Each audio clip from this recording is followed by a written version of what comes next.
Tutuga, welcome back to Case 5 to this pawnbrokery. Hope you're all doing well. Thanks for tuning in.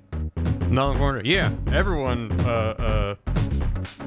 stay safe. It's a cold one out there, and I saw a thing that was like, it's like 200 million Americans are expected to be impacted by this one, something like that. It's like, oh, they're at least in a mild way. So yeah, it's a big one. Make sure you're safe. Don't drive unless you need to, and all that. Do what you need to do. We're all ready for it, I think. I don't know. We got supplies. Hopefully we don't. I mean, we're not getting hit as hard as some places, but this is definitely shaping up to be the most intense storm to hit Texas since we moved here. And I don't have that much confidence, because it came up a little bit yesterday that everything's relative. Certain regions are equipped for certain weathers and temperatures and stuff, and this is not a region really fully equipped for snow and ice. So defrost my windows. Yeah, I'm gonna put my face up to the glass and breathe on them. But yeah, we got our faucets dripping and all that, but after that, it's just kind of, we'll see. So I'm not expecting anything to impact us today. We'll see, because it's just kind of rainy out today. If we lose power, if I'm streaming and stream dies, assume I lost power, and I'm fine. If I am just AFK over the weekend, maybe I lost power. I'll try to, if I have like data, at the very least, I'll try to update on the Discord, if not on Twitch itself. But yeah, hopefully it's not so bad, but you know, I don't know, we'll see. Assume I die, yeah. Remember me as a gamer who pog-boned, except we can't pog-bones anymore. Feels like minus 26 right now. Yeah, that's cold. Yeah, weirdly enough, it's kind of chilly out here. It's not, obviously it's not negative anywhere in Texas. But it feels like all of my neighbors on all sides are cranking their heat, so it's actually like hot in our apartment right now. It's like warmer than I want it to be. Like, I like my fan going and stuff. I'm like, God, like, it's cold out. Like, let me just have a little bit of like, oh, it's nice. Like, whatever. Obviously, tomorrow over the weekend, it's gonna drop like 30 degrees, but for now, yeah. Free heating, yeah, really. I've had a number of apartments like this where I never even need to turn on my heat in the winter, because my neighbors will do it for me, and I'm like, okay, sure. Celebrate Rise of the Hot episode, yeah. Stay cool, whatever it is. Hanging at 42, nice. But yeah, hope everyone's doing all right and staying safe and prepped and stuff. I don't know, I'm not a meteorologist, I'm just following the best advice out there, but, you know, prepare for bad times and hope it's a chill time. No pun intended. So, with that said, we're gonna get back to case 5. We are a chunk of the way into the case. It seems to be a very beefy case, and I don't know what we're in for. It sounds like we're probably not gonna finish it tonight. So if there's like a decent off-ramp later tonight when it seems like there's like roughly, you know, a stream's worth left. Like, we'll see. I'm not in a rush to get through it, and I like to take my time, so we'll see. We'll see. Oh, geesh. Yeah, oh god, yeah. Anyone with pets or with kids or taking care of elderly folks, yeah, it's a serious thing. Gotta take care of it. Gotta check in on people. So hope everyone's all right. At least a short third stream route. That, and also so if we, assuming we don't finish it tonight, next stream of Ace Attorney will be Tuesday, assuming I have power. It will be on Tuesday, so it might be a little bit of a wait, unfortunately, just because Sunday might be doing a little chill hang with friends, because a lot of people are going to be kind of snowed in, so might be a nice comfy time. Again, assuming we have power. It's like, I don't know, like last year was our first winter since we moved to Texas, and there was like a little bit, like it was a little bit inclement weather, but nothing too serious. So this is the first time since we moved that I'm like, oh, I get to see firsthand how the Texas power grid holds up. So we'll see how it goes. Yeah, get your cocoa, bundle up. Get a nice comfy blanket, get a book. I don't know, charge your thing. Fill up your bathtub with water in case you need to flush a toilet with no running water. I don't know, man. I'm too much of a SoCal creature. I'm like, I don't know what to do. I'm just doing my best. Making those the case you can come back to a while. Yeah, well, hopefully wherever we stop will be at one of those to be continueds, which seems like structurally are designed to be good off ramps. Yes, you still need to remember what's going on, but yeah, this is definitely like I've said in previous Ace Attorney streams that I try to keep them at a good clip and end at good times. And in this game in particular, it's been really nice. I've been able to do like a lot of the streams are like a case in a stream, whereas previous Ace Attorneys I always felt like I needed to find these weird places to break and be like, God, what the fuck was happening? Because sometimes weird little things come back to bite me, and then I'm sitting here like, what the fuck are they asking me to do? I don't remember. And it's like, remember that one little detail? So we'll see. Yeah, get some bathtub jam going. So 1 gallon of water per person per day is a good rule of thumb for what to have. That is a good point. Anyway, let me get caught back up and try to remember what happened literally yesterday, because it's not even continue.wav. It's not even like that much has happened. It just feels like this case is a lot. This is just the part of the playlist that's just all the... There we go. This part of the playlist is just announcer files for like a 5-second audio. Cause yeah, I'm like, already it feels like without knowing the full details of the case, there's already a lot of stuff up in the air. And it's reliant on me remembering a good chunk of stuff about case 3. So bear with me, chat. It's gonna be great. It's gonna go well. But I'm excited. I've really enjoyed this game so far, and I'm excited to see where it goes from here. First of all, real quick, Lucy in chat, thanks for 19 months. Thanks for the Prime 19. Lord Malvern, thanks for 19 months as well. Not a Prime. Oh, oi. Case 5 time. In it, Gulf. Numinatus, thanks for 34 months. It is Friday, and it is Ace Attorney time. Best luck with Storm, please. No Freezeberry. Thank you. And right back at you, wherever you may be. Smash Math, thanks for 100 bits. I'm in Florida. My family's doing a mini golf course called Pirates Cove. Yar. The whole yar, welcome to... Yes. Welcome to... I hope you enjoy the free-to-start mini golf experience of Pirates Cove. Thank you. Gotta get my kid off the bus soon. That's gonna suck. Good luck. Hello, welcome. You're just in time. So, Tarmo, yeah, break the targets.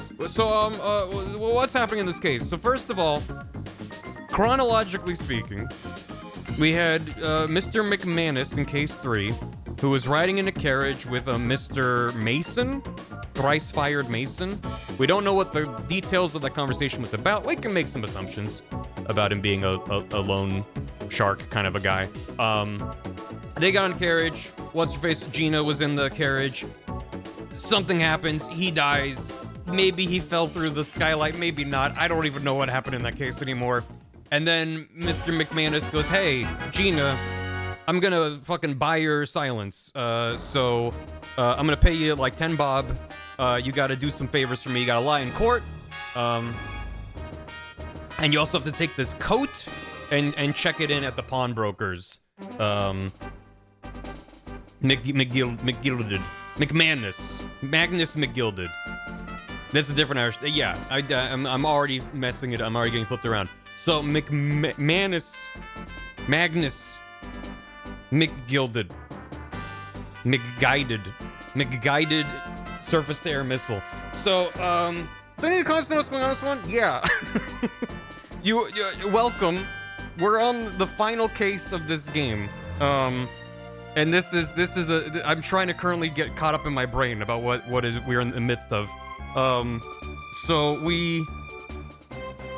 because we had a case 3 about a guy that we were trying to defend, and it was unresolved because we think he was kind of guilty, but then we weren't able to... We got our own client an innocent verdict, but that was wrong because he's clearly guilty of some shit, and then he died in a fire. And now we're dealing with the aftermath of that in a weird way, where he paid off Gina, who was at the scene of the crime, and was like, put this in with the pawnbroker, and then, I guess, get it back in a few months? I forget exactly what she said about that conversation. I know he was like, bring this stuff to the pawnbroker and then lie in court for me. And she's like, done, I guess. I'll pay 10 bob. Oh, Beppo dropped off the coat. You're right. Okay, so he gave the driver the coat to turn in, and they said, Gina, here's the redemption ticket. You need to grab this in 2 months' time? Or, no, he was like, or you pay it off to extend it. Right? He was like, if I can't get it, I'll need you to extend the pawn on it, because the way the pawn works is that there's like a 2-month span of time where they get a loan out with interest, and if they pay it off, they get their thing back. If they don't pay it off within that time frame, then the pawnbroker is able to sell it in a shop, which we see in the background here. Or you can put down more money to extend the length of time he'll hold it for you. So, yeah, so he was like, you'll need to get it back for me? I guess he was like, just pay it off and keep it going. I don't know why he gave her the, I guess, to hold on to it. Can I ask you, don't start asking you longer? Yeah. The plan works so they can move one space at a time except first time. Except for, en passant. Well, that's like a diagonal, which is maybe one. Anyway, hello from Hospital. This is why I got me through the next videos of my ward mate screaming Raymond across the room. No idea. Hey, hope you're doing all right, Austin Fox. Asthma related. Gotcha. Okay. Well, best of luck. Gonna restart my Animal Crossing on. Oh, hell yeah. Yeah, I haven't checked out the DLC yet. I don't know if I will or not. But I hope you enjoy. Hope you're doing all right. So, yeah, what happened then was that we then came to the pawnbrokers because of a mix-up where Holmes grabbed a viola that's not his instead of getting his violin back, and we met the Mr. I want to say he's Mr. Wittershins. That's not his name. It was Will or something. I love Mario music. There we go. Willy Banks. Windy Banks. Wittershins. I'm gonna call him Wittershins. Thank you. So Mr. Windy Bank is the proprietor of the pawnbrokery. And he was like, oh yeah, you didn't grab your thing back. Also, Sholmes set up his pawn shop where there's 2 cameras that automatically take photos every 30 minutes and can even see in the dark, which is very convenient. I'm sure that'll come up in play. But yeah, so we came back, and then we met Gina was there to get the coat from Magnus McGilded. I guess because she was like, he's not fucking coming back for it. He's dead, and it has been for months. I don't know why. I guess because it was about to be run out. So she came and then grabbed the coat, and then the Eggs Benedict showed up. This is like this isn't even that much, and I'm already like overwhelmed by the information. So Eggs Benedict shows up and he's like, I'm a JoJo villain, and that's my jacket actually. And we deduced that it's not his. And specifically, he didn't really care about the jacket. He cared about what was in the pockets. There was a disc, which seems to go to a music player, even though we can't know what music player it's for yet, as well as some sort of envelope stuck to one side, and we don't know what's in there. He's at least 2 JoJo villains. So he fucked off, I guess, and we don't know his name. We just know his initials are possibly AG, I think, was on his cane. Don't know what his deal is. He was young also. He kind of was. And then later that night, we came back, and that's where all the shit went down, where Gina came back to the pawnbrokers, presumably to prove, because Holmes's assistant, Iris, who's John Wilson, not Watson's daughter, and John Wilson's the guy who died in the first case, she is writing up the Adventures of Sherlock Holmes, and she wrote The Hound of the Baskervilles, which is a real Sherlock story, and Herlock was like, we can't publish this yet, so I'm gonna put it into the pawnbrokers. And then Gina's like, I bet he sold it, so I'm gonna break into the pawnbrokers to prove that it's not there, or prove it is there. We don't really know what her motivation was that night, but she breaks in, and we go to the pawnbrokers, and there's 2 shadowy, silhouetted figures, one of whom shoots Herlock in the midriff specifically, and he's down, but he's in surgery and he seems to be recovering, so he's not dead. But he's incapacitated. And then we go to the back room, which only has 1 key, which the proprietor has on his person, and he's on the other side of the door, locked, and he's been shot and presumably killed, and Gina's laying there holding the gun. Did I get everything? Probably not. That's like, and then we had more investigation after. So we learned Susato has to get on a ship back to Japan because her father is ill. And so she's leaving tomorrow. Gina didn't want representation in court, but we kind of strong-armed her into being like, let us represent you so we can investigate the crime scene. God damn it. There's a good number of things being juggled right now. 800 surgery. No, he's fine. They gave him a really strong pat on the back and some cocaine. And he was supercharged. So... Also, yes! That's right. So Susato knew the full name of Hound of the Baskervilles, and they're like, how could you have known that? There were a couple. There was a viola swap. There was a jacket swap, maybe. I don't know. There's a lot happening, and we're not even done with the investigation. We're not even, like, this feels like the point where you'd be like, okay, now into the trial to actually start to, like, make sense of this. No, we haven't even investigated the crime scene yet. We don't even fucking know. So, yeah, the disc swap, they gave him coffee. They sure did. No, he had too much coffee in his system, so the anesthesia wasn't working on him. That was the update we got about Holmes, was that he has too much coffee in his system. So he's just, like, fighting the nurses, I guess.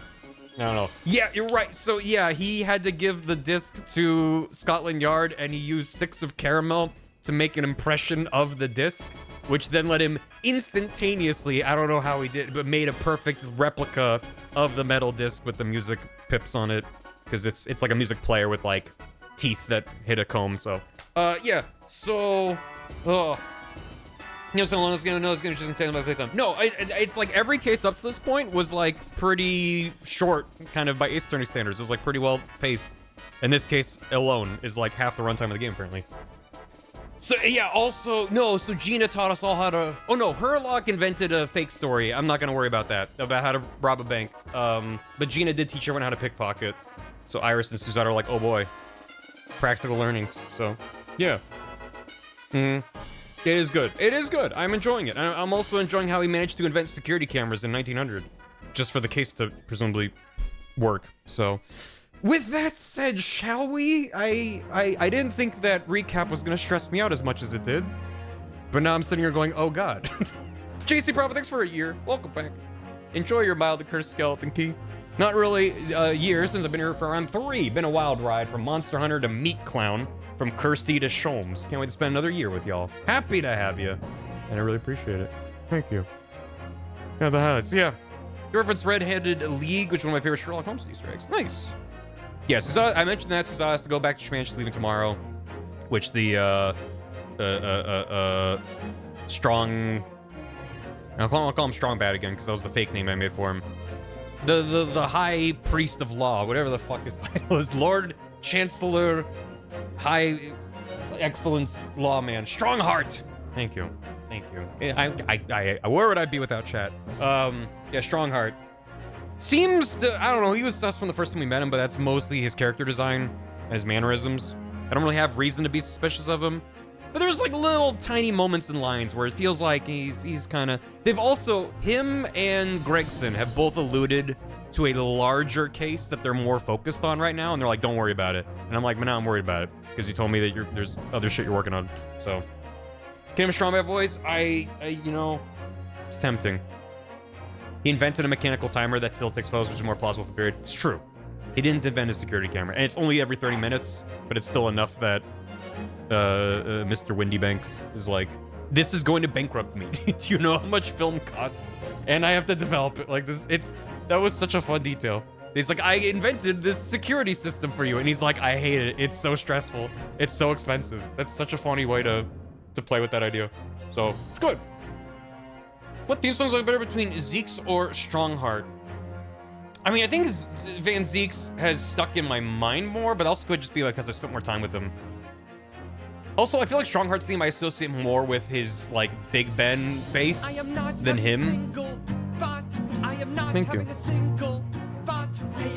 Appropriate. The most appropriate RNG one could hope for right now. Thank you. For the hammy. Thank you, Sarcastic Crow. A swan killed a doctor in Japan. Then a handsome boy had their neck broken by a ballerina. You mean by a cat. Then Willy Wonka was burned in court. Then a sleepy police officer let a cat poet take the blame for a bad date. And now we have a pawn shop holdup gone wrong. That about sums it up, yeah. And all the while, I'm just getting more and more baffled and frustrated by Holmes's antics. Parentheses positive, if it goes without saying. So, yeah, it's good. More emotionally impactful, but I hate the guy able to analyze. Theme's gorgeous. All the music in this entire franchise is banger after banger. It was one thing that really stood out to me when I first played the Layton crossover, was that it had this more rich orchestral approach. Obviously, the original soundtrack, GBA chiptunes, are some goddamn bangers. And like those compositions and themes are ones they've reused and emulated and tweaked over time, while having their own original themes in each game, of course. But I really like that like lush orchestration approach that popped up in the Layton crossover. It felt like a really nice way to distinguish it. And then for Great Ace Attorney, also to kind of lean into kind of a similar aesthetic, while grounding it more and being like, this is London in a specific time and place, instead of, I don't know, well, who knows what, it's magic. We're in a magical land, a fantasy world, yeah. That's, I'm not gonna say one's better than the other. I think that there's a good balance between the two, which is good. But yeah, it's nice. Anyway, let's get back into it. If I recall correctly, where we left it was right after we were like, hey, Gina, we're gonna represent you because we need to give a representation notice to Gregson for him to give us permission to actually investigate the crime scene. Because we haven't been into the back room where his body was found and where she was found. Also, she was holding the gun, because of course she was. So, yeah. Anyway, it's going good. Let's go. Welcome back. Everything's fine. Everything's good. I'm so present and accounted for. Here we are again at the scene of the crime. We love a good locked room mystery. Now to thrust these representation papers in Gregson's face and see what he makes of them. I think the cat, Wagahai, I think. 100% cat's responsible. Hello again, Inspector. Do you have a minute, please? What is it now? You should go home and get some rest. Here you are, Gregsy. Here are the representation papers. Also, in case you missed it, Iris is kind of our assistant now, even though she's 10 years old and shouldn't be here for many reasons. We're like, well, I guess Susato's with us now too. So I don't know why we haven't been like, all right, Iris, you should go back home and not think about all the tragedy that's befallen everyone around you. It's fine. It's fine. She wants to be, yeah, and you know, famously, you should let 10-year-olds do whatever they want to do. That's good. Hey, here you are, Gregsy. Here are the papers. Your ladyship. How? I don't believe it. How the devil did you get that stubborn little ragabash to sign that? I salute you. That is good work, that is. I have a 2-year-old, that's false. What do you mean? I can see you've been very busy here as well. How about some tea? It's a special blend designed to relieve fatigue. I put some of Sholmes's extra caffeine in there. Ah, lovely. Well, let's see now. Yes, I hardly feel tired at all. I'm fit as a fiddle, your ladyship. Extra strength. Would it be all right if we investigated the scene of the crime then? Do as you please. You know where it happened. Through that door behind the counter. Yep. The storeroom. That's where I discovered Mr. Rendybank and Gina. Little journals hat. It's a nice detail. I'll be getting back to business then. Will you be investigating in the storeroom as well, Inspector? If I'm perfectly honest, we need to wrap this up before long. Can't afford to spend too much time on it. But there are so many articles to go through, it's taking forever, even with the lads working around the clock. Which is a problem, because there's another case the yard needs to investigate urgently. Yeah. Must be what Strongheart meant by far more serious matters before. So what I'm saying is, don't get under my feet, sunshine. Yeah. They wouldn't keep mentioning this other urgent matter unless it was going to become urgent for me to worry about. Let's not waste any time. Yeah, before I go back there, though, I would very much like to investigate this. This. Look here. Wait, so today is April 16th, right? In the game, it did. Hold on, maybe I can actually scroll back and see. Yes, it is April 16th. Which Windy Bank said he flips over the calendar at midnight every single day. And I thought it was weird that he was like, why would he do that at midnight? That's weird. But now I'm like, okay, well that places it after a certain time. It's January? Nah, that doesn't seem right. Because that's the 16th. Look here!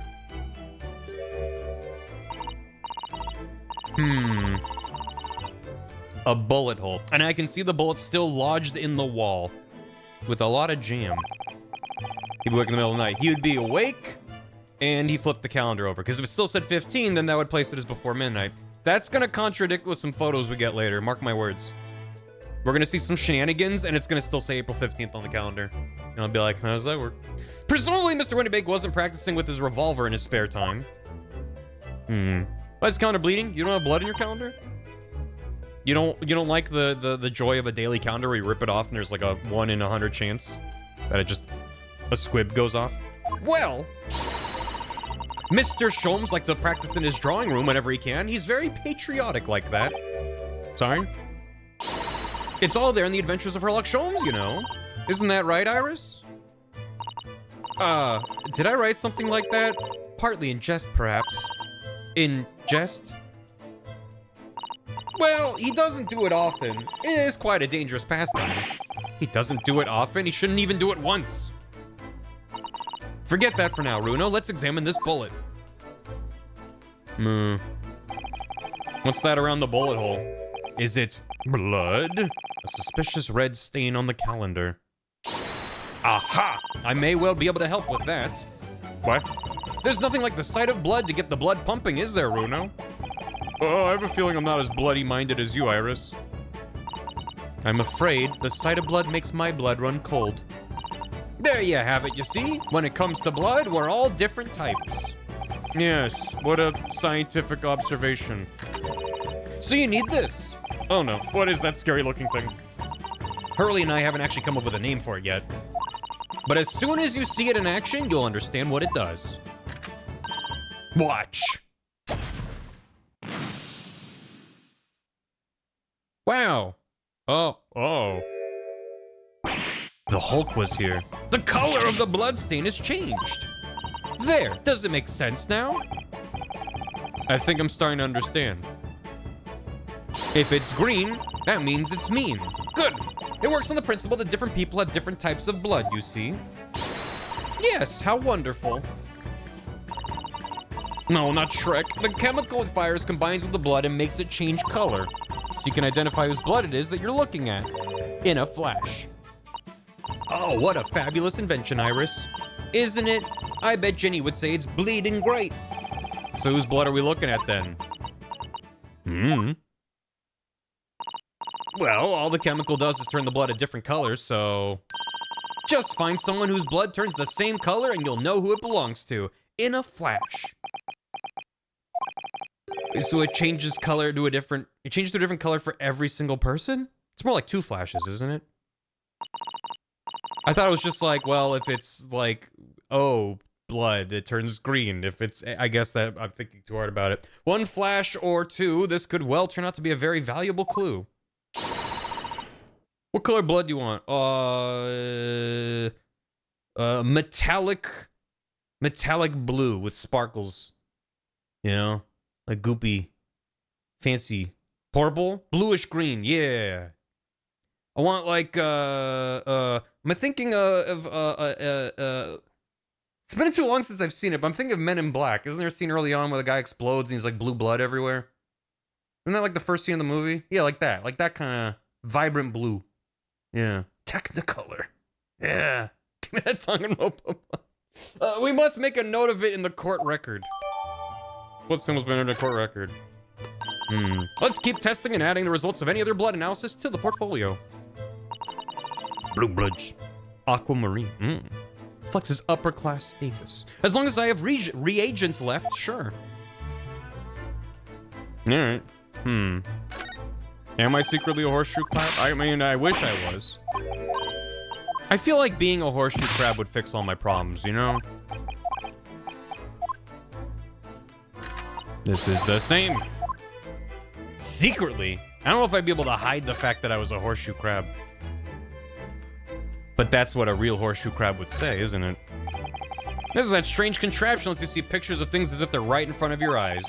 Makes you think, when Mr. Sholmes gleefully showed it to us yesterday, we were blissfully unaware that any of this was about to happen. Pretty upfront about it. Yeah, you know. I would tell us, you'd be the first to know, chat. You would be the first to know. These shelves are where the pawnbroker puts articles that have been forfeited on display for customers to buy. Blood turned back? Yeah, you know, the reagent wore off. I don't know. It's a really strange miscellany, isn't it? I mean, who would buy this horse statue, for example? Well, sometimes you can find some real treasures among all the junk, you know? If you don't admit when you're a horseshoe crab, it's entrapment. You have to tell me if you're a horseshoe crab. Are you alright, Runo? It's just, well, it looks like a collection of useless junk as a whole. When you pick out individual things, you can't help wishing you owned them. Even that horse statue. That's exactly how the pawnbroker works. They're very clever. Now, if only this horse was, like, running on two legs with human arms and human legs and a human body. What's this? And a human face. But just horse ears? I feel like there might be something to that. Give me the horse statue.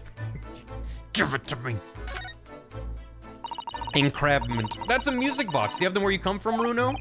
Yes, but I've never seen one as large as this in Japan. Oh, well, this will be a treat. Shall we have a listen?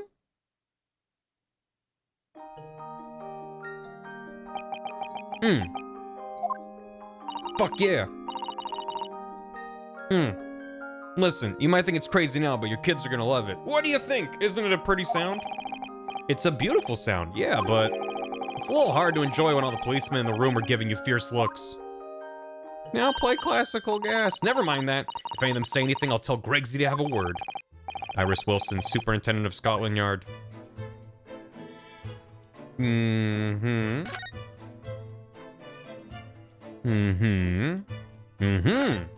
So, digging to the sewers, are we? There's the article ledger here and Windibank's notes and what's this? Looks as though someone's left a little photographic print behind. Look on the back, there's some writing. Is there? Ooh, show us, Susie, show us. Get. 15th February, 10:30 p.m. Article deposited, one gentleman's overcoat. Loan amount paid, £1. Redemption deadline, 15th of April, 10:30 p.m. A gentleman's overcoat pawned for £1? Clearly his very fine coat. In fact, I think this must be the ticket for the overcoat that Ginny redeemed yesterday and is still wearing, which belonged to McGilded. I would never have expected the redemption ticket to be handwritten on the back of a photograph, though. Seems Windibank just used whatever piece of paper he happened to have in hand. Whoa! But this photograph of a cat, it looks very familiar, doesn't it? I'm sure I've seen this exact same picture somewhere else recently. Oh yeah, you're right. Very recently. It's the same as the one Ginny gave us earlier. Of course! I was forgetting she gave us that print. Well, what are you waiting for, Naruto? Get it out. All right. Let the cogs turn. Oh, is this a 3? Oh, no. They are exactly the same. I had this thought after last time if this came up again. Hold on. This is gonna take me a second to science. But I thought if I go into here and then I duplicate and then color correction, reduce opacity so I can line it up. And then if I slide it over,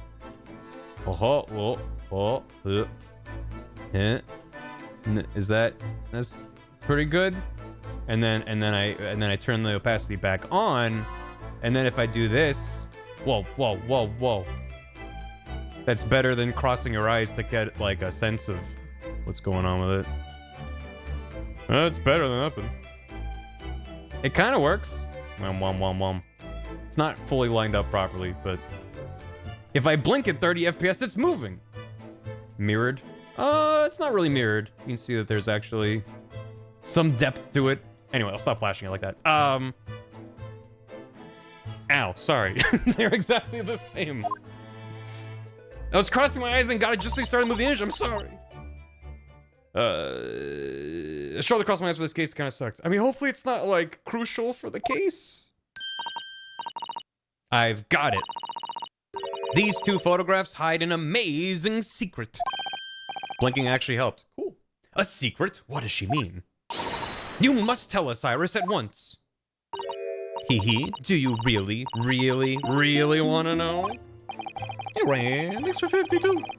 Wish you could tune in, but me and the wife watch these together. She's at work. Best of luck searching for the mythical brain cell and solving other crimes. Here's to many more months of chicanery, and Puppet Barry sends his regards. I'm glad to hear it. Thank you. Hope you enjoy the VODs.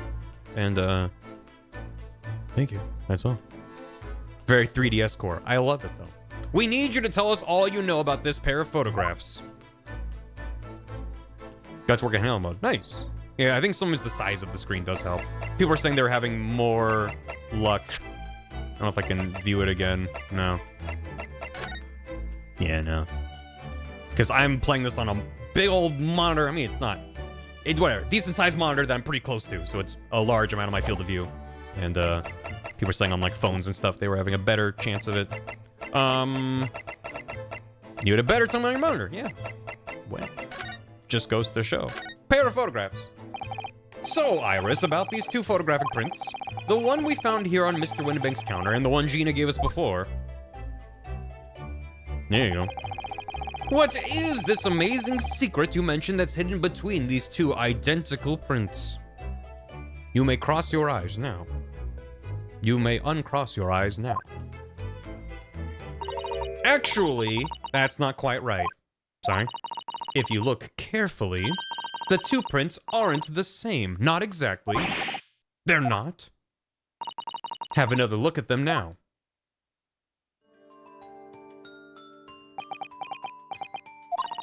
Can you see that they're just slightly different from each other? I can't speed uncrossing my eyes. I think so. It's very subtle, though. But what's the reason for the subtle difference between the two prints? Two prints? It's because they're a set, you see. No, I don't. This pair of photographs is meant to be used in a stereoscope. Everyone in London's raving about them at the moment. A stereoscope. Why do I feel as though I've heard that word recently? Yes, that's what Sholmes showed us yesterday. You see, there it is, just over there. Yes, of course. That magical machine that makes pictures look almost real enough to touch. Hee hee, well, actually, it's quite possible to see the same depth in pictures even without one of those contraptions. What? Really? Huh? Do you know how a pair of flat photographic prints can appear to have any depth in the first place? No, I have no idea. Wonderful, then I'll be able to tell you. Just a little off, just a little off. She's over the moon, bless her. Cross my Z's from, If I wasn't streaming, I would spend a lot of time being like, let me try to line it up and cross my eyes, but I'm like, I don't want to sit here for an hour being like, my head hurts now. Should we explain? Should we let her explain? We really need to carry on investigating the scene. I, for one, simply have to know. Hey, Paradox. Get an antique with photos from our town from the turn of the century. That's really cool. Have you ever considered, Runo, how our eyes see depth in the world around us? Well, I just open them and it works. But the reason it works is because we have two eyes. Two eyes? Shocking. If you try closing just one eye at a time, I think you'll see straight away. What you see with your left eye, and what you see with your right eye are ever so slightly different. You get a different view with each eye. Yes, the position of objects seems to shift slightly. Exactly, and in your head, your brain uses that shift to estimate depth as it merges the two views into one. Well, that's how we sense depth in everything we see. My brain really is amazing, isn't it? It does so much without telling me. What are you doing up in there? I think I see. So the pair of photographs consists of a left eye view and a right eye view. Is that right? I'm learning.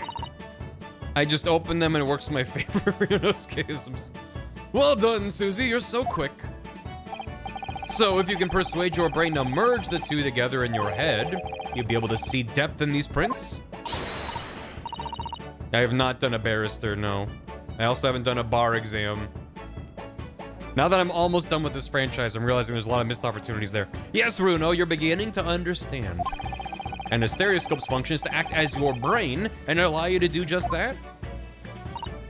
Yeah, but as long as you have two images, two eyes, and one brain, you can actually do it yourself without needing a stereoscope at all. You can? Really? Yeah, it just kind of sucks. Weird to tell you, too late. Thank you. Let's try it. Let's see if you can view this pair of prints without the help of a stereoscope.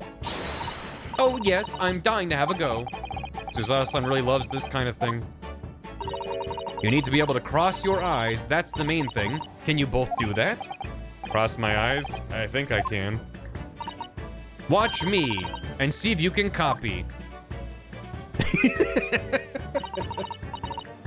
I was really hoping they were gonna do exactly that. Make your eyes do this. All right, let me try. Are you ready, Mr. Naruhodo?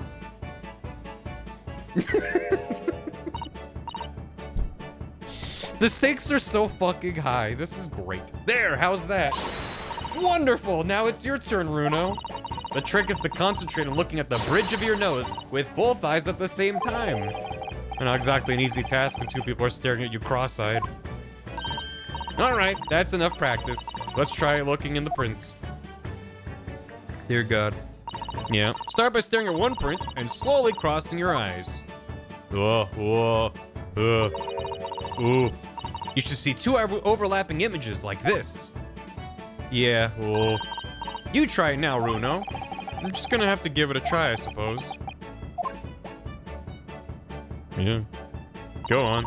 I can cross my eyes. Did the print split into two? Now the next step.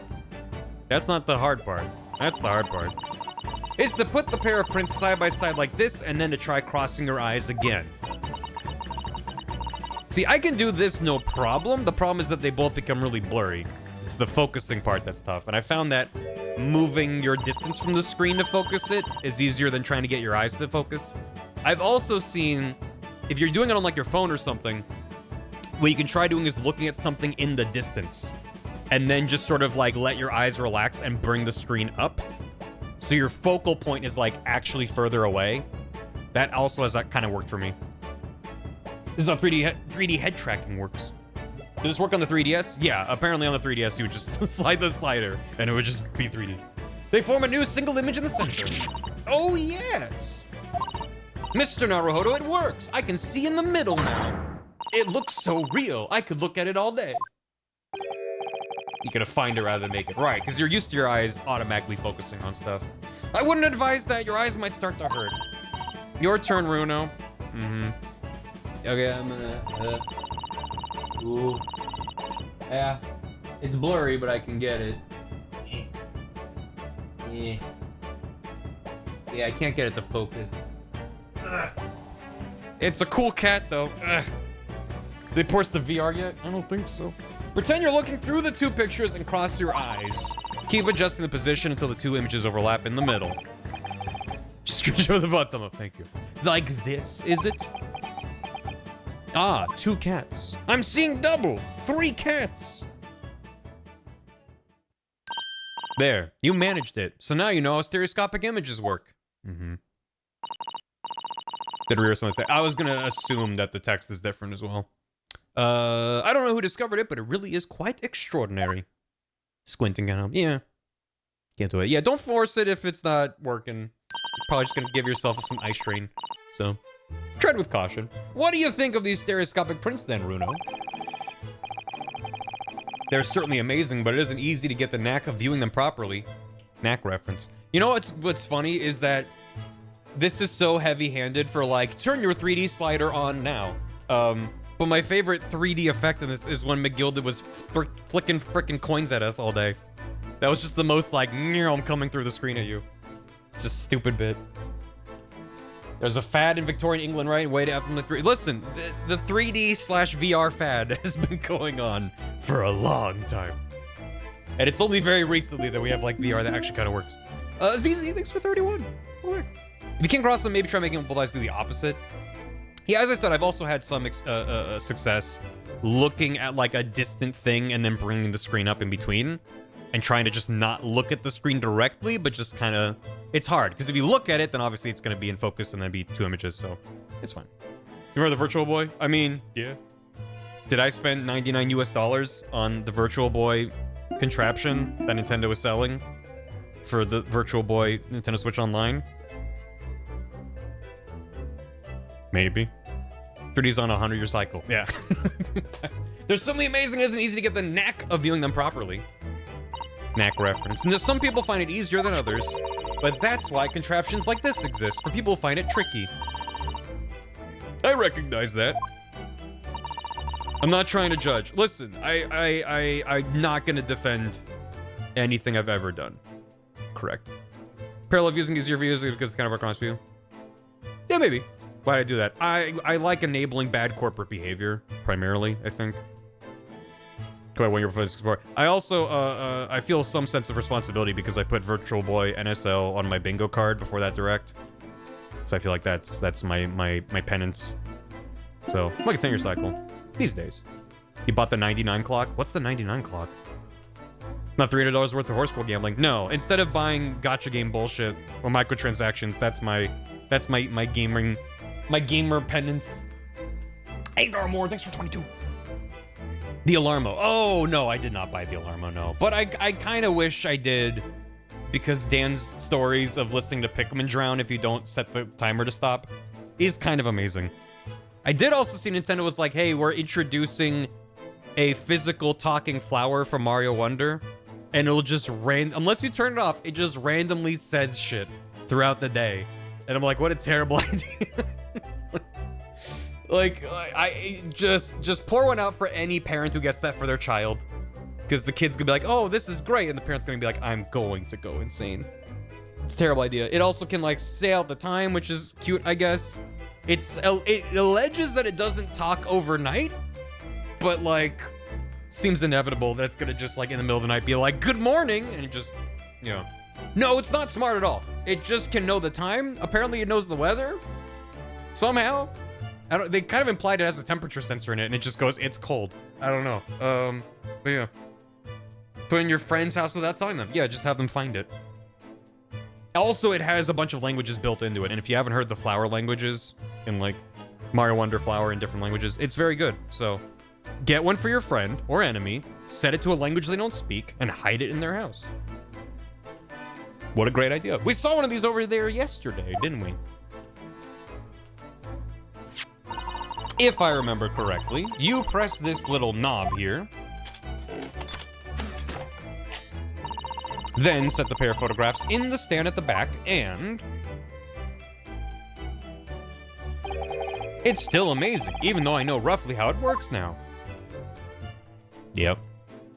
Sometimes things get more amazing when you know how they work. Well, London seems to agree with you. Stereoscopes are very popular at the moment.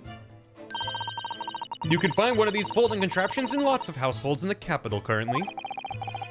But if these little machines are so affordable, surely there's no need to go around staring cross-eyed at pictures like you hate them. But it's much more satisfying to be able to see the effect with your own eyes. Well, I think so in any case. Stereoscopic pictures, I'd never even heard of them until yesterday. We've certainly learned a lot about them, but I wonder if it's knowledge I'll ever actually need. I'm nervous. Second white cat photograph has been entered in a court record. I'm worried about it, worried about it, worried about it, worried about it, worried about it, worried about it, worried about it. I'm worried about it. I'm worried about it. Worried about it. Whenever I learn things into this game, ooh yeah. The ledger that's open there really is enormous, isn't it? It must be an awful lot of work to keep track of all these hundreds of items in pawn. Thanks for the raid, Nixodon. Hope you had a good stream. It's too much to think about. Better to sell it all and have a clear head, if you ask me.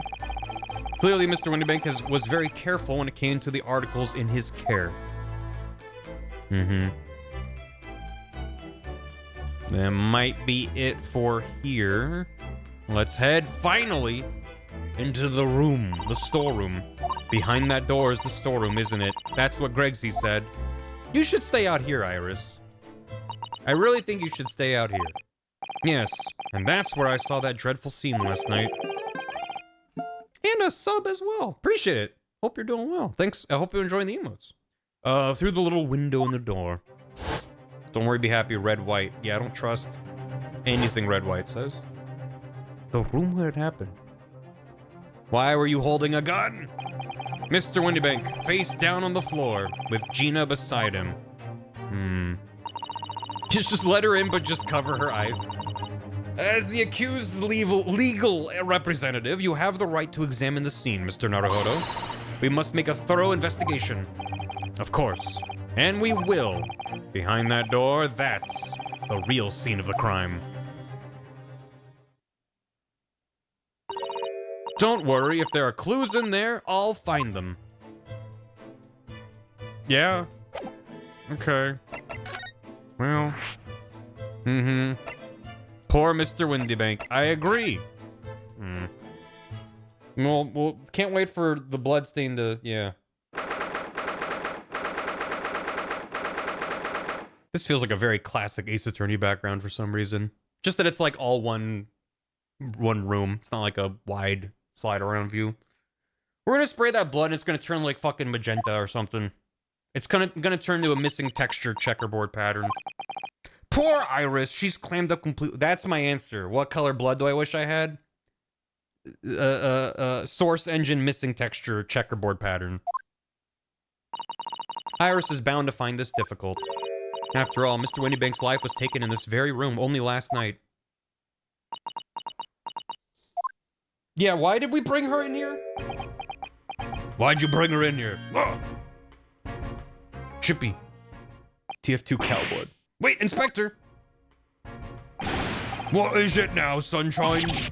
You took one look at me and tried to run away.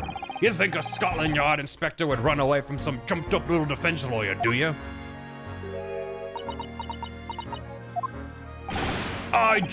Well... I've never seen her ladyship looking like that before, is the thing. I didn't know what to say to her. So you weren't running away from me, you were running away from a 10-year-old.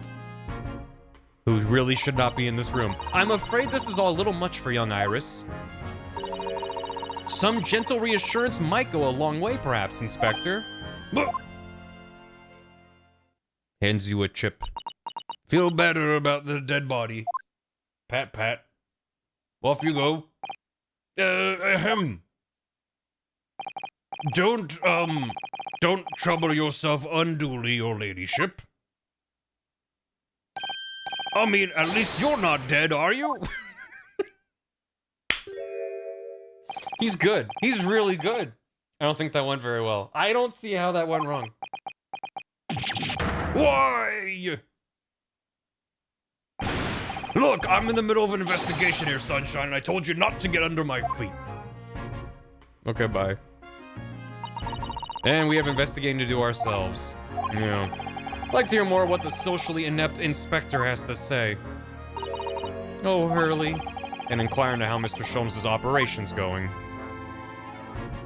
Yeah, actually, let's talk to him first. So, Inspector, what do you make of the crime scene here? Pshaw, you got eyes, haven't you? Use them. It is what it looks like. Nothing more, nothing less. Iris, could you lend me a hand? So, Gregsy, what do you make of the crime scene here? Oh yes, your ladyship, do allow me to humbly explain. Last night, at shortly after the hour of 1 o'clock in the morning, Scotland Yard police attended the scene. The one and only door to the storeroom was found locked from the inside. It was locked from the inside. Eggs is eggs. The April Fool's designs? I don't believe so. The lock appears to be broken now, though. Was that the police officers doing? Quite right, ma'am, quite right. We took the liberty of smashing the door in as humbly as possible. Oh. As you can see, the victim was discovered prostrate on the floor, thuswise. And next to the aforementioned body, we discovered the vile gutter child. You talking about Ginny? She's my friend, you know, Inspector. Miss Lestrade, the hapless girl, was curled up on the floor, dead to the world. She's still alive, you know. Yes, when I saw her, she appeared to be unconscious. And I'm afraid to say, she had the gun that was used in her hand. No! Presumably, it's the gun that's still down there on the floor now. In her pocket, we found the key to the door as well. What? The key to this storeroom? At least Mr. Windybank died looking like the ski-free Yeti on the ground. So that's some consolation. And you say the storeroom had been locked from the inside, Inspector? Correct. All of which leaves her ladyship's friend in something of a sticky situation, I'm afraid. Obviously, my personal opinion is that it's all some sort of misunderstanding. Of course it is, Inspector. Of course it is. Is Iris someone special? I've missed a bit. She's the one who's transcribing her dad's diaries into the Sherlock Holmes stories. And in one of those stories, Gregson was called the best member of Scotland Yard police force.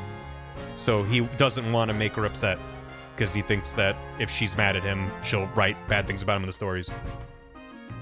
So he's just like, oh my god, you're the best person and your ladyship, and how can I help? Greg C, do you know anything about her? But at the same time, he hates Sherlock, or Herlock, so it's fun. Do you know anything about Hurley? Is the operation finished? I already wrote you as the soy jack already. God damn. Is Hurley alright? The thing is, Don't mince your words, Inspector, please. You don't mean to say that Mr. Sholmes is... No, the operation's done and dusted. It's just that, well, out with it. Yes, ma'am. They use something called a general anesthetic. It's the latest thing. Renders the whole body insensitive. The whole body anesthetized? Is that even possible?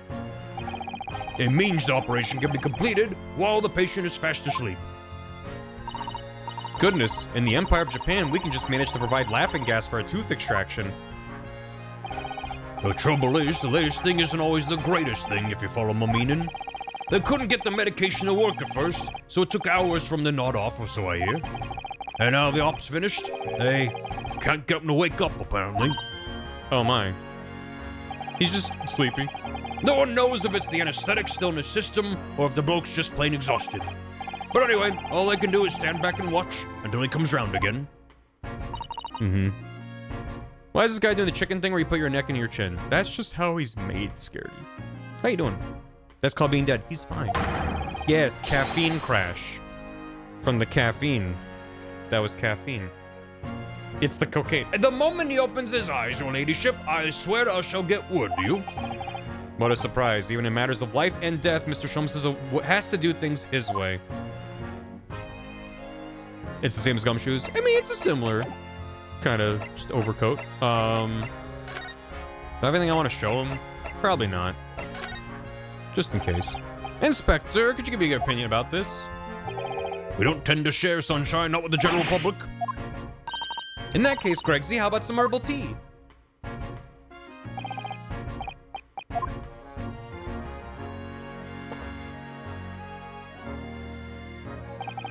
Oh, lovely. Ta very much. That hit the spot, your ladyship. You don't mind sharing that, then? Fine. Let me look at the blood. The police have marked the position of the body with a chalk line. He died going, woo! Poor Mr. Windybank. He was a nice old man. Well, he was shot just once through the heart. Most likely the fellow died instantly. He wouldn't have felt a thing.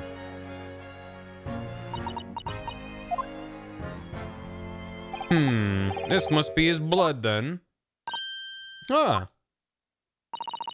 I don't like to ask at such a wretched time, Iris, but I wonder if, perhaps... Don't worry, Susie. I'm ready for action.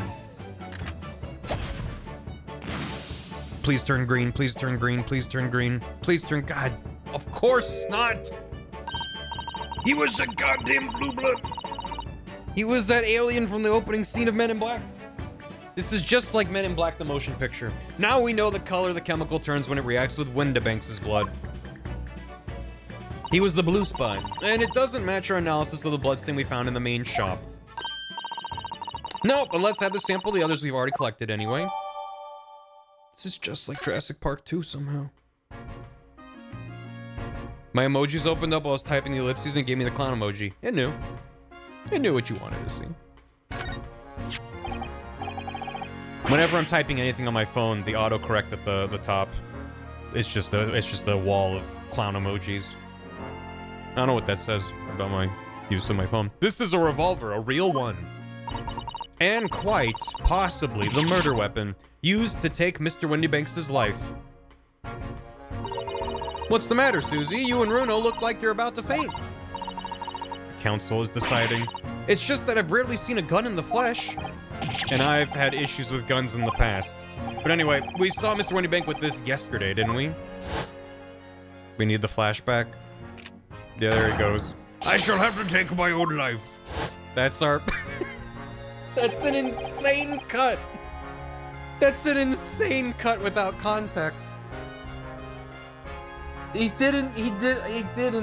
Okay, alright. It must be the same gun. Okay, alright. And last night, when I looked through the spy hole in the door to the storeroom here, knives go into the flesh. That was the same gun I saw in Gina's hand. Can't believe he died. Mr. Windybank told us he only ever had a single bullet loaded in his revolver, didn't he? Well, it's empty now. The one and only bullet he had in his gun has been fired. So we can be fairly certain that only a single shot was fired from this revolver. Yeah. Do they have rifling marks yet? I mean, they might, but I don't think it's a full forensic science at this point in time. Look at all these articles that have been deposited. The room's stuffed full of them. I can't believe how many there are. A bicycle, a gramophone, musical instruments, even some enormous paintings. Look! Why do we only have one bullet loaded? Because he only ever... It's fine. Pieces of different people's lives quietly gathering dust in here together. Something very peaceful about the atmosphere in here. Or at least there would be, if not for the chalk outline on the floor and policemen shuffling around. Maybe Joan threw that gun and then Gina picked it up and then passed out and there was beat swapped in the locker room. I think that's the likely scenario. Not much I can do about that, sunshine.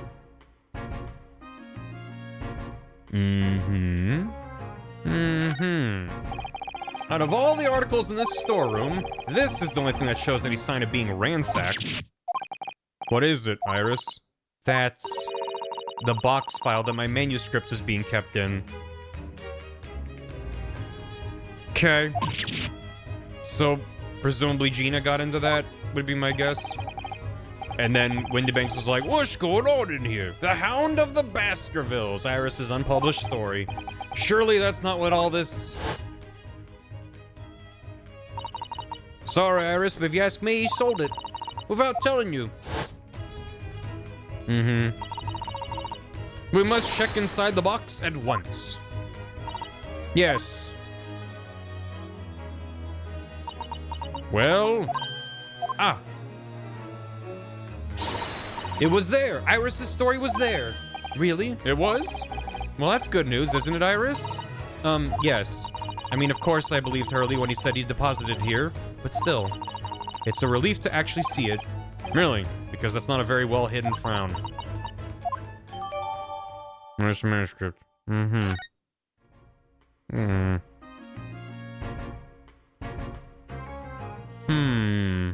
Is that it? Why is there not a check? Okay, we can stop looking at the blood. Don't worry, I'm alright.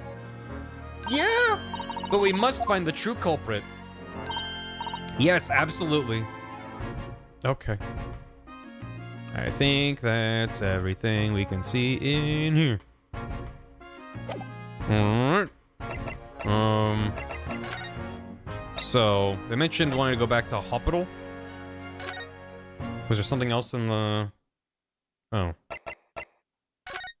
How did she know? I don't know. This place feels different in it for some reason. Okay.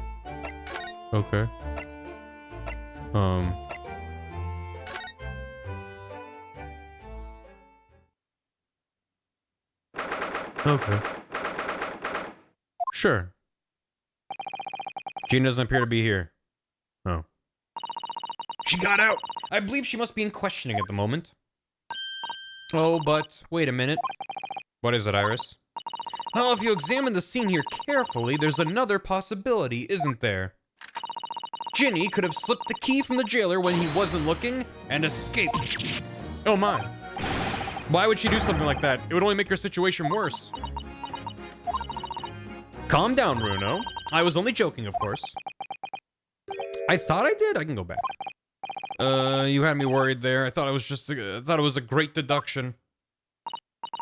It must be your way with words, Iris. You're so wonderfully persuasive. Perhaps you don't fully understand the weight of your word, the weight your words carry. Oh dear. I'm sorry. I suppose a light-hearted great detective is a contradiction in terms.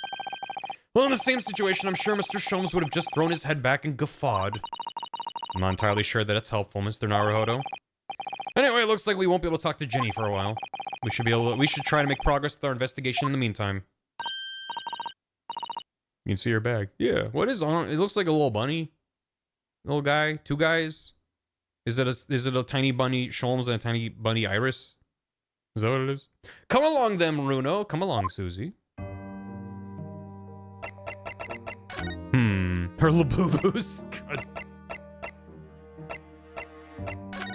Let's go back in here. Only Sholmes the bunny. What's Iris? Okay. I thought I got everything here, but just in case.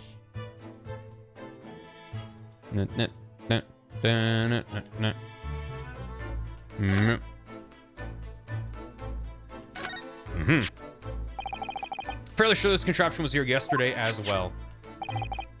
Here we are, though I'm not confident I can get it closed again. Oh yes, that's a folding stereoscope. This is a stereoscope? Sholmes showed us a picture yesterday that we're supposed to be able to see in 3 dimensions. For that, I used the great big contraption over there. That's for use in public houses and places like that. It contains a carousel with all sorts of pictures inside. But this little thing is a much simpler design for use at home. There's special shops selling printing and using them. I have a collection myself. What if I make some money out of these in Japan? It would beat keeping my toilet sparkling clean anyway. What? I wonder if I could make money out of these in Japan. It would beat keeping my toilet sparkling clean. What's the connection there between those two thoughts? Okay. Sure. I think that's everything. My evidence. My evidence. Maybe I can, no, not this one. I don't think I actually properly examined this. Mr. Naruhodo, I don't know if you've noticed, but there's something rather troubling here.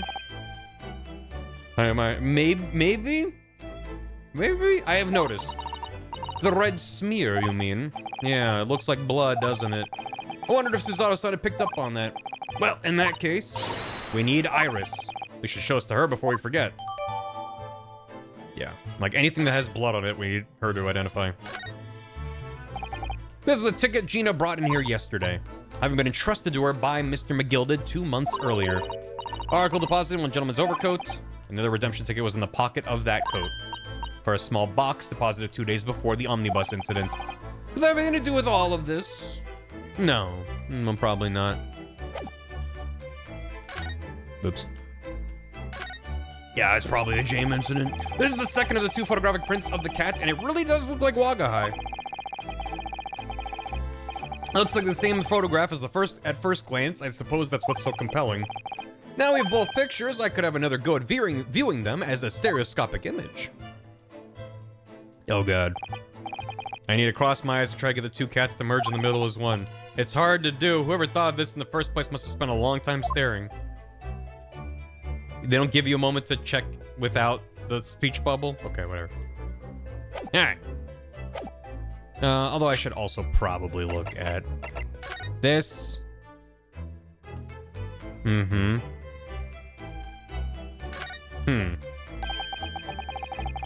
Is there a yokai based on a toilet? Maybe. Cross your eyes. The Hound of the Baskervilles. How did Susato-san know the exact title of this unpublished story? I suppose I'll just have to wait until she's ready to explain it to me. I'm so sorry. She knows what we're thinking. Okay.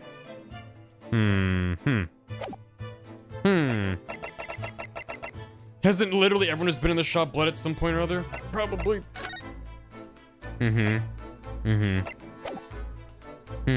How does she know? How does she know? Okay.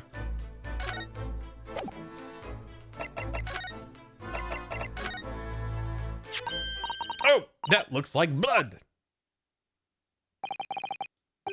I would say it's from a gloved finger, almost certainly a glove made of leather. So it's someone else's blood that got on there. Well, don't worry, Runo, you can leave the rest to me. I hope it's blue or green. God damn it. Why do I keep doing this to myself? Look at that! Yeah, that's a color we haven't seen before. Yeah, it sure is. Good. We simply must add it to the portfolio. It could be an important clue. Although it would be nice to find out whose blood these colors correspond to at some point. Well, this particular stain of blood. You've had an idea, haven't you? Do you know whose blood this is? I think I do. Do I? I have an idea whose blood this is. Not from the color it turned, but with a little deduction. That's right, I think it's clear. You know as well. You first, Bruno. Who do you think it belongs to? Alright, I believe this is the blood of... I mean, it's probably either Gina or Windibank. And I don't think Gina was bleeding at the scene. But, wait, but that we know it's not Windibank's blood.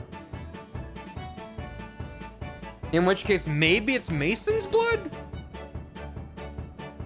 Could it be Mason's blood? Because she had gloves on with blood all over her hands. It's Mason's blood.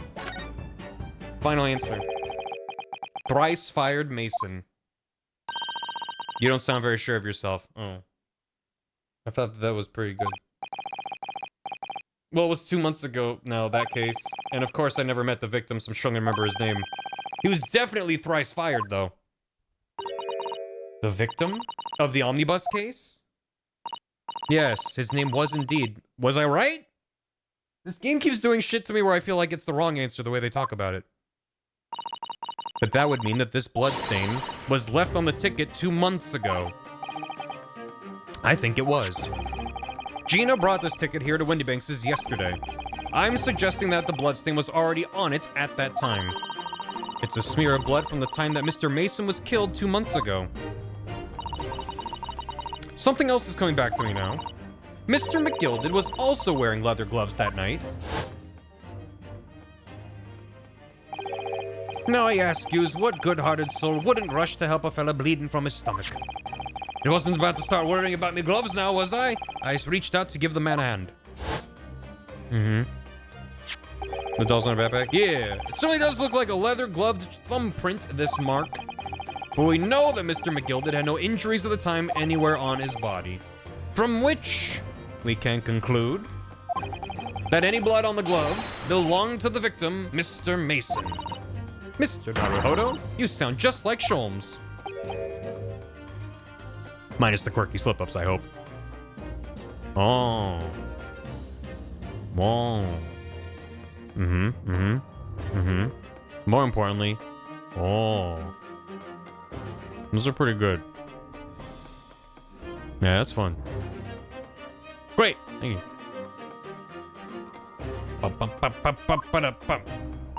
Yes! I think you're right, Runo. Very well. Let's make a note of this. Information board. Does that help? Anything? Now what? How's the game? Yeah, but you can't really get a good view of them most of the time. Now what? Now do I go somewhere else? Mr. Smith, the clock. I was listening to good hands. We have to help her. Always be quiet. OVAC rooms.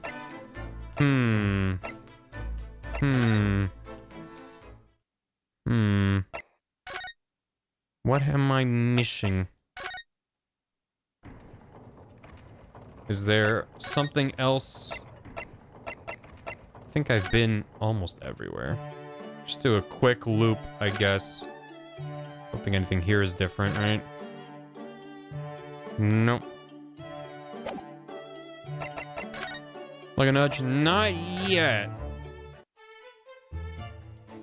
Okay, so I don't think it's a location. I think I have to... Is there another source of blood somewhere?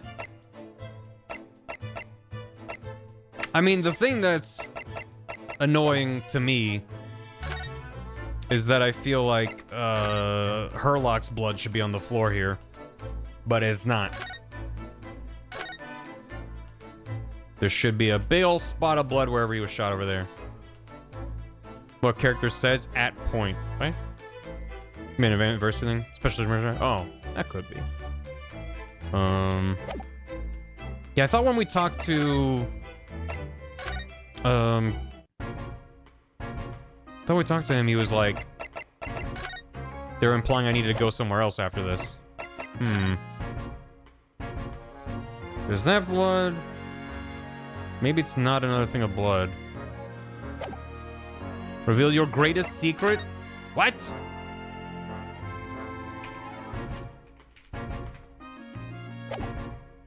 Is there something I need to present to him? My badge. I did check the calendar. Where did you get this photo of me? Where did you get this live, unprocessed view of my camera feed? Against my permission. My secret has been revealed. How dare you? How dare you? You can't just out someone for being a horseshoe crab on the internet, okay? That is my personal information that you are revealing to the public. I'm a VTuber. I'm a flesh tuber. What do you think of this? Is that what I think it is? Your ladyship's latest? I got her stuck for twice for the exact same reason I first played when I replayed it. My latest story. It's called The Hound of the Baskervilles. A most fascinating title, your ladyship. Fascinating. And I don't suppose... Would there be any mention of my humble self in the tale this time? Good question. I can't really remember. I see, I see. Well, why would you, your ladyship? I'll just await its publication with eager anticipation. You needn't worry, Inspector. I'm sure if you do appear, you won't be doing anything particularly remarkable. You looking to be arrested, Sunshine? I didn't mean it like that. And even if I did, you wouldn't have bitten your ladyship's head off, would you? Yeah. Well, you wanna look at this? Nope. Cool. Oh my god, I have to wait for him to drink tea every time I give him... Come on. Come on. Oh my god. It's a good animation, but... Come on. Blood? That's how we got in here. Handwritten notes. Feels like I'm missing something.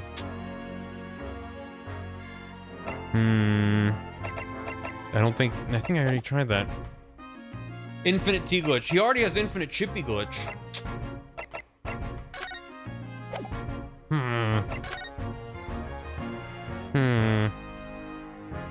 I feel like I've been thorough. Which means either it's presenting the right thing to the right person, or there's something on the evidence I haven't seen yet. Triforce. Oh. These are all empty.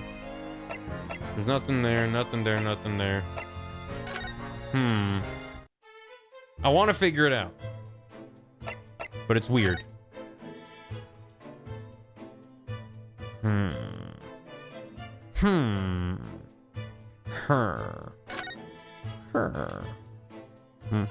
What? Why doesn't that have a check mark on it? Green blood just seems wrong somehow. There are all sorts of different colors. There are pretty pinks and purples too, you know. Everyone's blood is different. I wonder what color my blood would turn out. Actually, I don't want to know. Good. Alright. Just gonna say, I don't think we're gonna get new information from that.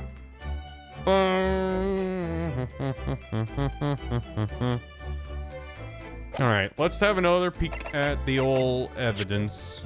Or... There's nothing in here. Eggert Benedict. See a very silly official Tagav video. My boy, your brain needs. If it's something that would possibly get me a claim on the VOD, I don't think I'd watch it on stream. But you can drop a link. And I can take a look at it after stream. And anyone that wants to can just watch it right now.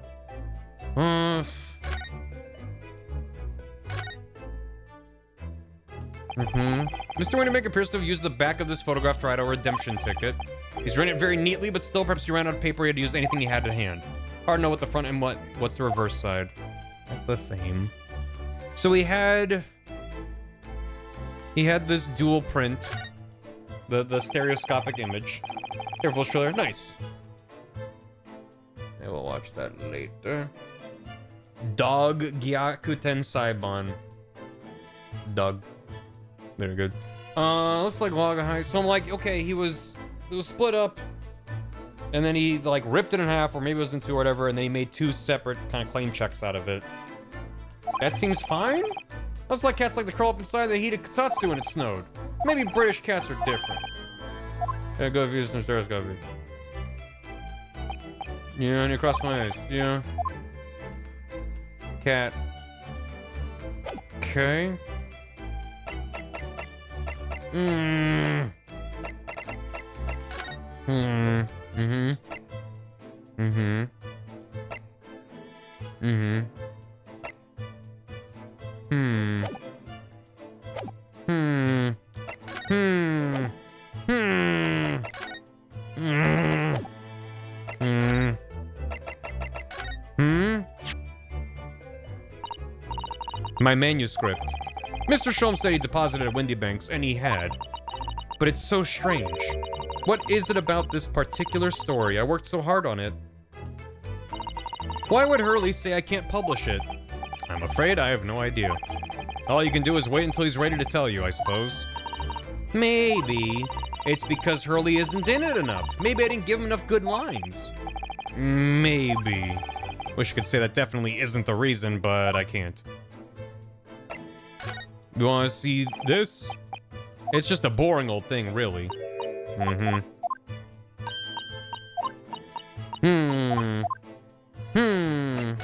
How about this? The way you can identify differences in people's blood like this is amazing. You really are a genius, Iris. I know. I am.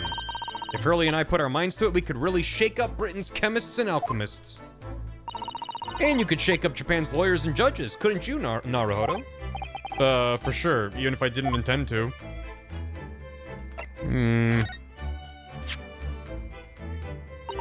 Poor Ginny. This is all my fault, really.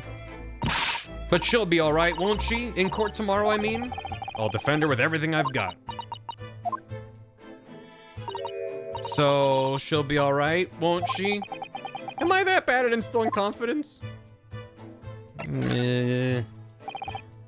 Okay. Okay, I'm gonna ask for a nudge very, very specifically. Am I missing... Is the missing piece that I need to see something in the environment? Examine something somewhere in one of these rooms? No. Okay, next question. This is how I want to do it. Do I need to present something to someone? Yes. Okay. All right. Okay. Thank you. What are my options other than Gregson and Iris here? I think it's literally everyone I have access to. So... yeah, my badge. I really hope it's not actually presenting my badge. No, Gina's not. She's in questioning right now. What have I not presented to him? I just presented this to him. I thought I did this. This is how we got in here. I don't want to present him shit because I have to fucking... How about some herbal tea? I have to deal with this every fucking time. Has present your badge ever been the answer? I think it was once, wasn't it? Well, types were discovered in 1901. These games were set right before then. Iris apparently discovered that herself. Nice. Great. In the main games, right. There are a few types. It wasn't that common. Wait. This is different dialogue? I thought it was the same. What do you make of this? What have we here? A redemption ticket for an article deposited here. Looks like someone ran out of office stationery and wrote the tickets on whatever paper was to hand. This is the ticket for McGilded's overcoat. The one that little diver turned up with yesterday. Oh, actually, no, it's not. I think you know better than me, do you? I didn't mean to. Runo's right. It isn't the same ticket. Oops. Of course it isn't. Of course it isn't. I never doubted you, your ladyship. So what's all this about then, if I may be so bold as to ask? At the end of Ace 21, right. This is a second ticket. A second one? It seems that Mr. McGill did in fact had another article in storage here at Windybanks. Is that right? I think we need to discuss this further with the inspector. Good, because he's ever so easy to talk to. Holy shit. Yeah, that's not the most obvious thing to me. To present that specifically. When all of his other options are, I'm gonna eat chips for 10 minutes and sip tea. You're like, God. Okay. Thank you. This ticket wasn't one of the pockets of Mr. McGilded's overcoat. But you mean to tell me? There was more than just the music box disc, it seems. I should have insisted on the lads taking it back to the yard and examine it properly. Well, according to the details on this ticket, McGilded deposited another article here with Mr. Windybank. Yes, I can see it written here. A small box, was it? Do you have any idea where it is, Gregsy? Any idea at all? It's another article belonging to Mr. McGilded. It could be an important clue. Well, yes, I suppose it could be. Please stop looking at me with those big turquoise eyes, all full of hope and expectation. It's too much pressure. I'll lose me marbles, I will. I'll go barking. This is no time for dog impressions, Inspector. Or hounds. That's enough sauce from you, Sunshine. There is one thing that springs to mind. According to this ticket, the redemption deadline's already passed, hasn't it? Oh, yes, of course. Articles are only held for 2 months. So the small box will no longer be in here then. That's right. It's been forfeited. Which means it could be on the shelves in the front of the shop where the forfeited items are offered for sale. The shelves in the front, we must search them at once. You're wasting your time. Oh? There are dozens of little boxes out there, hundreds even. We can't possibly know which one might have been McGilded's. That information's not written in the ledger. I think we should have at least have a look just in case. Of course, your ladyship, of course. Very sensible of you, I'm sure. This is getting old.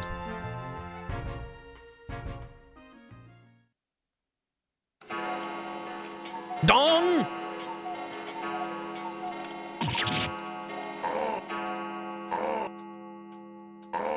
It's 3 o'clock. I nearly jumped out of my skin there. How could Mr. Windybank have set such a wicked trap?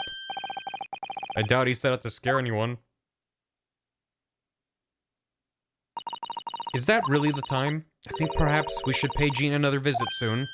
Oh? Her trial's tomorrow. We must establish whether or not you will be defending her. I think we should ask her one more time. She may have changed her mind. Happy Donguary to those who celebrate. Don't you remember, Runo? You told her she could rip up the representation papers if she didn't want you to be her lawyer. Really? Did I say that? Yes, you did. Fun double message box there. It's cute. The deadline for submitting the paperwork is fast approaching. In that case, we had better hurry back to the prison and talk to Gina again. I thought it was April. No, it's Donguary. I guess there's no point looking at the stuff here. Or isn't there?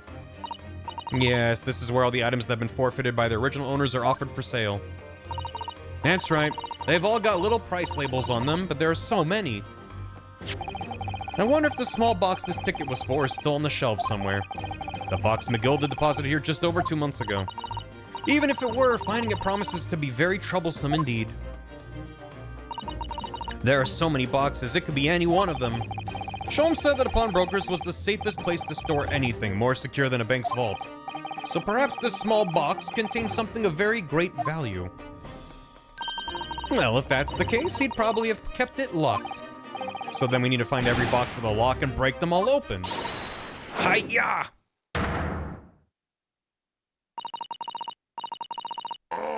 That sort of misconduct would get you arrested. I won't let that happen. This takes me back. It's been some time since Susanoo-san last threw me. Just throw him right into the fucking fragile display in the middle. Takes you down. Downtown. Gina! Gina! Don't rip up the papers, Gina. 541. Ah, Gina, good. You're back. Eh. The police must have finished questioning her then. Oh, how was it, Ginny? Was it awful? Oh, didn't bother me. Thank you for the papers you signed before. It meant we were able to investigate at Windybanks. All right.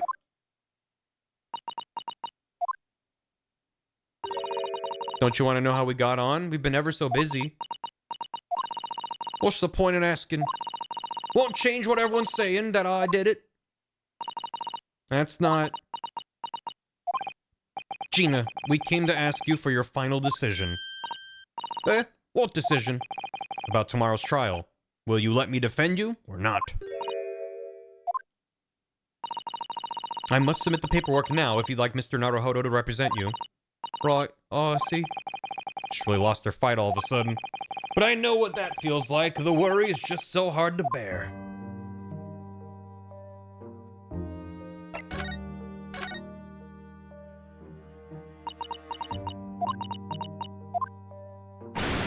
All right then, blimey, give it a rest with them eyes, Iris.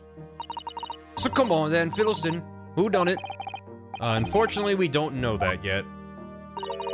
You don't say. We don't know yet, Gina. But Mr. Naruhodo and all of us know that you are innocent of this crime. And while we haven't yet managed to work out who the real culprit is, there are a number of interesting facts that we have managed to establish. Oh yeah? Like what? Well, for example, the reason for you being there in the first place. I think I know now why you broke into Windybanks that night. It looks like I'm gonna have to take some evidence that clearly reveals the reason and thrust it in her face so I can present it to her calmly, I suppose.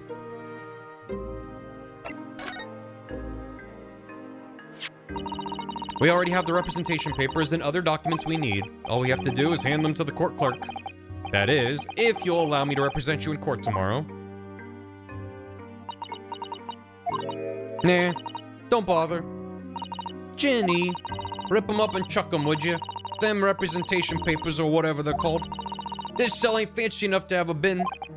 So, what will you do in court tomorrow? Well, what's this? Thank you for the bits. I'll be fine on my own. I don't think you will be. Look, it don't matter. What's gonna happen is gonna happen. This is one stubborn pickpocket. Yeah, but what about this? We found this in Windybanks' storeroom. The manuscript of Iris's latest story. Well, oh, right. Well, that's good then. Curiously, the storeroom at Windybanks showed no sign of being ransacked for items of value or the like. With one exception. The box file that housed this manuscript. It was you, wasn't it, Gina, who broke open the box containing this manuscript last night? You were determined to find out whether or not the Hound of the Baskervilles was really there. That's the real reason you broke into the storeroom last night, isn't it? Egg!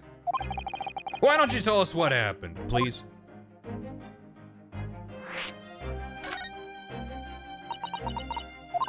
Alright, yeah. This Baskerville story. It's the latest Sholmes adventure, right? But it ain't been printed yet. So I figured it's gotta be worth a fair few pieces of silver, right? Oh yes, at least 5,000 pounds. What? So you intended to sell Iris's manuscript, did you? No, Ginny, how could you? What? Wait, no, hang on. Of course I wasn't gonna sell it. All I wanted to do was find out if the mantle script or whatever you call it really was there or not. That's the only reason I was in the place. For Iris's sake, isn't that right? We knew why you'd done it from the start, Gina. Of course we did. But I knew you wouldn't do anything mean like that, Ginny. I just knew it. How much is that in Bob? That's a lot of Bob. That's like 10 Bob. Well, when I saw the manuscript in the storeroom, it reminded me of what you'd said the night before. Grown-ups do a lot worse than that, believe me. Barefaced liars, the lot of them. You just ain't realized it yet. I'm telling you, that mantle script ain't at Windybanks. You'd soon see if you had a look. If I'm honest, I have wondered if Hurley's telling me the truth sometimes. I mean that I sometimes wonder if he might have hidden my manuscript somewhere I don't know. Even though it's wrong of me to doubt him.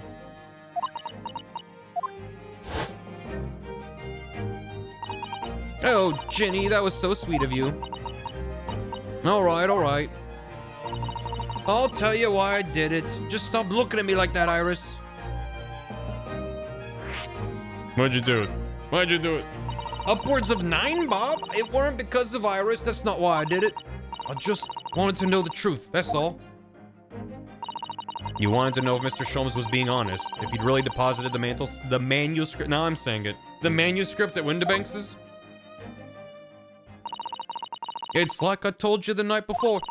I never had a father. But Iris's lot ain't like mine. She's got a dad, only she can't see him. Hey, Goon, thanks for 5 months. 60 long years. I remember when I was young. Enjoy your kiwi key. And I reckon that's gotta be Ada. That's why she writes her stories. They're about her dad, really. That's what it sounded like to me, anyway. Last night, when I was listening to what you were saying. Stories about Daddy? You mean they're not the adventures of a great detective so much as the adventures of a great detective and his trusty partner? Well, that's how I see it, yeah. You're so thoughtful and so kind, Ginny. Yes, and we never thought any differently, did we? Look, give it a rest, will you? I hate all this chummy nonsense, do you hear? I hate it. I don't trust no one, alright? That's how I work, cause if you don't trust no one can let you down. So leave me alone. Go on, Scarper. What's on her sleeves? Is that just dirt? I hadn't noticed until now, but it's unmistakable. Right there on both sleeves. Okay, I was like, this seems conspicuous. Not like a character design thing.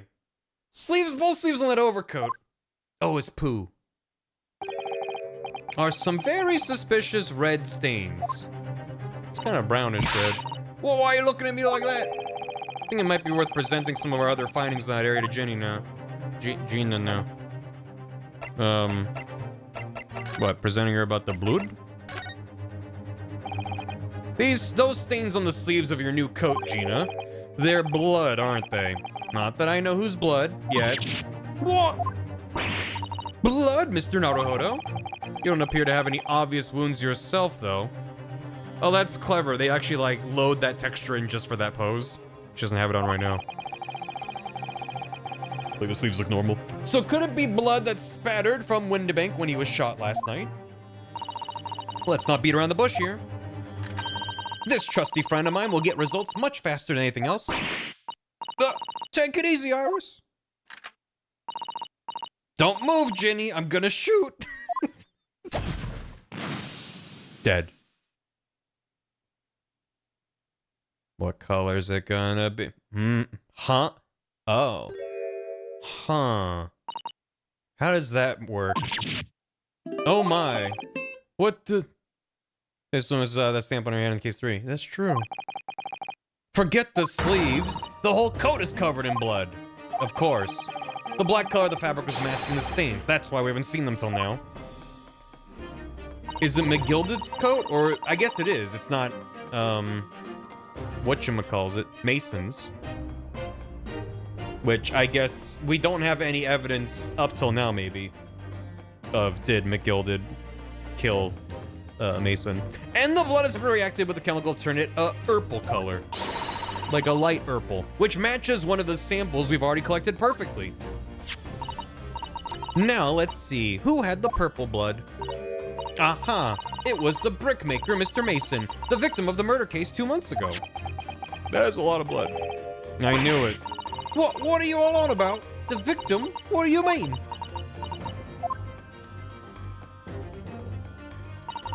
It's a rather uncomfortable situation, Mr. Naruhodo, but I think it makes things quite clear. It means the omnibus case is finally solved. The truth about who really murdered the brickmaker, Mr. Mason, is revealed. Oh, I wish someone explain what's going on. Stop telling half a story.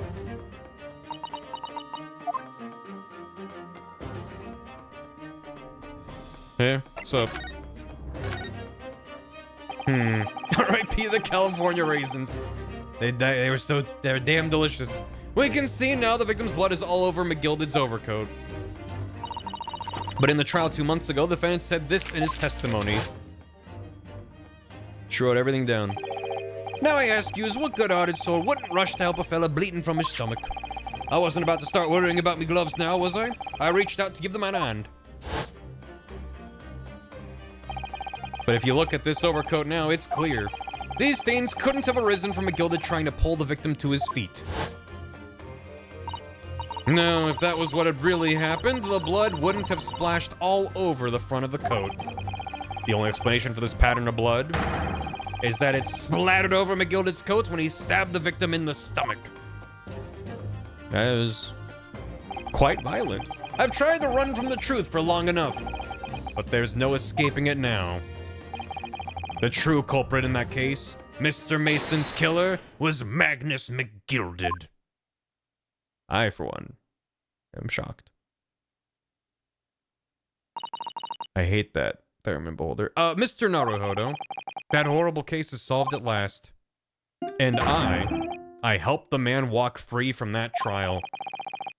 I used all that twisted testimony, all that sham evidence to prove his innocence. How could I have let that happen? Thanks, Gamer Dylan. 94 months! It's a lot. Bruno, did you believe him, though? Did you believe McGilded was innocent? I believed, or rather, I think I was trying to believe. I wanted to. Because believing in those you represent in court is a defense lawyer's greatest weapon. A weapon? Poor choice of words. Okay. I laugh from innocent man. Super innocent. Before I came to Great Britain, a great friend of mine taught me a valuable lesson. You mean Kazuma-sama? Yes. God, look at him. Listen, Ryunosuke. His teeth. We lawyers are only human. We can't we can't know for sure what is the truth and what is a lie. Which is why we must resort to our primary weapon. An unwavering belief in our clients. That's all we really have. Unwavering belief? Only when we truly believe what our clients tell us can we fight with everything we have for their cause. In any battle, there can be no victory without faith. So I believe you, unwaveringly. Cousin. Hee hee. What's funny, Gina? Oh, sounds like in this Empire Japan you come from, everyone must be soft. Well, come on, look at the mess this got you into, believing in that bog trotter. Yes, I inadvertently helped a murderer walk free into a burning carriage. So it kind of, you know, worked out. At least you've learned your lesson now, eh? Believing in people's never worth it. Someone always stabs you in the back in the end. As soon as you let down your guard, you've had it.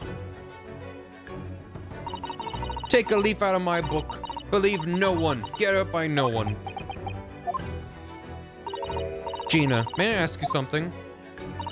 What? I'd just like to make absolutely sure. What would you like us to do with these representation papers for tomorrow's trial? How many times do I have to say it? Rip them up and chuck them away. Are you really sure that's what you want? I'll bet that's what he wants and all now. Mr. I'm a believer lawyer over there. Don't forget it was me in that trial 2 months ago. I led everyone up the garden path, did I? And you're telling me you can believe in me after that? Not likely. Well, Mr. Naruhodo, the lawyer's primary weapon is an unwavering belief in his clients. Ultimately, it comes down to whether or not I feel I can trust Gina after everything that's happened. I really want to save and say I can't, but I can't. I can't trust her. I gotta. Gina! Let me say it again. Please allow me to represent you in tomorrow's trial. Well, are you half-baked? Not at all. I'm fully baked. You've not once admitted to committing the crime, have you? What's more, I believe that you're telling me the truth. Thrice baked. I'm fully zooted, Gina. I don't know where I am right now. Seriously, Mr. narrow auto. Close enough. Didn't you hear all what I said before? I'm a born liar. Fibs just trip off me tongue. And I'm a diver, don't forget. Fully baked.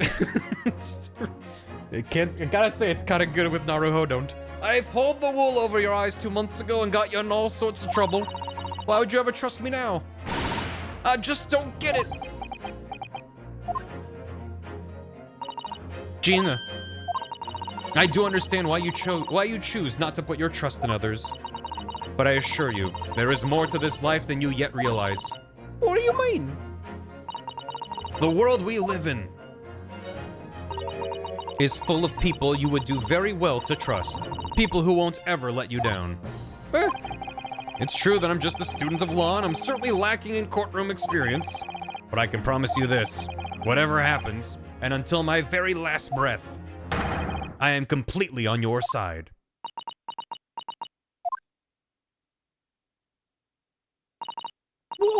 What do you expect me to say to that?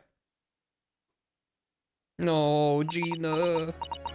No, we're getting through to her. Then it's decided. I will take these papers now and carry out the necessary preparations for tomorrow's trial.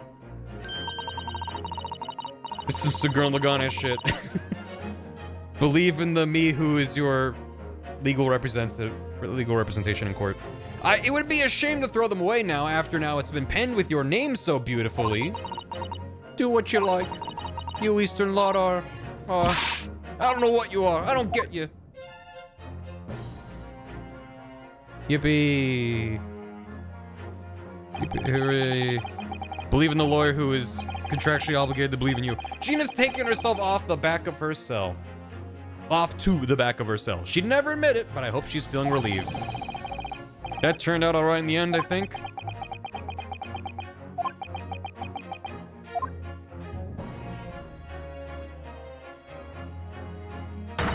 Will that make Kazuma Kami considering you know? Yeah. Whoever's hiding there, show yourself at once. Eavesdropping is the height of cowardice. Miss Susato? Somebody's there in the shadows. I can sense it. Somebody who wasn't there before. What?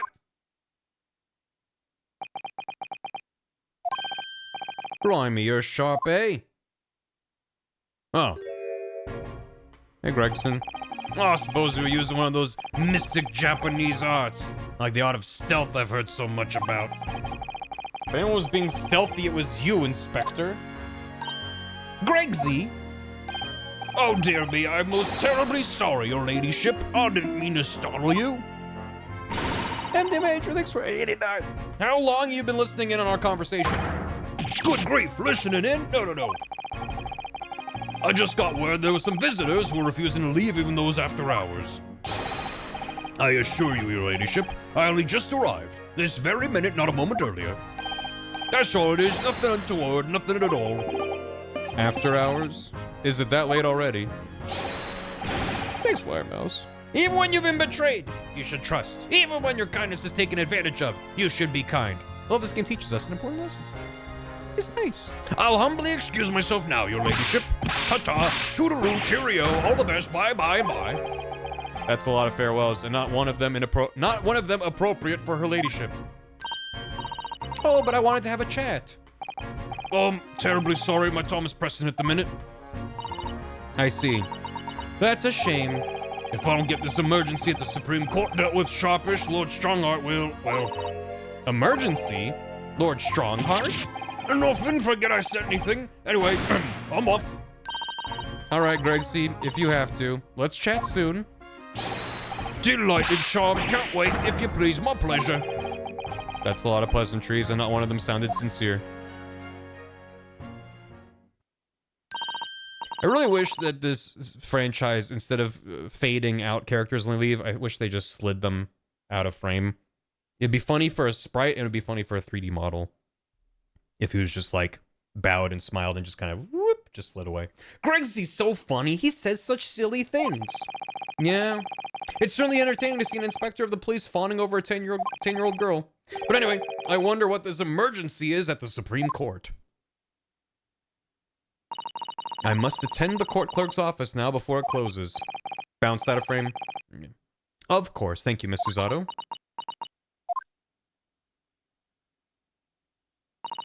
Little slide whistle.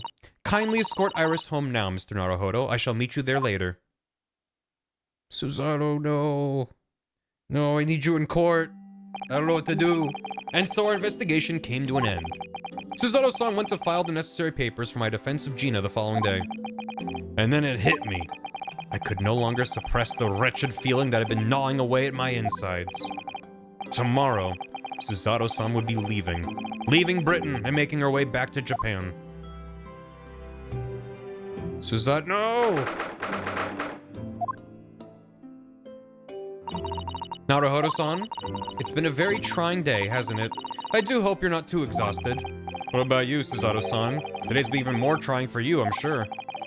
Sholmes was shot before our eyes, Gina was arrested, all on the back of the news that her father had fallen ill and that she must return to Japan at once. I hope your father recovers soon. Thank you for your kind words.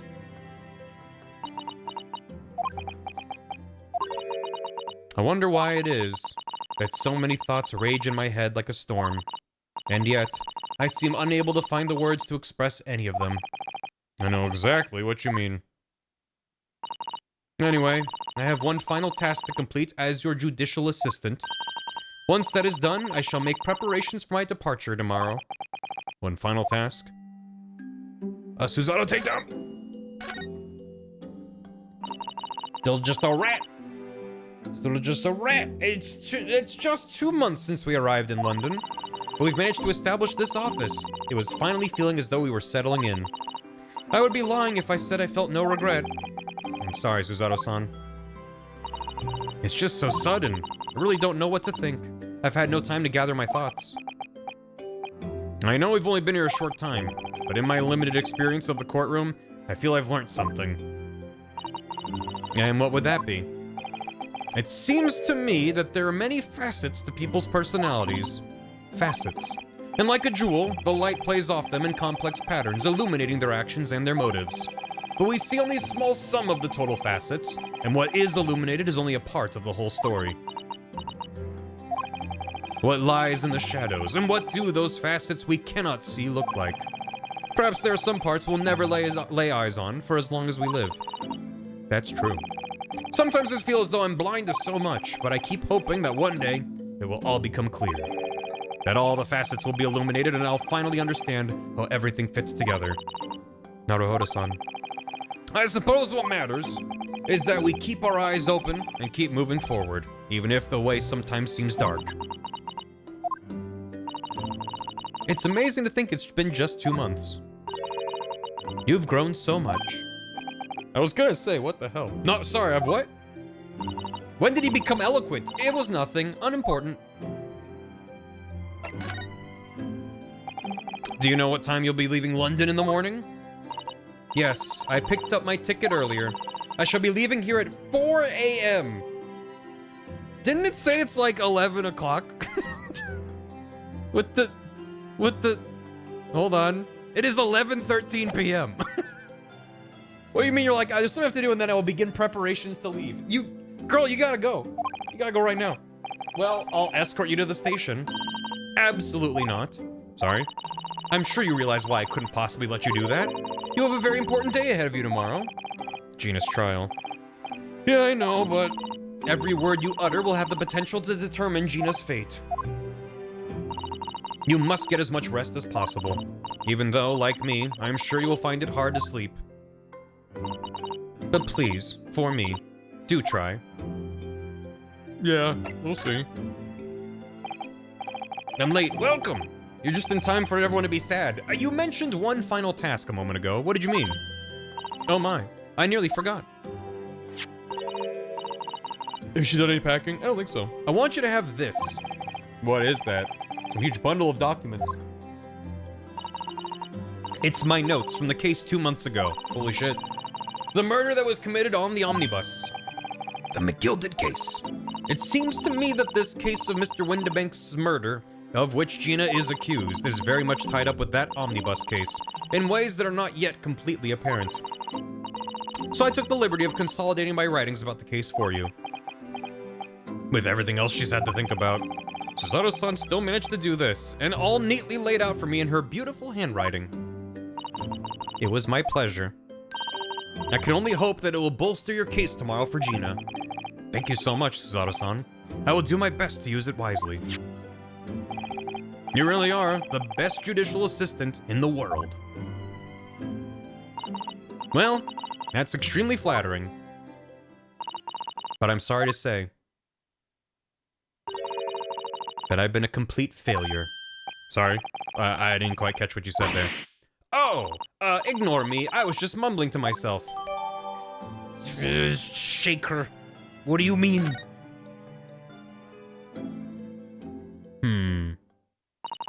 Well, it's getting rather late. I think you should go to bed now, Naruhodo-san. I must finish packing up my things in my room. Suzato-san, I wish you the very best of luck tomorrow. Good night. Wait! There's something I need to say. Hiya! What? What was that? A secret technique of mine. The Suzato shutdown. Shutdown! Windows XP shutdown noises. Boo-doo-boo-boo. And he's unconscious. And concussed. Please, I implore you. If we have to voice our goodbyes, I won't be able to hold back my tears. No! Goodbye.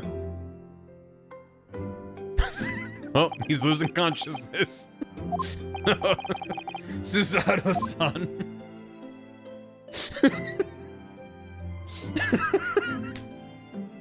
This fucking... It truly had been a trying day. I'm getting a little bit sleepy. It tastes like metal. On our feet for hours, getting Gina to open up to us and learning the truth about that nemesis of a case. Physically and mentally, I was exhausted, and yet the idea of sleep seemed impossible. But I forced myself to close my eyes. And as a cacophony of scenes of our lives here in London played through my mind, eventually, my fatigue triumphed and I fell into a deep sleep. I like to think he's still upside down on the floor.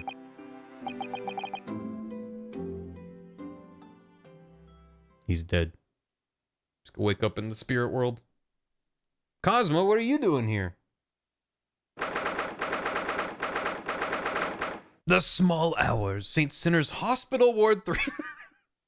I know we're probably cutting to Holmes or something, but I do love the idea that we actually are concussed and now we're waking up in the hospital.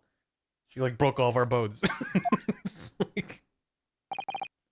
Yes, I quite understand. That is a great weight off my mind.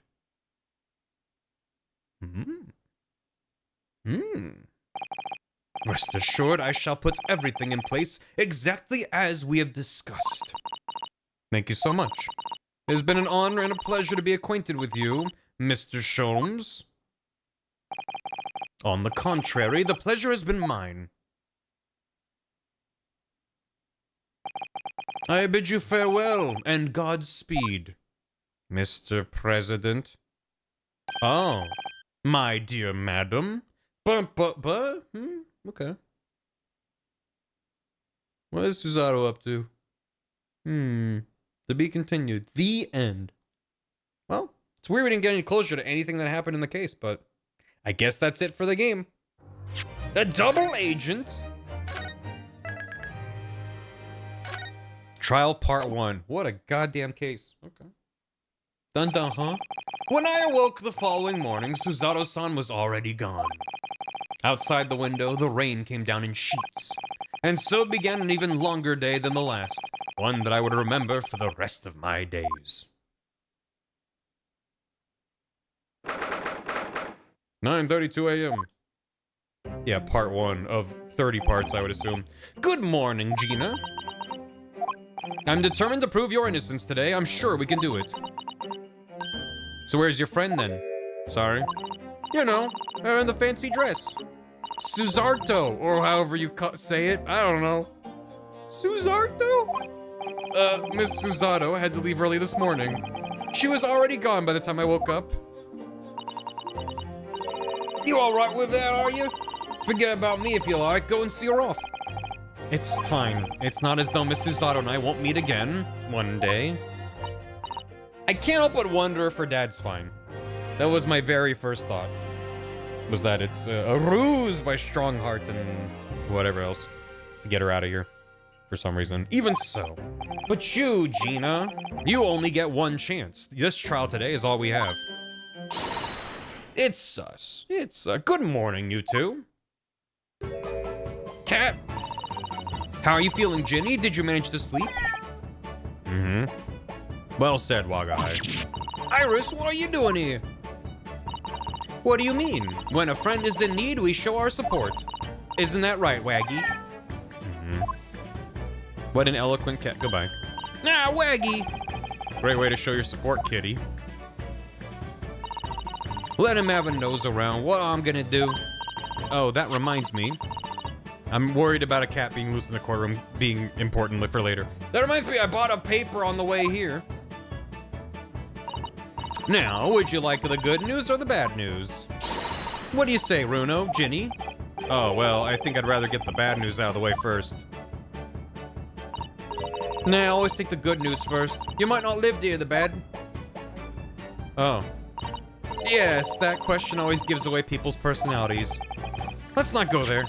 All right, then. I'll give you the bad news first. Great. A record amount of rain has fallen this morning, and carriages all over the capital are struggling to move. Huh? The bad news was a weather report? So I hope that Susie made her train to Dover, and that the train isn't delayed on its way to the port. Gosh, yes. All right, then. So what's the good news? Well, the rain is forecast to subside this afternoon. So even if the train is delayed, it should be able to make up the time later. Well, that is good news, isn't it? I couldn't give a monkeys, really. If only all good news canceled out the bad. I want to pull. Yeah, let me get that for you. And look, this trial's made the headlines, too. Pawnbroker perishes in pick purse plunder, see? I feel like that's more good or bad news, that there's an article about this trial. Good news or bad news first? Good or bad? There you go. How'd you like that? Pulls up. Well, let them say what they want. See if I care. I can't because you're covering your face. Don't worry, Runo will soon show everyone that this headline's nonsense. I will. And then in tomorrow's papers, the headlines will be, Discharged diver is dauntless do-gooder. Isn't that right, Runo? Oh, yes, let's hope so. Of course they will. I have absolute faith in you. How was that? I was trying to sound like Susie. Did it work? Did it? It's like she was still here. Today's paper's been at why? Why is that part of the court? Oh, I should have assumed as soon as it popped up with a custom sprite, but still. Good luck then, Runo. Okay, hold on. Why is he here? Why? Pawnbroker perishes in pick purse plunder. How awful. For Ginny, I mean. Tomorrow's headline will be Discharged diver is dauntless do-gooder, right? Yes, something like that. If possible, I'd like to go even bigger. Bigger? How?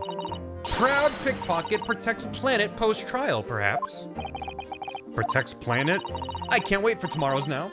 It's gonna be so great. Okay, what about... What's going on back here? Something... Ministry Mole? Classified secrets may have been leaked overseas from Ministry of Justice. Oh. There's a sensational story lower down the front page as well. That seems more important than a random trial. Ministry Mole. Classified secrets may have been leaked overseas from Ministry of Justice. For a 10-year-old. Iris certainly has her finger on the pulse of world news. It's about secret communications between Great Britain and its allies. Apparently they're being intercepted by hostile nations. A mole? Communications are being intercepted, but how would somebody be doing that? That's the question, isn't it? I've come up with 3 just different possible methods so far.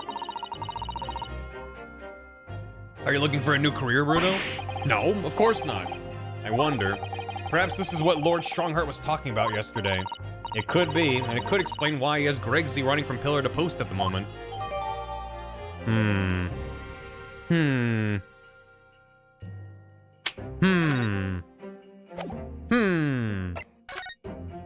Victim found deceased last scheduled omnibus day after a stab wound in the abdomen. Mason Milverton, brickmaker, East End of London. Max McGilded, prosecution defense. Conviction was assured with 3 eyewitness testimonies of a surprise 4th witness's testimony resulted in acquittal due to insufficient evidence. Huh? Obviously, I don't know the law like Susie does, but still. I'll be by your side the whole time, giving you moral support and encouragement. And long-range support.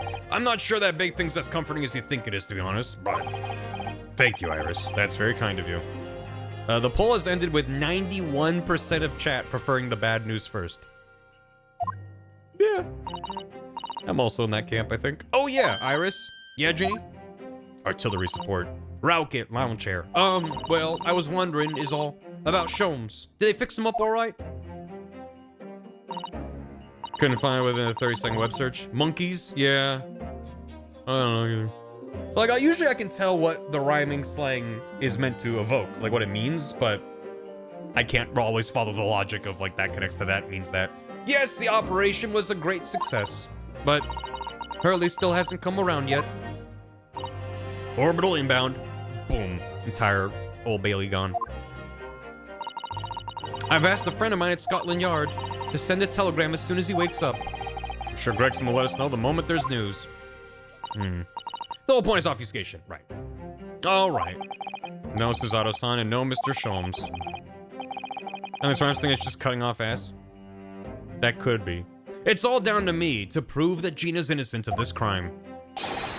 Miss Gina Lestrade, counsel for the defense. The trials are about to begin. Please make your way into the courtroom. It's time then. Yes, let's go, Gina. Iris. Lead the way, Runo. Do we have an apple crate for Iris to stand on? Or like 7 apple crates for her to stand on? Poor Gina. She's trying to put on a brave face, but I can tell she's worried and scared. I have to believe in her from start to finish. That's the weapon that will secure our victory here. She is 2 apples tall. If I learned anything from my great friend, it's that. Kazuma.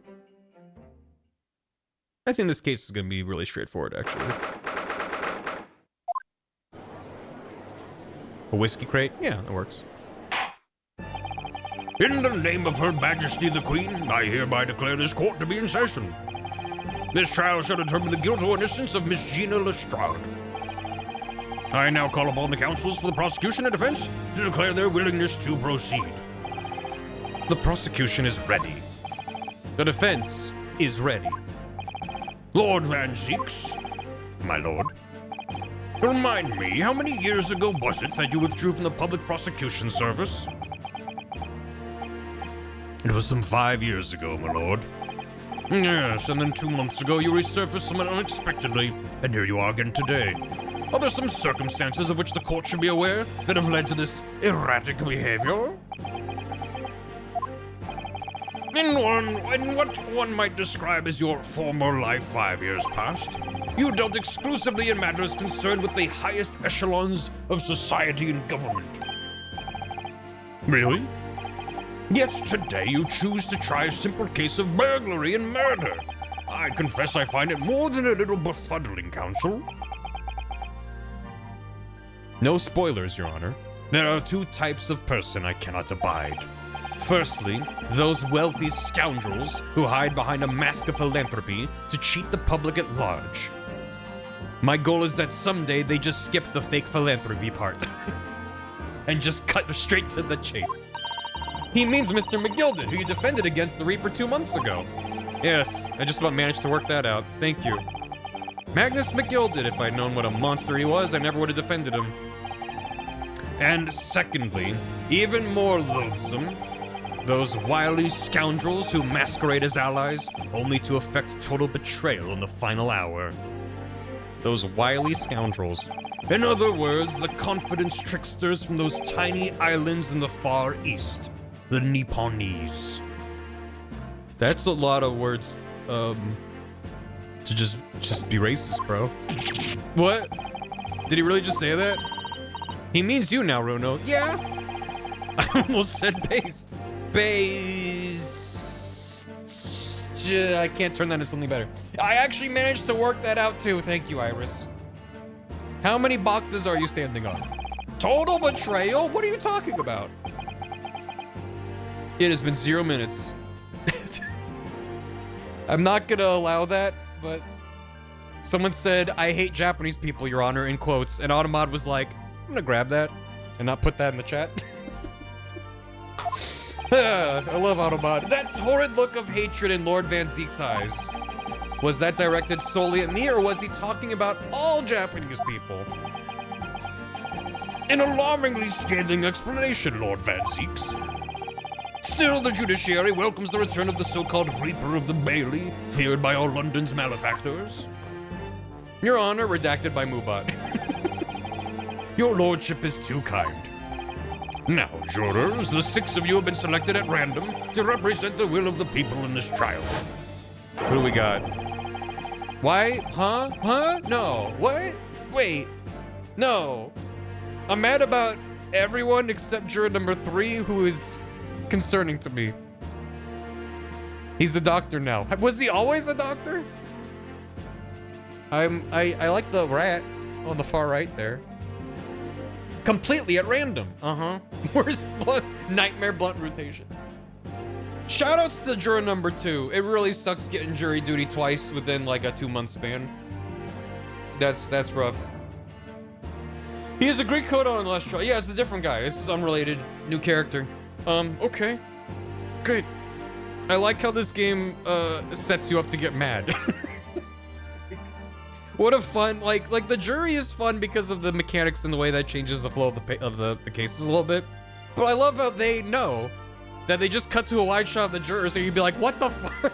Like, that's such a good bit. Because the first time you see it, you're like, okay, I get it. And then after that, every time, there's new ways to infuriate the player. It's good. He's got a rat. He's got a fucking, what's that Pokemon? Who's that I'm thinking of, I think Azumarill? Is that the little blue rat that's like a circle with a tail? Yes. Yes, Azumarill. I don't know if I'm even pronouncing that right, but yeah, that's the first one I came, but just like a circle. Does it have arms? I don't know. Azurill. Meryl? Peekaboo. Hey, Viz. Anyway, I'm Former lieutenant for the British Army here, don't you know? Chaps like me were born ready. Is he blushing? Oh, well, he does have a thing for maids, I think. Clean crockery, clean cutlery, and a clean conscience. His lordship's motto is very appropriate here, I think. Everything will be stereoscopic in the future. Absolutely everything, and I'm ready for it. Oh my god, he's gone cross-eyed. Oh dear. I wasn't sure from a distance what he had on his head, and I just... He said I didn't hate this guy. I said I was concerned about him, and now I know to be... Turn that 3D slider all the way up until it snaps off. I don't understand it. I can't have left it in there. It's not possible. But could I have? Did he sew up someone's stitches and leave, like, an entire, like, medical apparatus inside someone? Okay. Women indispensable in society. Stop. Female-centric future awaits. Stop. Oh my god, look at that. Look at that mouse. Oh, the mouse is reading, too. Good day.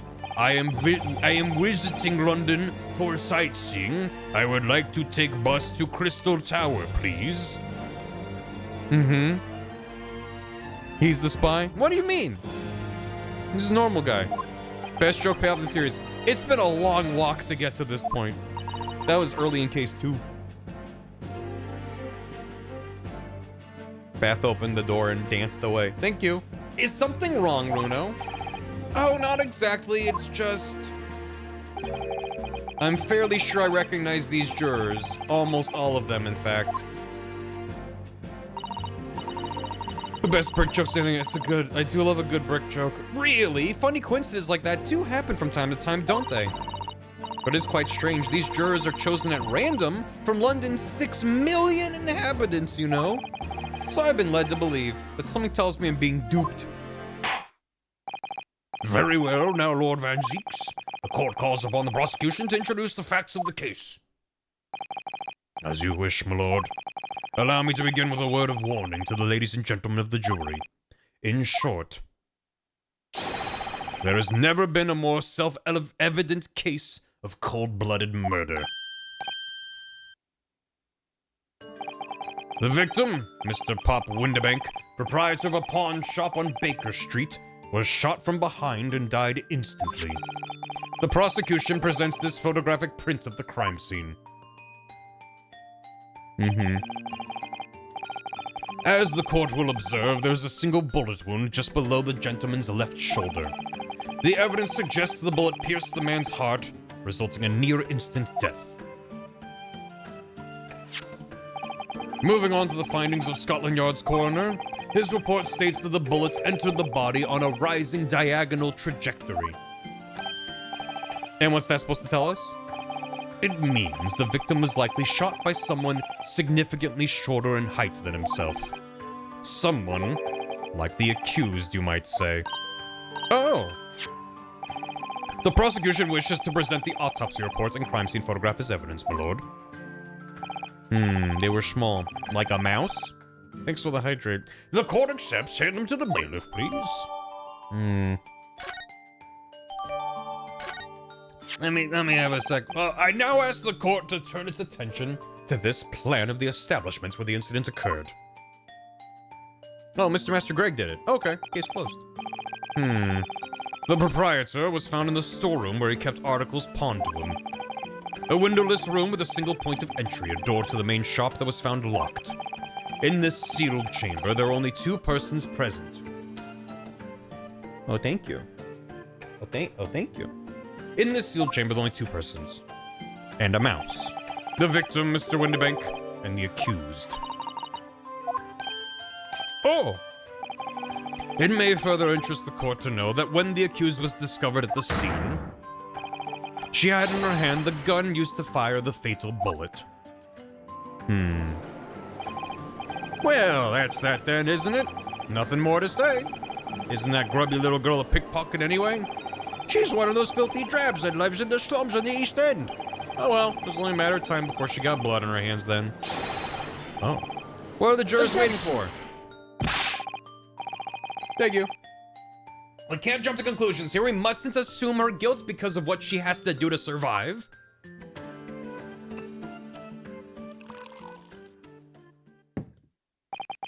My learned Nipponese friend, it is you who mustn't jump to conclusions. The prosecution has barely begun presenting its case. Conveniently, this appalling act of murder did not go unobserved. There were witnesses. Good gracious. After their testimony, this girl's true nature will be exposed. Pitiful pick-purse, a cold-hearted killer. Michael Mouse took the stand. Here's to establishing the truth. Are the witnesses the 2 people that shot Holmes? Because I don't know if we should trust anything they say. The court will take the floor plan and firearm into evidence. Hand them to the bailiff, please. At once, my lord. This isn't good. Hold on. Let me look through everything. Report prepared by Scotland Yard coroner confirms instant death due to a single bullet wound from the back. No other signs of trauma. From between 1 and 1:30 a.m. Yeah, Pop Windebank. Coroner Dr. Stevens. Single bullet wound in upper half of victim's back. No other visible signs of trauma. Instant heart death from a posteral anterior bullet wound to the heart. Bullet entered the body from the back on a gently rising diagonal trajectory. And the bullet did not go through him. It stayed in there. Wait, but if the bullet didn't go through him, why is there a puddle of blood underneath him? That's not, like, coming from the bullet wound. Right? And a wound in the back? What do you mean and a wound in the back? That's a burger? Oh. He fell on a burger. It's fine. I mean, usually there's blood because it, like, went through him. I mean, it's fine. Or is it?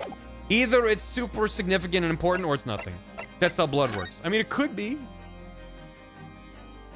It indeed could be. Felon jam. I don't know. That's back.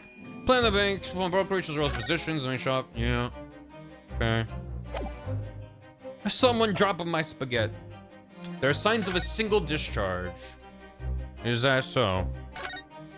This gun fires 6 shots. This is Mr. Windibanks' gun. The cylinder is completely empty. He always used to keep this gun on hand, on his shop counter. But only ever with a single bullet loaded, I understand. That's right. To keep all the pawned articles that were in his care safe. But his one bullet was fired that night and the poor man lost his life. Was he protecting his shop, I wonder? Trying to keep the articles safe. Also, if the bullet was found inside of him, we can prove that the other bullet in the calendar was from a different gun. So I guess that's something too. I wonder if it's loaded. This is gun, so there's an... Okay. It fires in spurts, my lord. It's another very just stupid bit from IT Crowd that lives in my brain. Is when Matt Berry's character becomes the boss and he finds a gun. He's like, I wonder if it's loaded, and puts it in his mouth and pulls the trigger a bunch of times. It's stupid. It said discharge, it did. This isn't good. I feel like the mood in here has turned very gloomy all of a sudden, Runo. It is a stupid bit. That's because it has. What? I can't. Oh, already? Already. Let us begin. Bring forth the witnesses to the foul murder of Mr. Pop Windibank on 16th April of this year. I mean, it was like 2 days ago. I don't think you have to specify that. What? Why? Oh. Witnesses, state your names and occupations for the court. Name's Nash Skulkin. Occupation's baddie, professional baddie. Name's Ringo Skulkin. Occupation's same as him. Tobias Gregson, Scotland Yard Inspector. The brothers. That's right, we're what they call the 3 Skulkin brothers.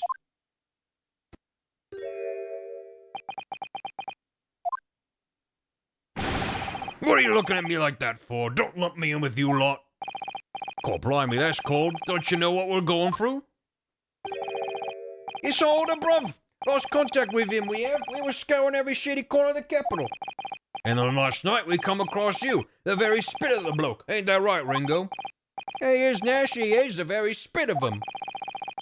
So we decided there and then that what we was gonna do. We was gonna call you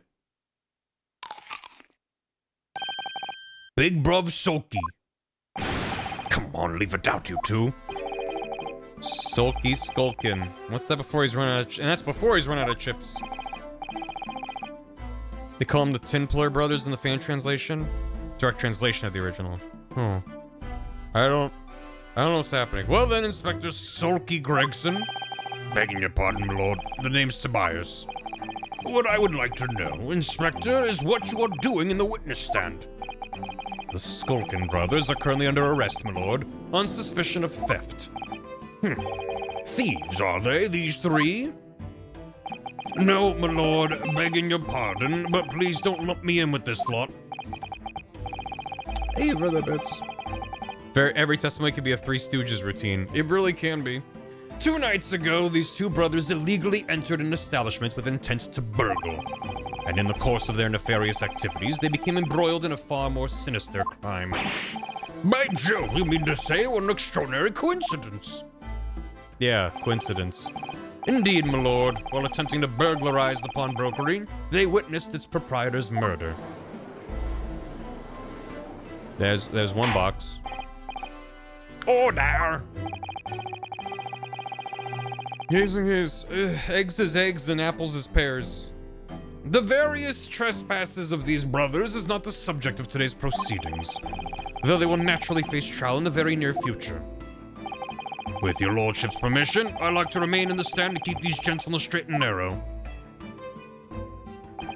Of course, Inspector. Skeptical as I am about the caliber of these witnesses, I will permit them to take the stand. How can we trust anything they say? Mr. Skulkin, you will now testify before the court. Describe the events of the night in question and what exactly you saw. Happy to. 'Cause a skulkin's never skulkin'.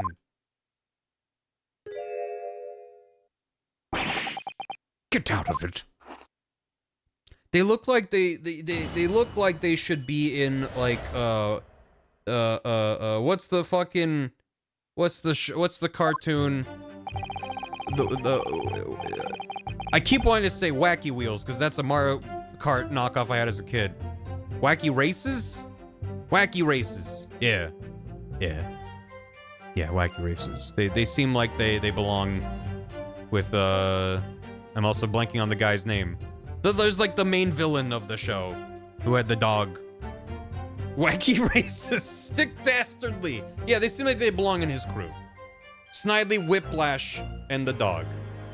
Was it Snidely Whiplash? Is what I'm thinking of? Or is it Dick Dastardly? Now I don't even know. It's both sound like correct answers.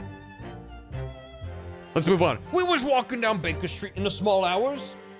That's Dudley Do-Right. Right, okay. I was like, yeah, that also sounds right, but not the right. Yeah. Dick Dastardly. And his little dog, too. Moose and Squirrel, correct. We was walking down Baker Street in the small hours, and the gaff's door was ajar, see? A door is not ajar. We can't trust what they say.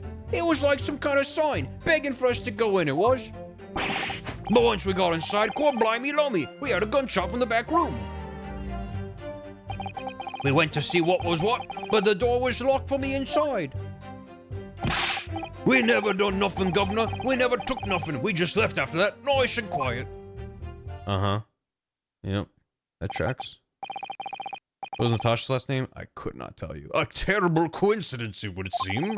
At the precise moment these miscreants entered the property, an even more sinister crime was afoot. Based on 1965, The Great Race, which is exactly as silly as the cartoon despite being a 4-hour-long movie. The witness's testimony is consistent with the crime scene in every detail. The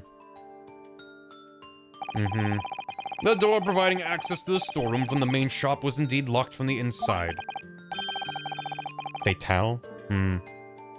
Boris Badenov and Natasha Fatale. God damn. And within, only the victim and the accused were found.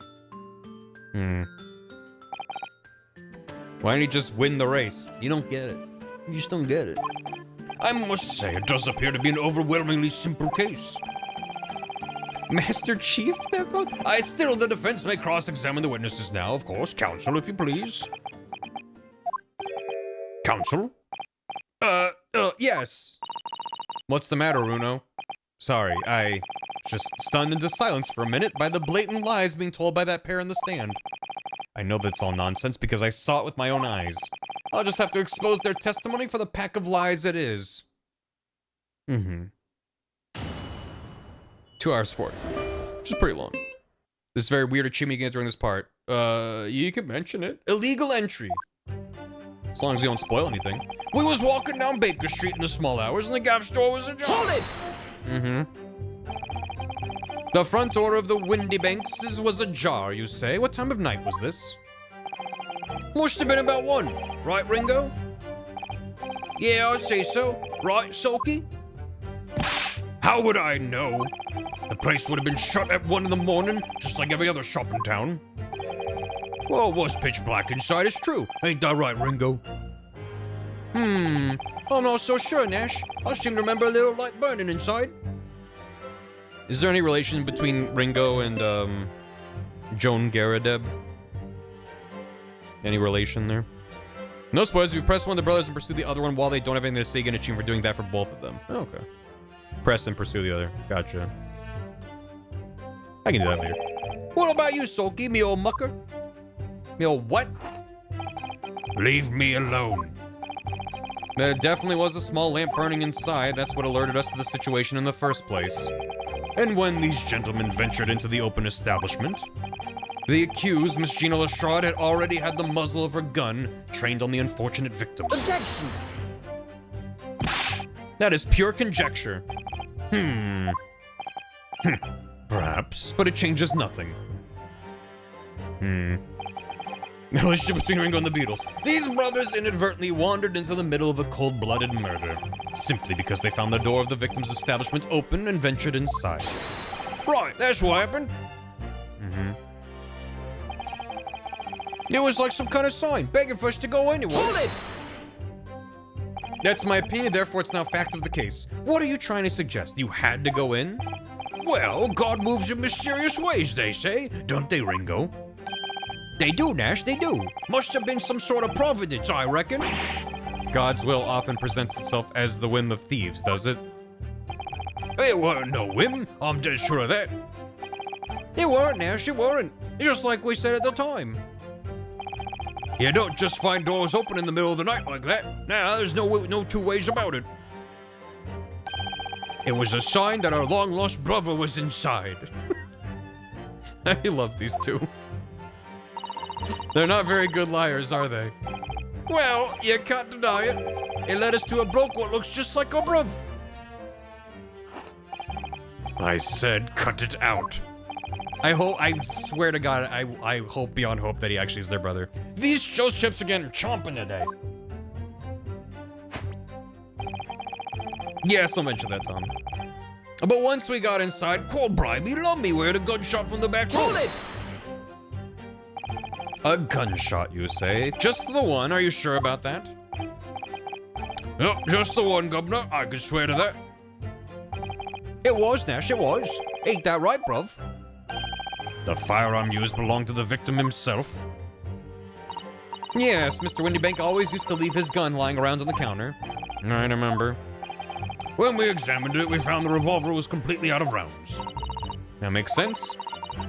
Mr. Windybank always used to say he only ever kept a single bullet loaded. That's true, I remember him saying that as well. So we can say with considerable certainty that only a single round was discharged from the firearm used as the murder weapon. Yes, my lord, we can. And I should remind the court that the firearm in question was discovered in the hand of the accused. Wonderful. We went to see what was what, but the door was locked from the inside. Hold it! Do you mean the door between the main shop and the storeroom? If my learned friend is having difficulty grasping the situation, perhaps a drawing would help. Excluding the shop's entrance from the street, There is only one other door, that of the storeroom. of course there was only a little oil lamp burning, not much to see by. And the door was hidden behind the and the door was hidden behind the curtain. That's right. When you go maximum glottal stop, it just becomes a little too much. When we arrived, the door was mostly obscured by the curtain. Tell me, why exactly did you try to open that door? Eh? Any normal petty thief would run at the sound of a gunshot, I should think. Oh, well, your turn to rabbit, Ringo. Well, Nash, yeah. They're the most, like, LA Noire tutorial NPC. Why did you do this? Sweating, nervous, looking around. For the final case in the game, it's kind of fun. I suppose you'd have to say we ain't normal, eh? Broadly speaking, humans respond in one of two ways on hearing a gunshot or scream. The timid flee, gripped by fear, while the courageous investigate to see if they might help. He is good at his job. Don't ignore the fact that they were there to rob the place. These are courageous gentlemen. Uh-huh. These gentlemen are of the latter inclination. My learned Nipponese friend, it would seem, is of the former.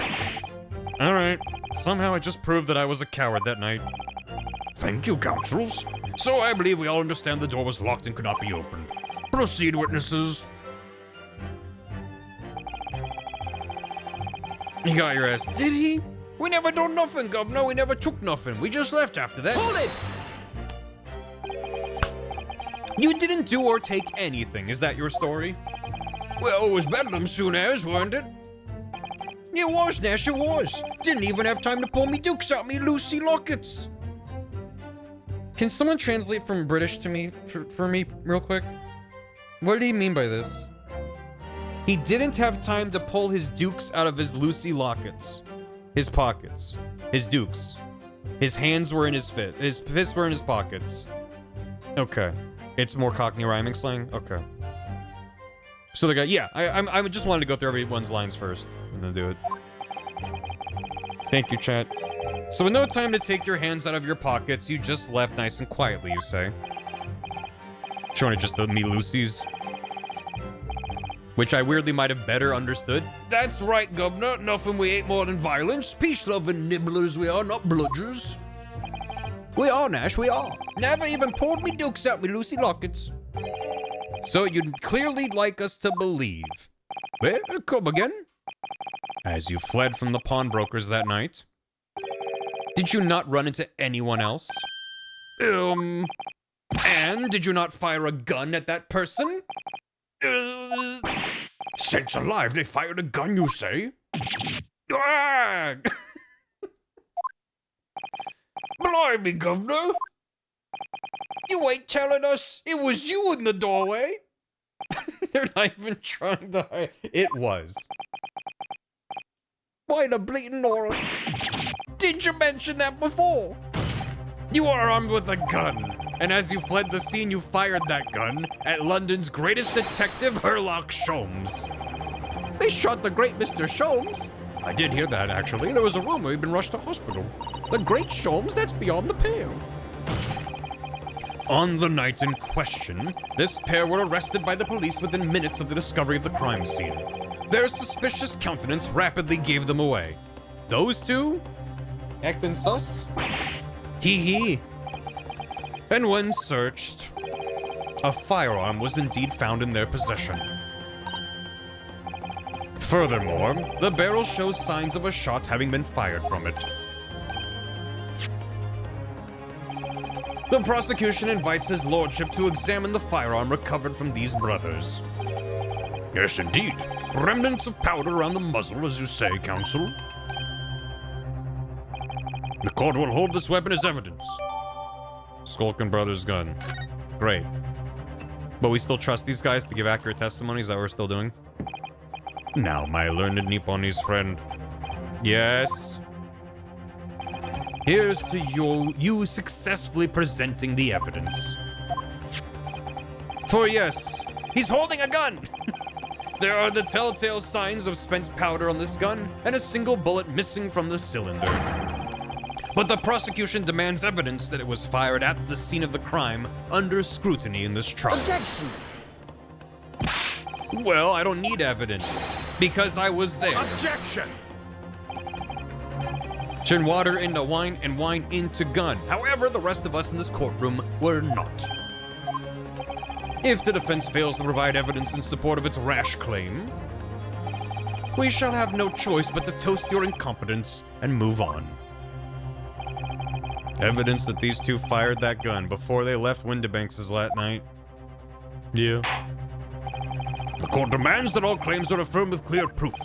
What evidence shows that these witnesses unloaded a firearm in the pawnbroker's shop that night? Do I don't have the calendar as evidence, do I?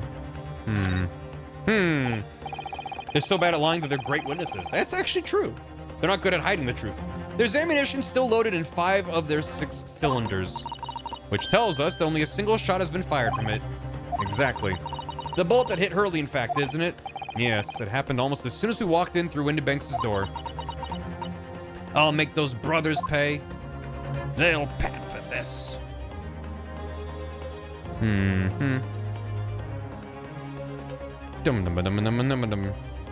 It's in the blood sample. Yeah, I could have found that on my own. Gotta give me a sec to figure it out. Well, now I know. There you go. Take that! I'm sorry. It's okay. The evidence is in this portfolio. Viz was just like, there you go. In the jail. What on earth have you there, counsel? During the course of our investigations, we discovered a number of bloodstains. It's alright. Not trusting the police to do the job they're trained to do. How arrogantly Nipponese of you. Yeah, but anyway, give me evidence. Here's evidence. Oh, you don't trust the police. Fuck off. We analyzed all the blood samples we found and recorded the results in this portfolio. And you claim to have the evidence the court is demanding therein? Yes, my lord. No more dallying then, counsel. Present the pertinent evidence at once. What do you have in your portfolio that proves these witnesses unloaded a firearm at the scene? This one. Take that! Welcome back. You've not yet been convicted. Thanks, Fizz. What is that? Explain. It's a photographic print taken at Windibanks' pawnbrokery on the day of the incident. I didn't even do anything. From the scene of the crime, is it? Yeah, is this that? A bullet hole? And if my eyes do not deceive me, it appears the bullet is still lodged there. Yes, as your lordship noticed, the bullet pierced Mr. Windibanks' calendar. Then it's close. It's alright. The date shown being the 16th of April, the very day of the pawnbroker's death. The incident occurred at 1 hour after midnight. This indicates a separate shot had been fired at some time after the calendar had been sent to the 16th. That's right. And while it isn't irrefutable, the defense believes this is credible evidence that the witnesses did fire a round from their gun in the pawnbrokers that night. Nah. Every time it cuts to that wide shot, I'm looking at Iris to see if there's boxes. And I don't see boxes. I think she's just hovering there. How does the prosecution stand, Lord Van Zeeks?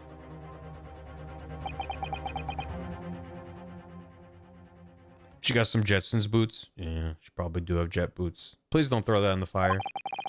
If that is the direction my learned friend wishes to take, the prosecution has no objection. What? Alright. But you'll forgive me for flinging my hallowed chalice aside in disgust at the repugnancy it exposes.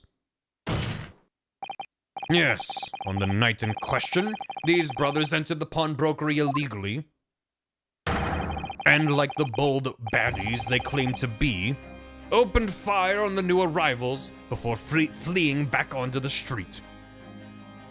I don't know if I like the idea of Van Zeek saying baddies in the court record. Take it easy there, Governor. You're gonna land us in the soup. Into the clink, into the drink, into the soup. I figured out the rhyming slang. That's how it goes, right? Into the English Channel. You can drink soup. Soup! We had a deal! You aren't gonna get into them details? Fine. Thank you for the soup. Important gift. Cook! I'm cooking the soup. This is also just really good with this music here.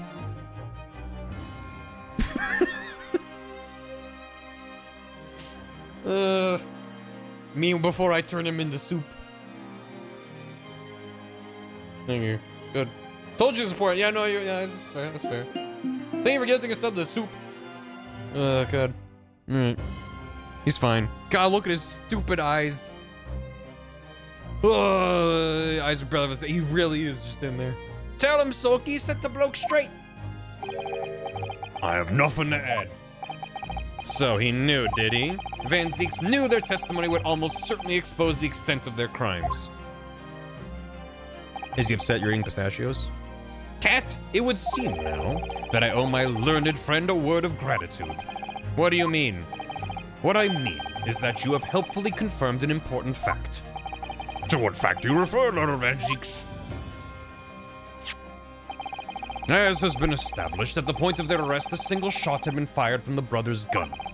However, if that shot found its target in Mr. Sholmes... Yeah, I see what is happening. Then clearly these witnesses cannot be accused of the fatal shooting of the proprietor and victim. Because this gun seems to have only been shot once, and we just proved that it was not used to shoot him. Unless... No, there's not really an unless. Well... Shit. In other words, these two men have no material connection to the murder of Mr. Windibank at all. It was a magic bullet. We already know that it was shot from an angle, so we're heading into that territory. That's it.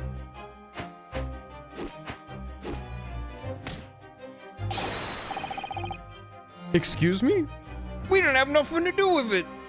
They're so happy. Look at their faces. These two fucks. We did it, Nash. We did it. That's what I reckon. Your crimes include unlawful entry, intent to steal, perjury, and let us not forget, attempted murder. Quite a catalog, eh, fellas? We're in for it now, bro. Now then, let us take a moment to consider the aforementioned great detective, Mr. Herlock Sholmes. There is so much whimsy in these two. The silly brothers. It would seem the man patronized the pawnbrokers in question somewhat regularly. Where's he going with this? Mr. Sholmes appears to take pleasure in tinkering with eccentric machinery. Eccentric says who? Not me. Don't give me that look. He installed a pair of machines like this one in the victim's shop. Here we go. That's one of Hurley's red-handed recorders. What is that, Counsel? It has the appearance of a photographic contraption. As your lordship has surmised, is indeed a camera attached to a small timing device. Every half an hour, it automatically photographs the interior of the establishment. The idea being that if a thief were to break it into the shop, at exactly half-hour increments, he would be caught red-handed. The prosecution has obtained the photo. That's a lot of photos taken by the device on the night in question.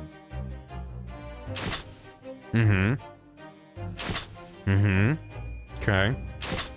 Spot the difference. This is just turning into observation duty. As the court will observe, copious identical prints are produced in a quite desultory fashion. Desultory? These photos aren't sultry at all. Rather prodigal, I feel. In fact, there are 2 such devices in the victim's shop, my lord. 2 of them. If I may refer the court to the plan of the premises, their respective positions are here and here. I gotta cross my eyes. No, you don't. You say these cameras produce a print every half hour. I'm afraid I failed to see how that would help if the anticipated thief conducted his activities in one of the many 30-minute intervals. One can only pray that the would-be criminal lingers, my lord, for a very, very, very long time. On the night in question, the witnesses currently in the stand were not caught on camera. That's a bit of fire tuck, eh, bruv? These 2. Lady Luck loves a skulking.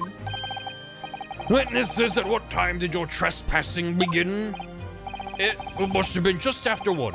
Right, bruv? Must have been, Nash, must have been. Yeah, just gone 1.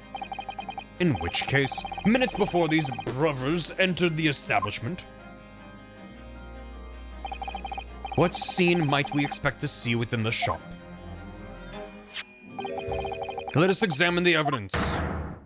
Oh, well, that's not good. Good lord!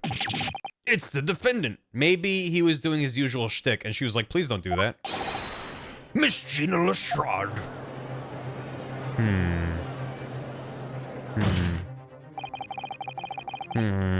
This was your lordship. As the court can clearly see. This is very convenient. The accused is pictured, gun in hand, facing the victim over the shop counter. No doubt coercing the proprietor to open the door to his storeroom. Why she have a gun? She stole his gun, is the idea. Quite. One can only too easily imagine the events that unfolded. Court will take this photographic print as evidence, if you please, counsel. Just the one, not the whole stack of them? In case there's other shenanigans? I don't believe it. Ginny. In short, the accused is the only person who could possibly have killed Mr. Windibank.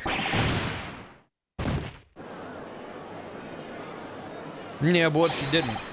I say, my lord. I wonder if I might put in a word at this point. Go ahead, Mr. Foreman.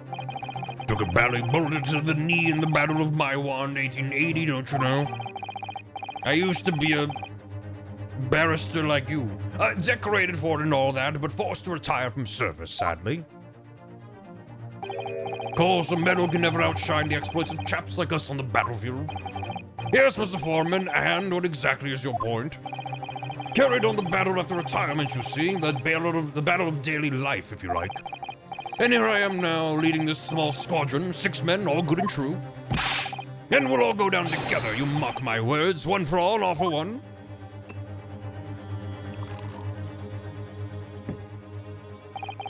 The ladies and gentlemen of the jury have reached agreement, have they? Is that what we are to understand? Well, Mr. Foreman, is that correct? In a manner of speaking, yes. That is the Gyarados Squadron's position, sir. I think you're supposed to remain anonymous and not give me your name. Even if I know your name. No, it's too soon to make a judgment. Status report for the court, man, on the double. His lordship insists on promptitude at all times, and that goes for making decisions, too. I think you'll find the truth is as clear as day now. I could reach out and touch it. I wouldn't have left it in there, I just wouldn't. But in all honesty, I can't actually remember. I'm so very concerned about that. Situation clear. Stop. No room for doubt. Stop. Truth now undeniable. Stop. I am very sorry for brothers. They're unlucky.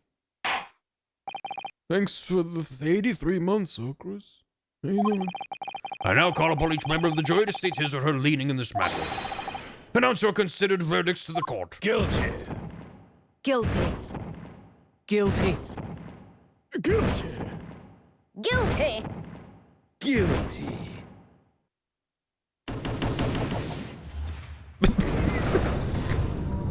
The old man doctor used his head. It does indeed appear the jury is unanimous in its leaning already. That photograph. It must be the definitive evidence that Gregson mentioned. But Ginny didn't shoot him. No, of course not. Lord, the defense wishes to assert its right to a summation examination. Very well, the court grants permission. So, you refuse to admit defeat again. How unsurprising. We shall proceed immediately with the summation examination. Mr. Foreman, are all members of the jury ready? Absolutely, sir. Always ready for action, my chaps. Very good. Ladies and gentlemen of the jury, you will explain on what grounds you have determined the defendant to be guilty.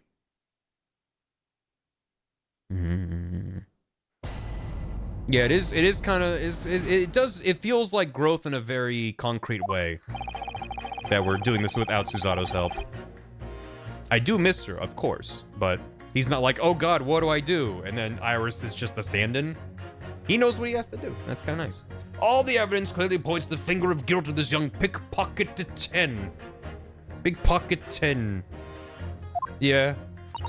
As a housemaid, I should like to see all filthy eyesores promptly and rigorously eliminated. I think you'll find that if you look at that photograph in stereo, the truth would just pop out. If I have left it in there, I should think there will be repercussions by now. What did he do? God. Mind made up. Stop. Global radio transmission, a verdict to follow. Stop. In Motherland, we say never judge by clothes, judge by head. I am convinced brothers are innocent. God, I love that rat. The circumstances of the crime and evidence do indeed implicate the defendant rather comprehensively. The storeroom locked from the inside, in which the victim and the accused were discovered alone. And in the accused's hand, the fatal revolver, the firing of which was heard by these witnesses. Not to mention this print. It is a little bit incriminating, that. Taken from a chap who's seen action on the battlefield, that young girl's on the verge of pulling the bally trigger. Yeah, trigger discipline's pretty bad. Thanks a lot, Mr. Sholmes. Oh dear, Hurley's cameras were supposed to help, not hinder. I'm afraid I think you have an uphill struggle ahead of you. Thanks. But Gina didn't shoot Mr. Windibank. Which means there's more to this situation that we've yet to see. You have the floor, counsel. Proceed with the summation examination. Legs! Yeah, if I missed my chance to do the whatever the achievement thing with those I didn't think the game was gonna be like, oops, you've missed your chance, and we're over here now. So if I missed my chance to pursue one while talking, that's fine. Yeah, okay. I was like, maybe after this we'll have more stuff with them. Defense's rebuttal. All the evidence points the finger of guilt of this young pickpocket. Hold it! Gyarados just waiting for mates. Yeah, he really is. You're Mr. Natsume's landlord, Mr. Gyarados, aren't you? We really must stop meeting like this. You almost done with Sagat too? Let's go. Hope it's going well. You're that lawyer chap. Well, there's a turnip for the books. Oops. A turnip? Rather a turbulent time we had back then. Some extraordinary events took place at your house, that's for sure. Luckily, Mr. Sholmes and I were able to get to the bottom of it all. I think we did rather a lot for you, didn't we? And this is why there shouldn't be a personal connection between the lawyers and the jury. I mean, obviously, I wouldn't be suggesting that therefore you should change your leaning to not guilty or anything. Can't be denied, I suppose. The curse of the Garrett house was the talk of the town after that business. The lodgers moved out and I couldn't get a bally soul to take up the tenancies. Oh. Haven't had the heart to break the news to Joni yet. Bad enough the old girl's clapped up. Yes, can't be denied, you did do rather a lot. But not for us, that's for dashed certain. I suppose not. Of course. There can be no suggestion of that being the reason I'm leaning towards guilty here, obviously. Obviously. But honestly, I really wish he'd pay more attention to the trial and less to juror number 2. I'm glad it's not just my imagination and the game's like, nope, that's what we're doing. As a housemaid, I should like to see all filthy eyesores promptly and rigorously eliminated. Hold it! Clap handcuffs on her. Oh, so their experiences at home are evolving. Good. Happy for them. Polishing the bench, I see, again. A maid's work is never done. Not a blemish must remain. What exactly do you mean by filthy eyesores? On my way to market for his lordship, I have to pass through the East End. The place is full of beggars, pickpursers, and crossmen. The scum of the earth. A little harsh, perhaps? Let me be plain. If it were up to me, all those back slums would be made spick and span or eradicated. At least we have people like the great detective working to achieve these important goals. You're referring to Mr. Herlock Sholmes? That's right. I like to keep abreast of his exploits by reading Ranced magazine in between my duties. He does wonders cleaning up London streets. In my opinion, he should be declared an honorary maid of the capital. Mr. Sholmes, a maid. It's really quite unforgivable. Gutter scum having the audacity to shoot our very greatest detective. Minor detail, it was the 2 brothers in the stand who shot Sholmes, not the defendant. A minor detail indeed. They're all gutter scum as far as I'm concerned. Well, it just might be an idea to get our facts straight anyway. Yes, all right. I shall amend my statement. Good. Those brothers are the scum of the earth. They should swing for shooting the great detective. Hold it! Recess for the 2 of them. I agree with you. The shooting of Sholmes was an unforgivable act. But the purpose of this trial is to determine who shot the pawnbroker, Mr. Windibank. I'm afraid you're splitting hairs, sir. Sorry. Whether it was the thieves or the pickpurse, it was still gutter trash that shot the pawnbroker in the end. Filth that should be cleaned up and eradicated, in my considered opinion. Thanks so much for sharing. Changing this maid's mind isn't gonna be easy. Bruno, it was one of those 2 brothers that shot Hurley, wasn't it? Yes, without question. Well then, I'll never forgive them. Oh, Iris.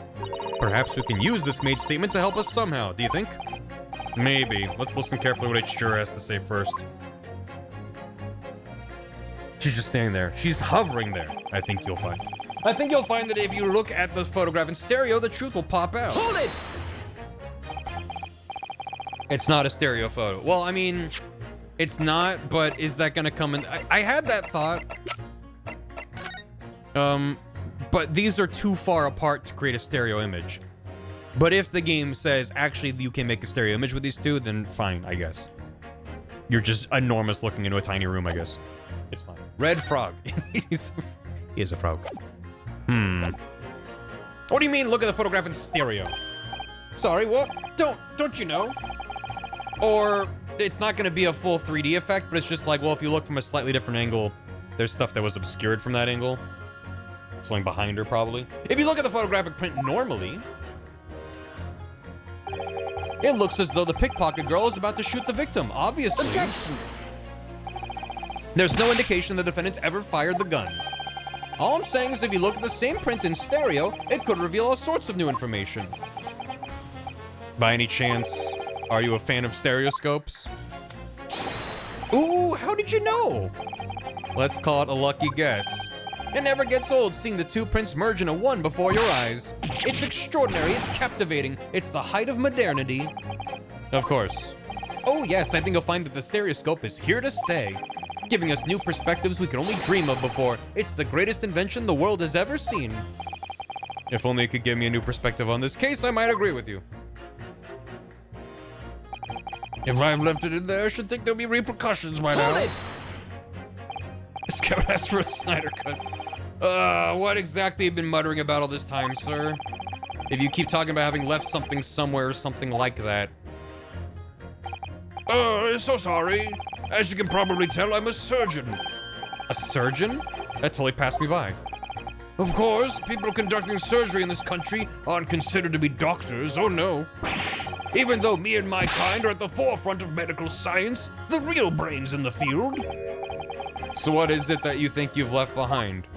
Well, that's a little embarrassing, to be honest. You see, I was operating on someone yesterday. Standard thing, went in through the abdomen. But when I'd finished the procedure, I couldn't find my scalpel anywhere.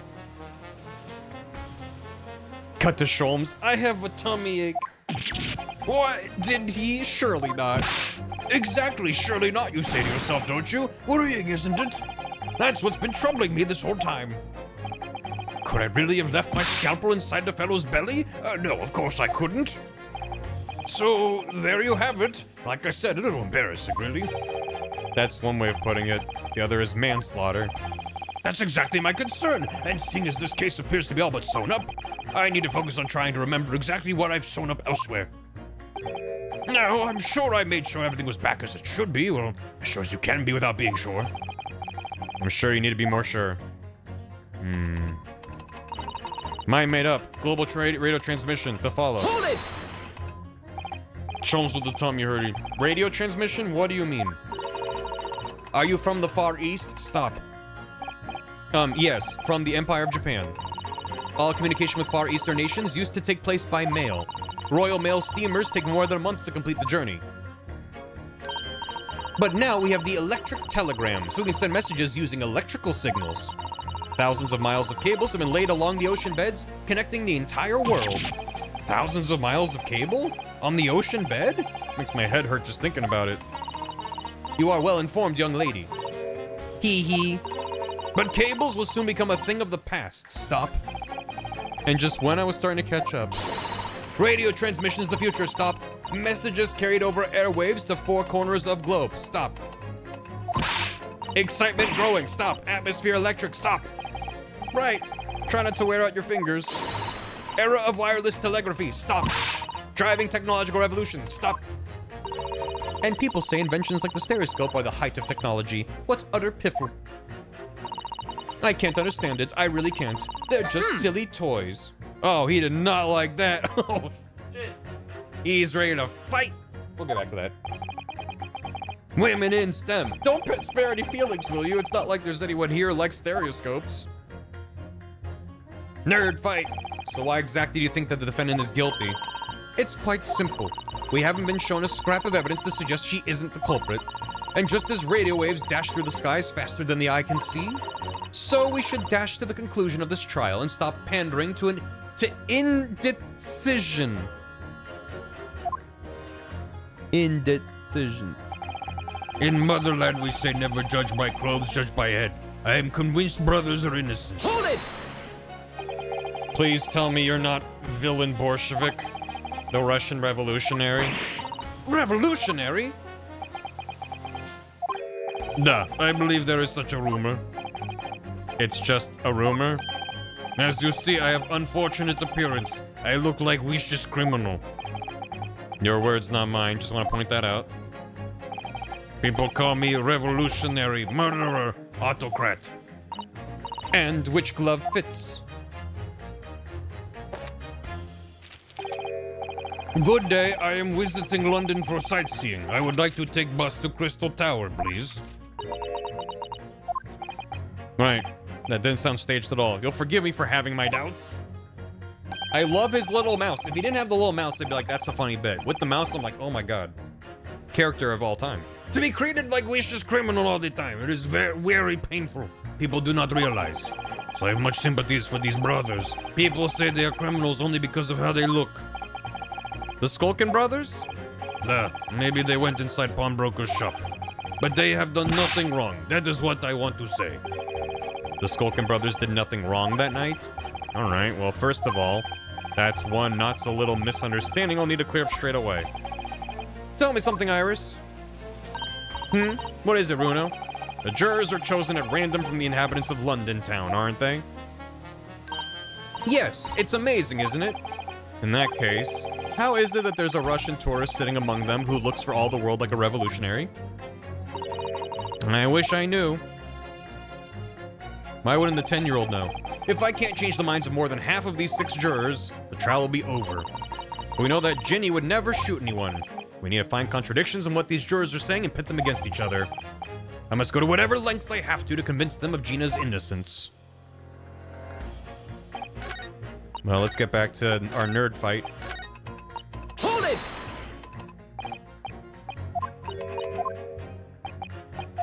It's a plot device, Mr. Frodo. Mr. Frodo. They haven't heard about second testimony yet. Yeah. Almost there. Wait. Yeah. There we go. Excuse me. Juror number 3. Sorry to interrupt when you're obviously fuming, but... What? Do you perhaps have something to say about juror number 5's last remark? As if I couldn't guess. Oh, you bet I do. Say that again. Go on, I dare you. Goodness, are you talking to me? I think he just might be, yes. You think stereoscopes are just toys, do you? Absolutely. I mean, really. A machine to view photographs in 3 dimensions? Why on earth would you not just use your eyes to look at the world around you? It's all 3-dimensional. What a great way to appease the man. No, I'm sorry. Stereoscopes serve no practical use at all. You just don't know. Pardon? I think you'll find that viewing a photograph through a stereoscope can unlock all sorts of possibilities. I'm obviously going to have to demonstrate. What sort of possibilities? Well, take a crime scene, for example. If you had a pair of photographs from a crime scene that you could view through a stereoscope, it could reveal hidden clues you'd never even noticed before. What? Have you got any, Runo? Any prints we could look at with a stereoscope? How about this print here? It should do the trick, I think. Cat photo. Take that! Cat photo. I was wrong. I can't actually think of anything we could use at all. Damn it. I wanted to bring the cat photo to the stand. Oh dear, I think maybe I'll have to have a stereoscope look at your brain sometime. What's that supposed to mean? Oh, don't tell me I have to go all the way back. This is the same. Yeah, okay, fine. That's what I get for having fun. Hold it! Okay. Do I have a... I mean, I have this. That's not a stereoscope print, though. But can I present it and be like, well, there should be another one from the same time? Is that how I get the second photo? That the prosecution is clearly withholding for some reason? Just pick a blog I'm presenting to the court. You know the gif of,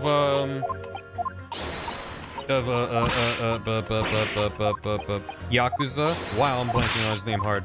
I'm too much in the Ace Attorney brain rot. There we go. Excuse me. No, not Kiryu. Majima. Majima. When Majima puts the watermelon on the table. That, but it's Wagahai. It's Waggy, the cat. I think that'd be pretty good. What? Majima melon. Yakuza like a dragon, the main character. Correct. I mean, yeah. Okay. Other than presenting the crime scene photo, I don't know if there's anything else I could present, so maybe I need to get a photo if this is wrong. Kakudemon from Doom? Oh my god. Yeah, I've got some prints. How about this? Yeah. Take that! Alright then, juror number 3. Are you saying you can do this with any 2 suitable photographic prints? Of course I can. Very well then, I'd like you to demonstrate. I'd be delighted to. Just give me one more print and I'll amaze you all. Oh. I don't have the second print. That's the whole problem. What am I supposed to do? Is it... Am I mistaken? My badge. I don't have a second one. Try it. I wish. I have to use your badge. I don't like mashing through all this text every time I'm wrong. I guess I can save.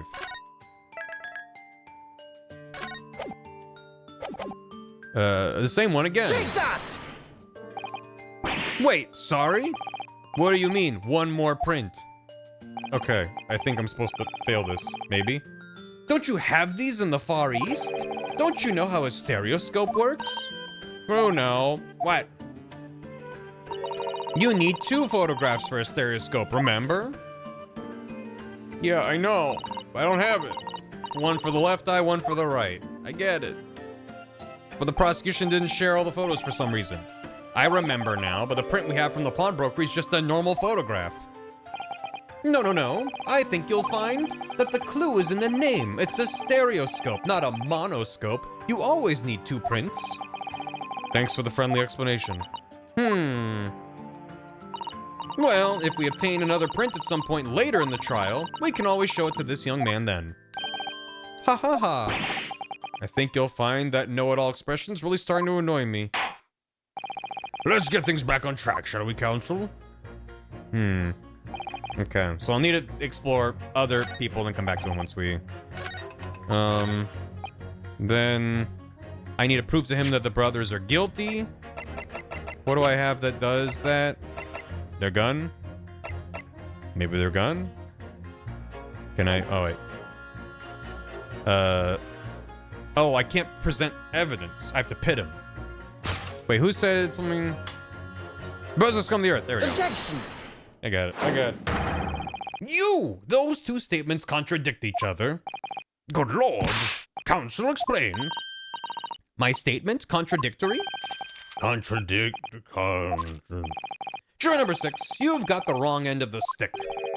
I do not have stick. I have mouse. Yeah, you do. As juror number 2 said earlier, when the Skulkin brothers fled the scene on the night in question, they fired a shot from their revolver. Yes, they shot poor Mr. Sholmes in the abdomen, I understand. Right in the midriff. Surely you're not going to tell the court now that you didn't hear. Abdomen, ABD. Sir? Sorry, my English is still learning. You are telling the court you didn't hear? Forgive me, I did not hear. Here is word, abdomen, part of person's body containing stomach and other vital organs. If this is what you mean, you should say in plain English. I am Russian, not native speaker. Who thought it was a good idea to let this man be on the jury again? Now looks like the mouse has a little speech bubble above his head. Let him speak! You are telling me these brothers who look like criminals were lying. They said before we never done nothing. The truth is they shot detective. Duh, this is double negative. Yes, that's exactly right. No! Don't squeeze the rat! Lying is wrong, especially when lie is said by person who looks like criminal. Shake the rat! Rat shaker real. Coming from you, that seems surprisingly prejudiced. This means when they said we never took nothing, maybe it was also big fat lie. Is this true? Well, according to the police report, no stolen goods were found, so... Enough, I trust no one now. It's not the mouse's fault, though, sir. I must see with own eyes. I must investigate crime scene myself. I'm afraid that won't be possible. Yes, it is, Runo. Easily. Sorry. With the prints from Hurley's red-handed recorder. No. If you compare the print that pictures Jenny and the next print from half an hour later, you'll be able to see straight away if anything was taken or not. Cooey, Mr. Prosecutor. Tut. Calling on the prosecution in the middle of a summation examination of all times. The print showing the accused threatening the victim after she broke into the shop is this one. Following this, the victim and the accused moved into the storeroom. Meanwhile, the Skulkin brothers entered the shop and summarily heard the fatal gunshot ring out. Sadly, none of these events were captured on film. This is the print produced by the camera half an hour later, after the brothers' flight. Is anything missing? This was taken after Hurley was shot then. As far as I can tell, nothing has been taken.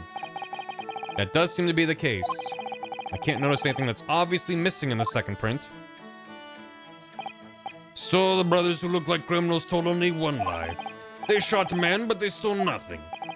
It would seem so, yes. Good. No, not good. You were right. I did not understood situation. Now I know brothers have lied. I think it is very important to continue with trial. Yippee. The people are gone. They stole the people. Well done, Runo. The balance is shifting. Well, it's a start, I suppose. There must be more in what these jurors are saying that I can use to expose the truth. And if I can do that, we just might turn the situation to our favor still. Thank you, counsel. Continue with the summation examination. And kindly hand that new photographic print to the bailiff to be filed as evidence. More photos. Give me more photos. Another print in the court record. I wonder if we can make use of that. They're from the same perspective, though, so with this... okay. I wonder if I can still use it. I wanna present them side by side. Well, I guess that's what this is for. I just have to go through the whole song and dance again. Oops. No, I'm pressing the... Hold it! There we go. What do you mean? Bum, bum, bum, bum, bum, bum, bum, bum. I'm doing it! I'm doing it! The dialogue changed? What dialogue changed? You're talking about villain Borshevik's dialogue? Juror number 3's dialogue changed? Oh. Did it? Oh. Well, he's upset. Excuse me. Okay, maybe they do let you skip this after you've gone through it already. And you just press... Okay, well... That's my bad.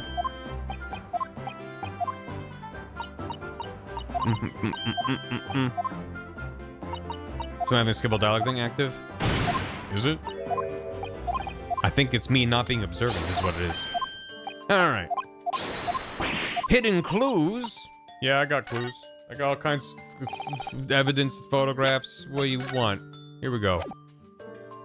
It's something dogs. Oh, right, yes. If it's new dialogue, then it doesn't let me skip it. Yeah, but I prefer being able to mash through it, because they like to make the text real slow for dramatic effect. And I'm like, I'm trying to read this out loud. It takes an hour. These two prints were both taken with the same camera and Windibanks is on the night in question. Yes, I see. Tell me, Mr. Lawyer, do you know how stereographic images work? Yes. Do you understand the principle? Yes. Well, I think so. I did have a lesson yesterday. How many times are they gonna explain this? Slight shift in perspective, yeah. Which these are from the same perspective, so it's not really the same as the stereoscope, but it's fine. I want to compare what's different. Exactly. It's that small shift between certain objects in the two pictures that's really important. Thanks for 76 months, bagel teeth. Ballistic markings of the fingerprints of a gun. Do go on. What happens if you use photographs that are exactly the same then? No, obviously that wouldn't work at all. Not for seeing the scene three-dimensionally anyway. Oh, of course, now I see. Naruhodo. I think the young girl's discovered the secret. I have. Oh, she's cross-eyed. Can you uncross your eyes before you tell me? Have another look at these two pictures from Hurley's camera, Runo. Go on. Can you see that there's a really obvious difference between them? No, I'm just gonna do my thing over with my capture. Are those in the right?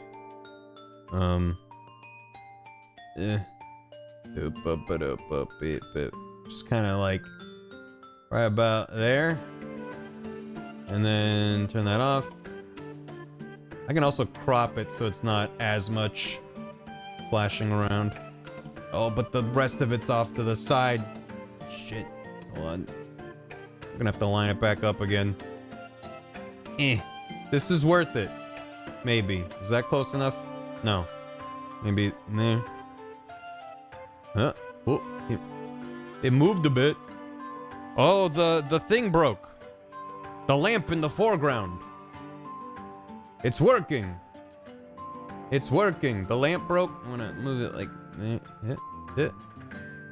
yes. Naruhodo. Everything slid around a little bit, which is weird. Why? But yeah, the thing broke. Lamp died. Weird. Weird. Anyway, there is an obvious difference. Of course there is. There's 2 people in the first and no people in the second. Well, yes, you can see that straight away, but now, try looking at the pictures in 3 dimensions. All right, I'll give it a go. So to start with, you have to cross your eyes. I want to try to... It does. Even if I was able to get a really good, like, stereoscopic view crossing my eyes, it would be really tricky, I think, to point out that just one thing's broken now. It's like a light thing on top of a light thing. Like, that's pretty subtle. You have to cross your eyes and then try to make the 2 pictures overlap exactly. The 3D slider. Oh. It's always blurry. Yeah, that's usually my thing, too. Is I can get a sense of depth, but then it's out of focus. Let's see if by crossing my eyes I can make the quill pens from each picture overlap in the middle. Yeah, the quill pens are nice as a focus because there's a lot of contrast there. Wait! Is very pretty much there. Okay, cool. It's something else. Is it? It's not the lamp?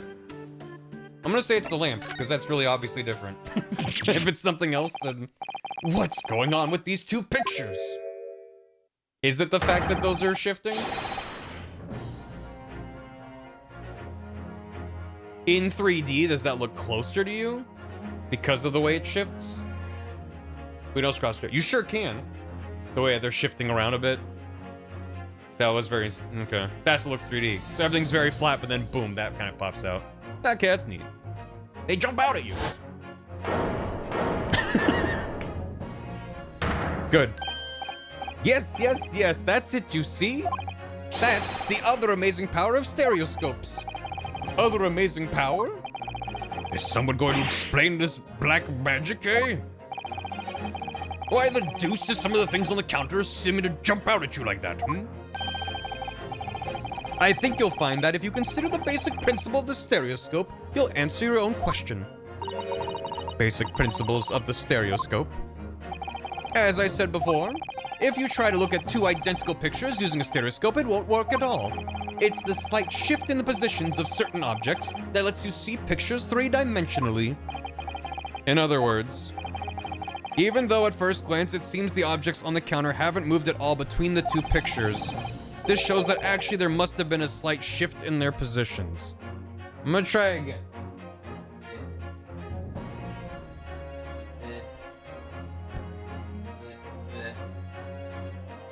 Oh, it's tough. It's tough. It's tough.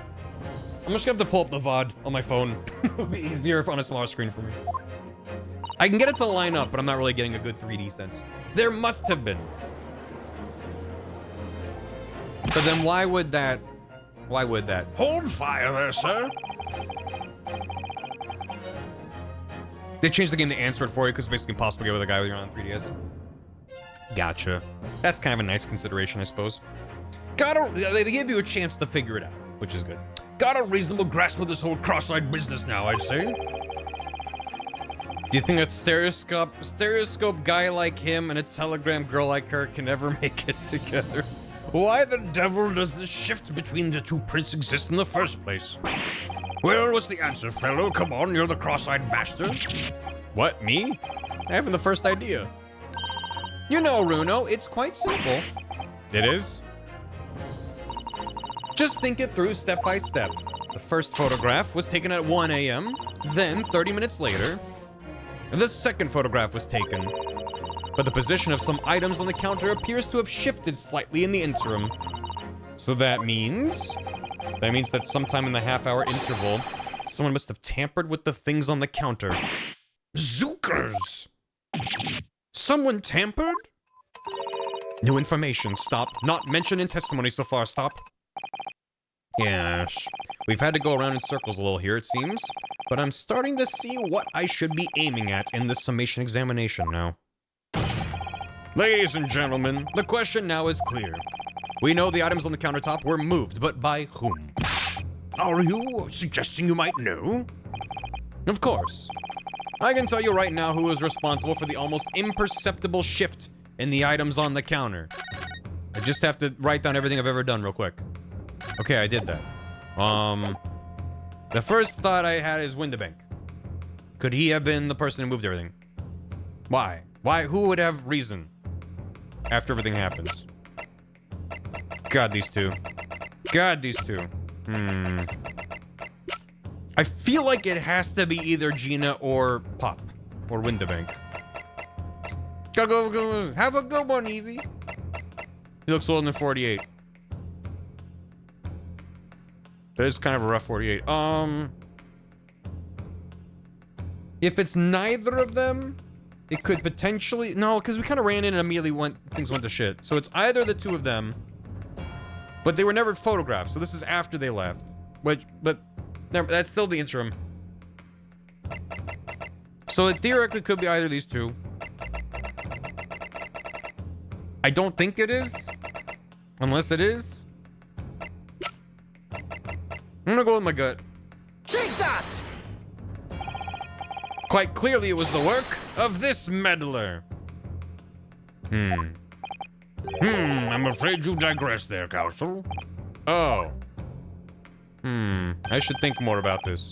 It should now be clear even to you who is responsible for the impeachable shift in the direction of this trial toward the absurd. Let me guess. Me? Shift aside, my friend, and let the real lawyers do the talking. No, I felt that one. If you think about it, it has to have been someone who was in Windabanks when everything was going on, doesn't it? Well, yes, that's true. So, that narrows it down quite a lot, I think. I'll have another think. Somebody must have touched the things on his counter, but who was it? The question is clear. Whom? Whom might have? Was it Gina? I don't know. I don't know. I don't really have a theory about who might have gone around. Who would have moved just a bunch of things on that one counter? Unless it was these two. But then, like, the question is, I guess, would either of them be accepted as...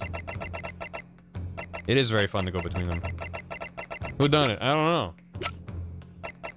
I'm gonna say it was Nash. Take that! It was the witnesses currently in the stand, the Skulkin brothers. Wait. This does not agree with what brothers said in testimony before. They said they did not even have time to pull dukes from Lucy Lockets. My phrase book says dukes is meaning hands and Lucy Lockets is meaning pockets. But this another lie? Is this what you are saying? Yes, I'm afraid so.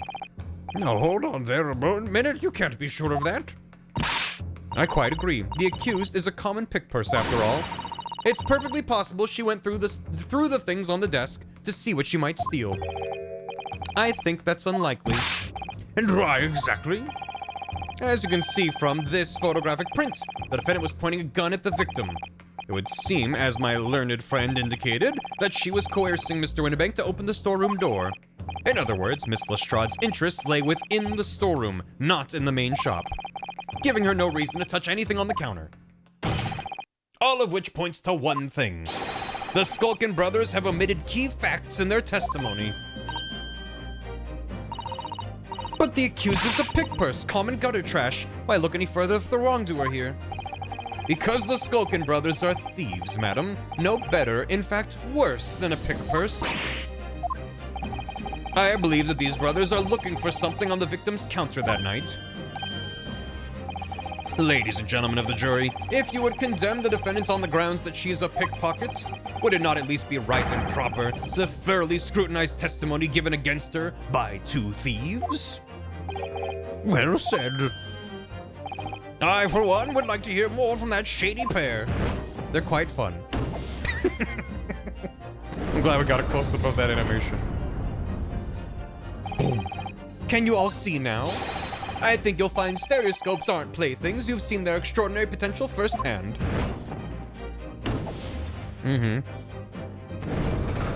Yeah, you manipulate those prejudices. Let's go. Wholeheartedly agree. Stop. Most must purchase after trial. Stop. Will return home via Regent Street. Stop. Okay.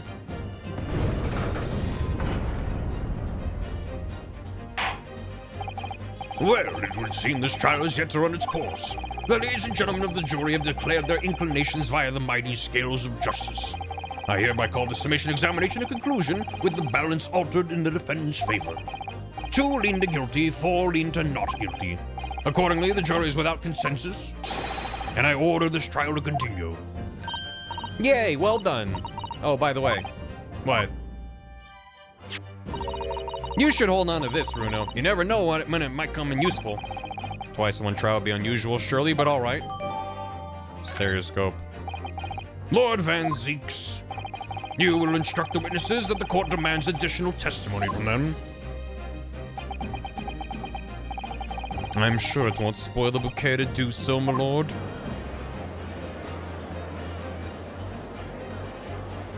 What are the odds? 0. I have won myself another chance to probe that pair about their activities that night at least. And I won't stop probing them till I've proven that Gina's innocent. No one make it weird. To be continued. Yeah, right. To shreds, you say? And the wife? To shreds, you say? Part 2. Great. Good golly gosh. Ryonosuke's leaning in. Order, please. Let's resume proceedings. Witnesses, you will now retake the stand. 15 more to be continued. I know. I'm expecting this to be like the end of Return of the King and just go on forever. Well, I guess that's like specifically the denouement that goes on for a long time, which is good. It's not a bad thing. I presume you heard the defense counsel's summation examination. Oh, yeah, Guvnuh.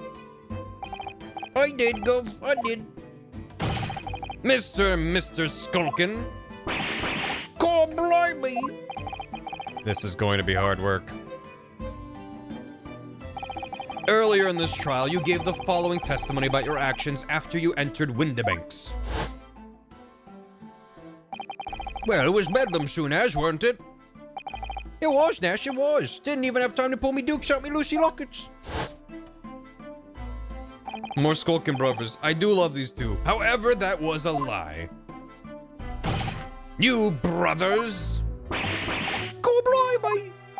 On the night in question, you rifled through the items on the victim's counter. We never did nothing of the sort. How'd you figure that out?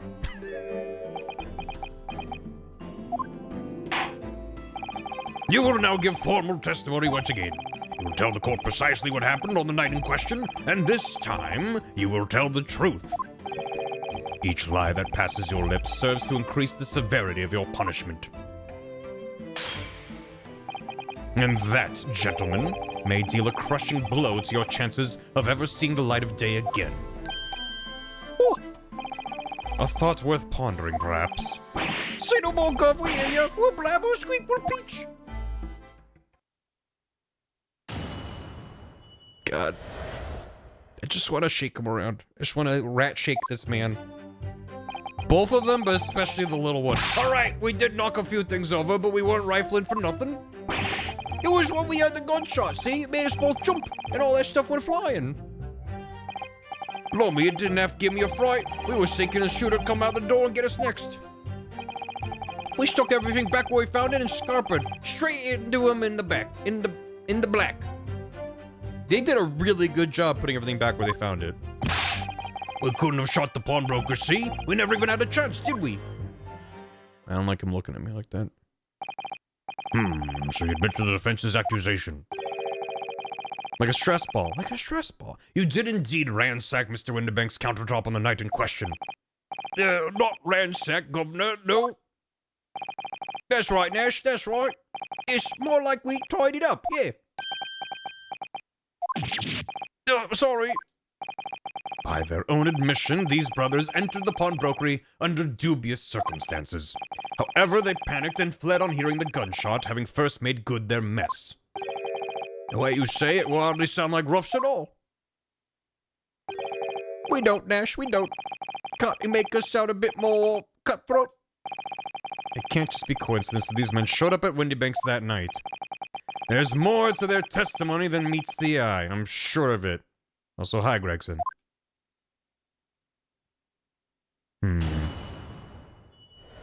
A bulldog puppy. That he does. That he does. We did knock a few things over, but they weren't rifling for nothing. Just gotta save.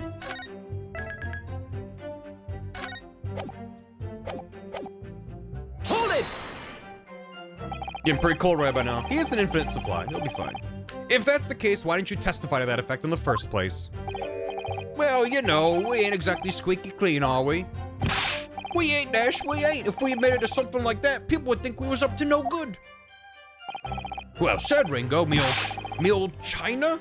We'd only land ourselves in even more trouble. And in fact now, as a result of lying in your previous testimony, that's exactly what you've done. Landed yourselves in even more trouble. That's rotten luck. Says the rotten apple eater. Witnesses, explain your actions to the court. Why did you ransack the victim's counter? We never ransacked nothing. Right, Nash? More like we tidied the place up. Gilly! Thank you for 7.5 years. Enjoy your monkey do. I have 5 hours left from a long play. Not being this day. Oh no, I wasn't thinking we would. Presumably maybe at the next major checkpoint? I don't know, we'll see.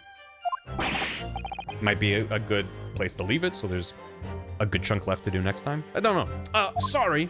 Not gonna worry about it yet. Charging up. It was when we heard the gunshot, see? Made us both jump. All our stuff went flying. Hold it! So what you're saying is, the sound of the gunshot shocked you so much you knocked all those things off the counter. Well, it shocked one of us that much, yeah? This bag of nerves needs to learn to keep his shirt on. Look, it was loud, all right? Blimey, me dead granny would have woken up at that bang. Big bruv here screamed like a bloomin' baby and fell over on the counter. Is he the older one? I didn't pay attention to their ages. He is the older one. Oh, that's really good. I like that. He knocked over a load of books, a candlestick, and some skull whatnot. That got tangled in some marionette, what knocked over a picture frame, what knocked them scales on the floor. Sands and papyrus. You've really mastered working quietly then. What a racket! Me granny would have been scared back in her grave after a clatter like that. So in short, the gunshot took you by surprise. And then some. I mean, it was quiet as a mouse, and then all of a sudden... It was quiet as a mouse, and all of a sudden, bam. Emma eating snackoos vibes. We'll get back to that. And picture this scene, right? I hear the shot, and next thing I know, there's a skull rolling across the floor. That deafening bang in the pitch black, they ain't gonna forget that in a hurry, I can tell you. And yet, despite being so scared, you had the composure to tidy the mess you'd made. But, what do you mean, Gov? I would imagine most people would have left the rolling skull and fled without a second thought. Do you want to give the skulking bruvs a bad name? If nothing else, we're tidy. Well, pardon me for the slander. Romy didn't have to give me a fright. We was thinking the shooter would come under the door and get us next. Hold it! So, you didn't try to open the storeroom door then? Not in your life. It went deathly quiet after that, it did. Put the wind right up me. But anyway, the door was locked, wasn't it? No way that was opening. Yes, of course. It was locked from the inside, or so we've been led to believe. Yes, I will be doing that once I'm done checking all their dialogue. It was, Gov, it was from the inside.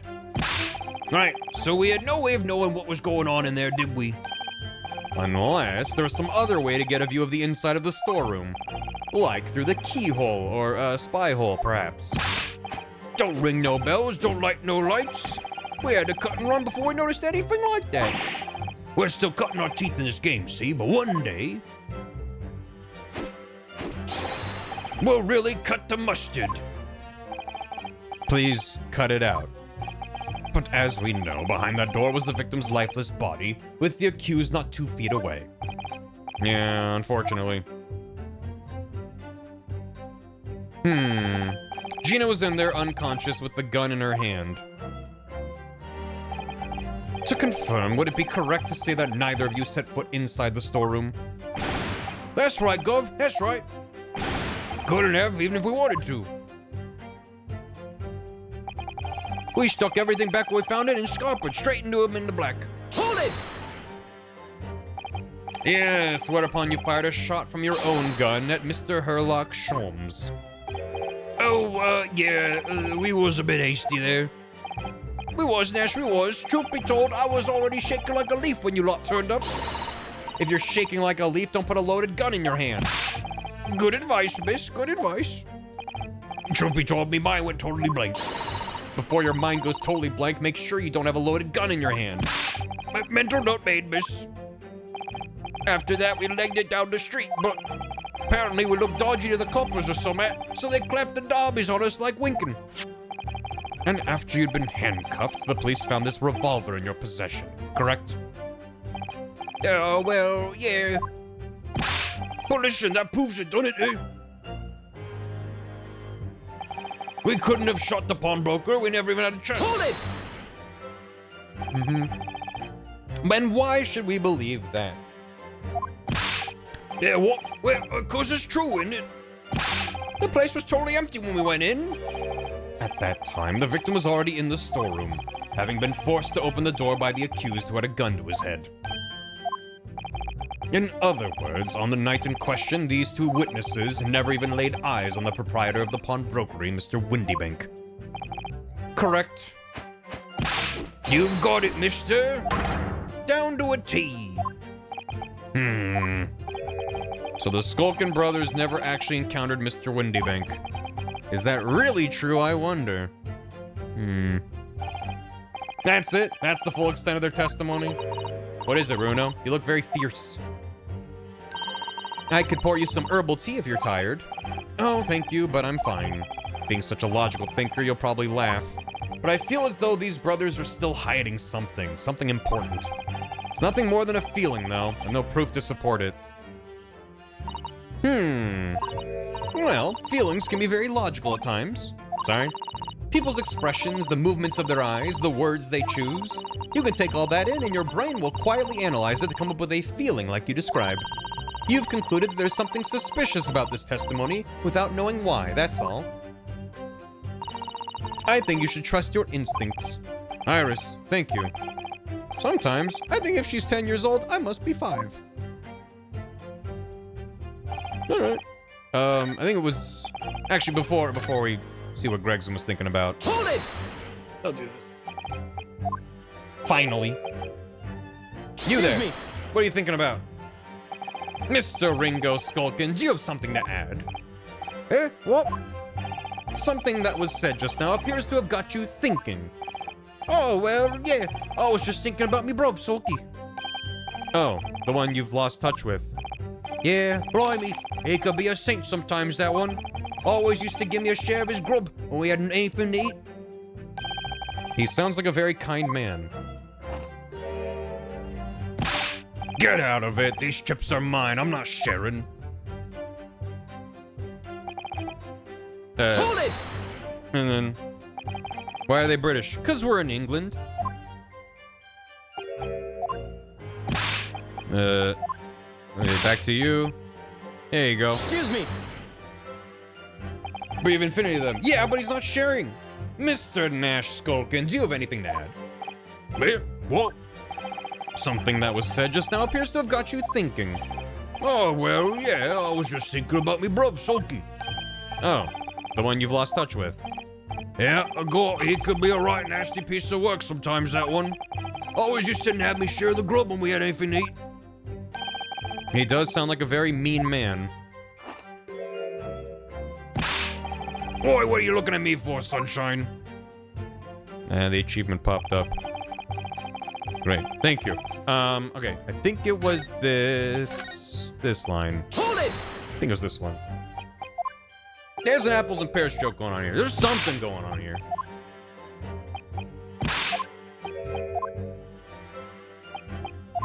You're in a lot of trouble. Is it the second or the third line? Master left and right. We tidied up.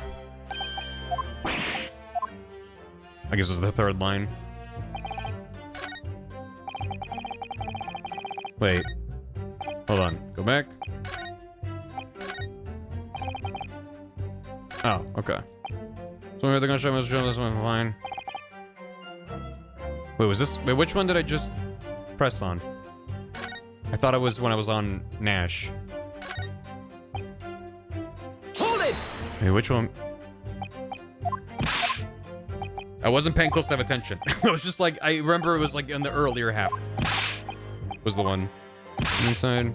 No, what's going on? Right. Okay, I think this is the right one. Maybe.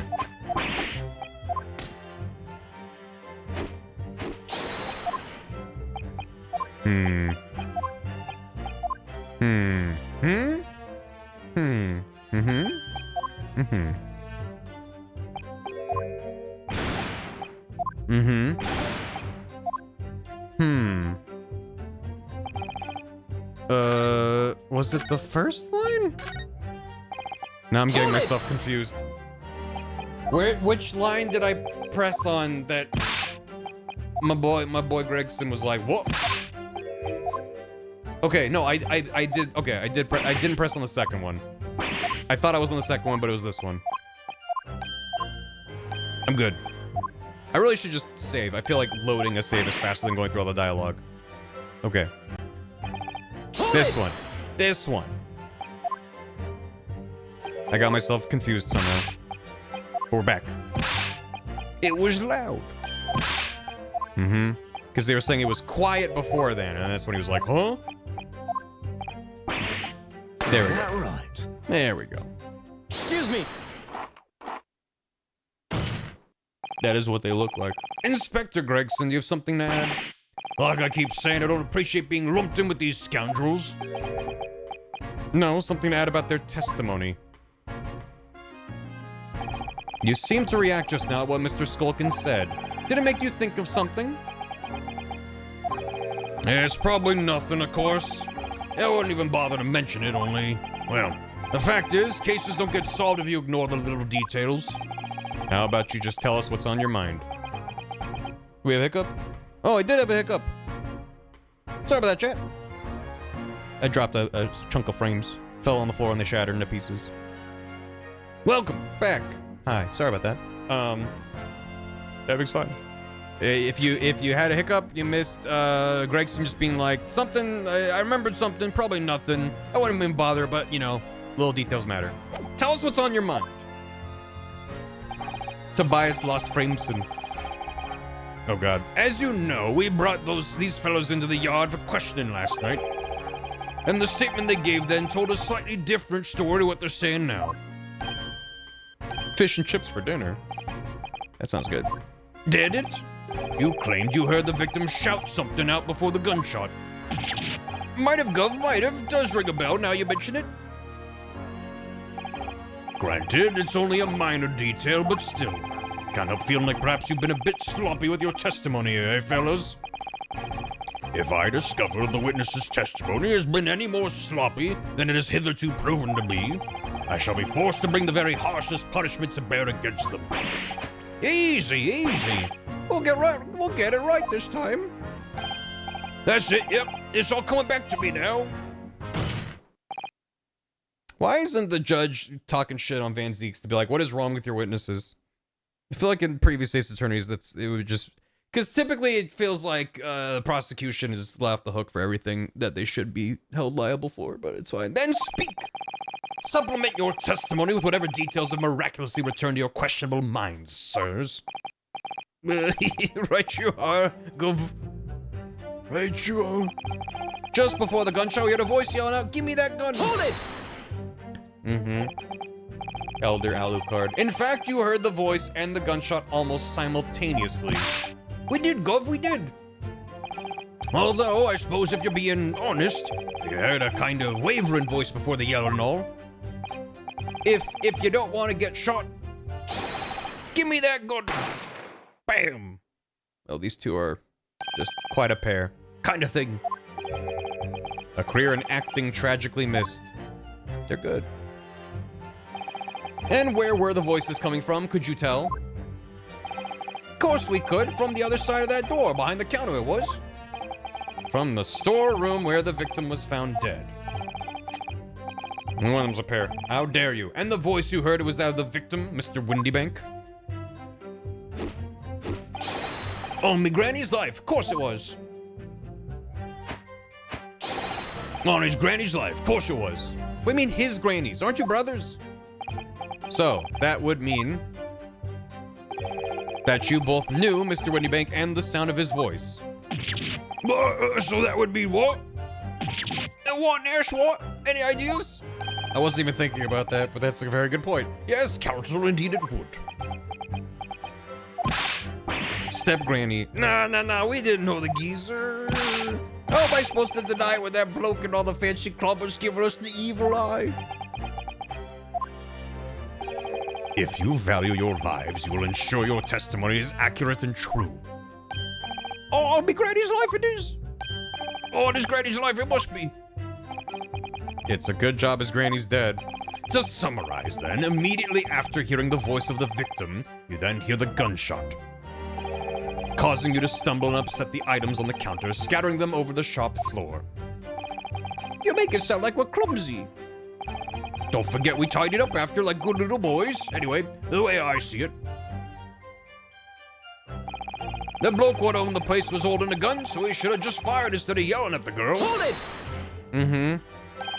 Fucking Ringo. Hi, Shiv. Welcome to hell. You're saying that Mr. Windybank had a gun in his hands? Oh yeah, I bet that was a sight, eh? The two of them waving guns at each other. Must have been pretty heated. I mean, just before he shouted out, we heard the geezer say, "If you don't want to get shot." Didn't really sound like he meant it, mind. More an empty threat, you could say. Mr. Windybank was known to keep a revolver on his shop counter at all times. People say that to protect the articles in his keeping, he'd readily put a bullet in someone's head if required. That someone being himself, of course. Of course. Good grief, extraordinary devotion indeed, if alarmingly misguided. Well, he certainly sounded like he was ready to pull the trigger the other night. Only the person he was gonna shoot beat him to it. Cooked his goose proper. Bet he wished he squeezed the trigger instead of wasting time shouting, "Give me that gun." And it was directly after those words you heard the gunshot. It was more or less at the same time, Gov. Give me that gun. Bang. Kind of thing. Yes, a career in acting very tragically missed. Then we heard the sound of someone hitting the deck before everything went dead quiet. After that, we done a slapdash job tidying the place up. I feel like I'm more confused. Lomi didn't have to give me a fright. We were thinking the shooter come out the door and get us next. That's all the same now? Okay. So he's holding a gun. But she's holding the gun. So is that the I'm just gonna they should be proud of themselves. Where's the photo? Is there a photo of her holding the gun? I guess I could use this. Objection! You're saying that on the night in question, the victim, Mr. Windybank, was wielding a gun, is that correct? That's it, Gov. You got the picture? I do have the picture. He has, Nash, he has, no question. And yet, the photographic evidence from the time of the incident clearly shows that Mr. Windybank was not in possession of a firearm of any description. Objection! Why are you objecting to that? You surprise me. Does the defense really intend to highlight evidence that compromises the position of the accused even more? That's why I'm like, why are you objecting? Furthermore, the defense has failed to establish the photographic prints presented was taken a suitably short time prior to the victim's death. Your chronology is severely lacking, counsel. Yeah, that's right. Too right, Nash, too right. Your geezer could have been about to turn the tables on the girl, eh? Hardly likely. No, I'm afraid this won't stand as conclusive evidence. Continue with the cross-examination, counsel, and heed my earlier warning, witnesses. Skulkin's never skulkin'. So that's not... Okay. So I didn't get punished for that, but they're like, that's not correct enough.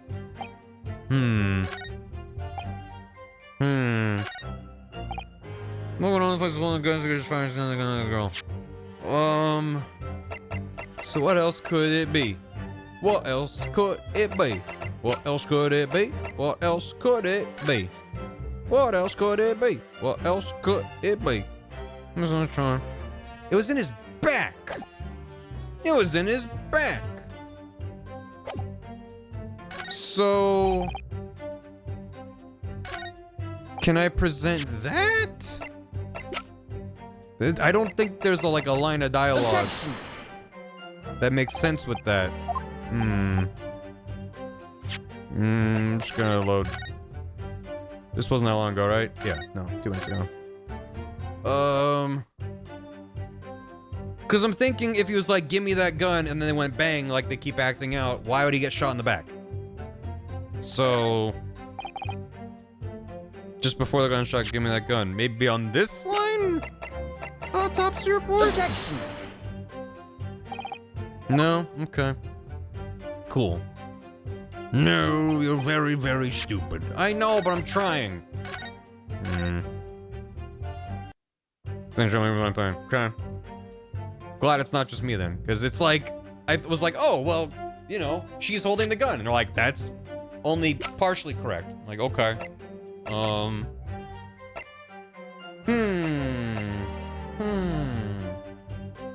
Maybe it's not the autopsy report, but the photograph? Objection.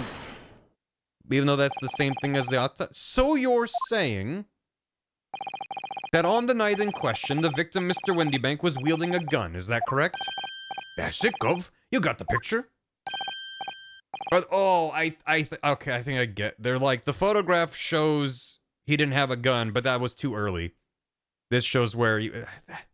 I guess, I'm glad they didn't go kaboom, you took damage for it, but... it's fine. No question. It feels like splitting hairs, but it is a pretty important hair to split, so I'll give them that. And yet, photographic evidence obtained immediately after the incident clearly shows that Mr. Windybank was not holding a firearm of any description.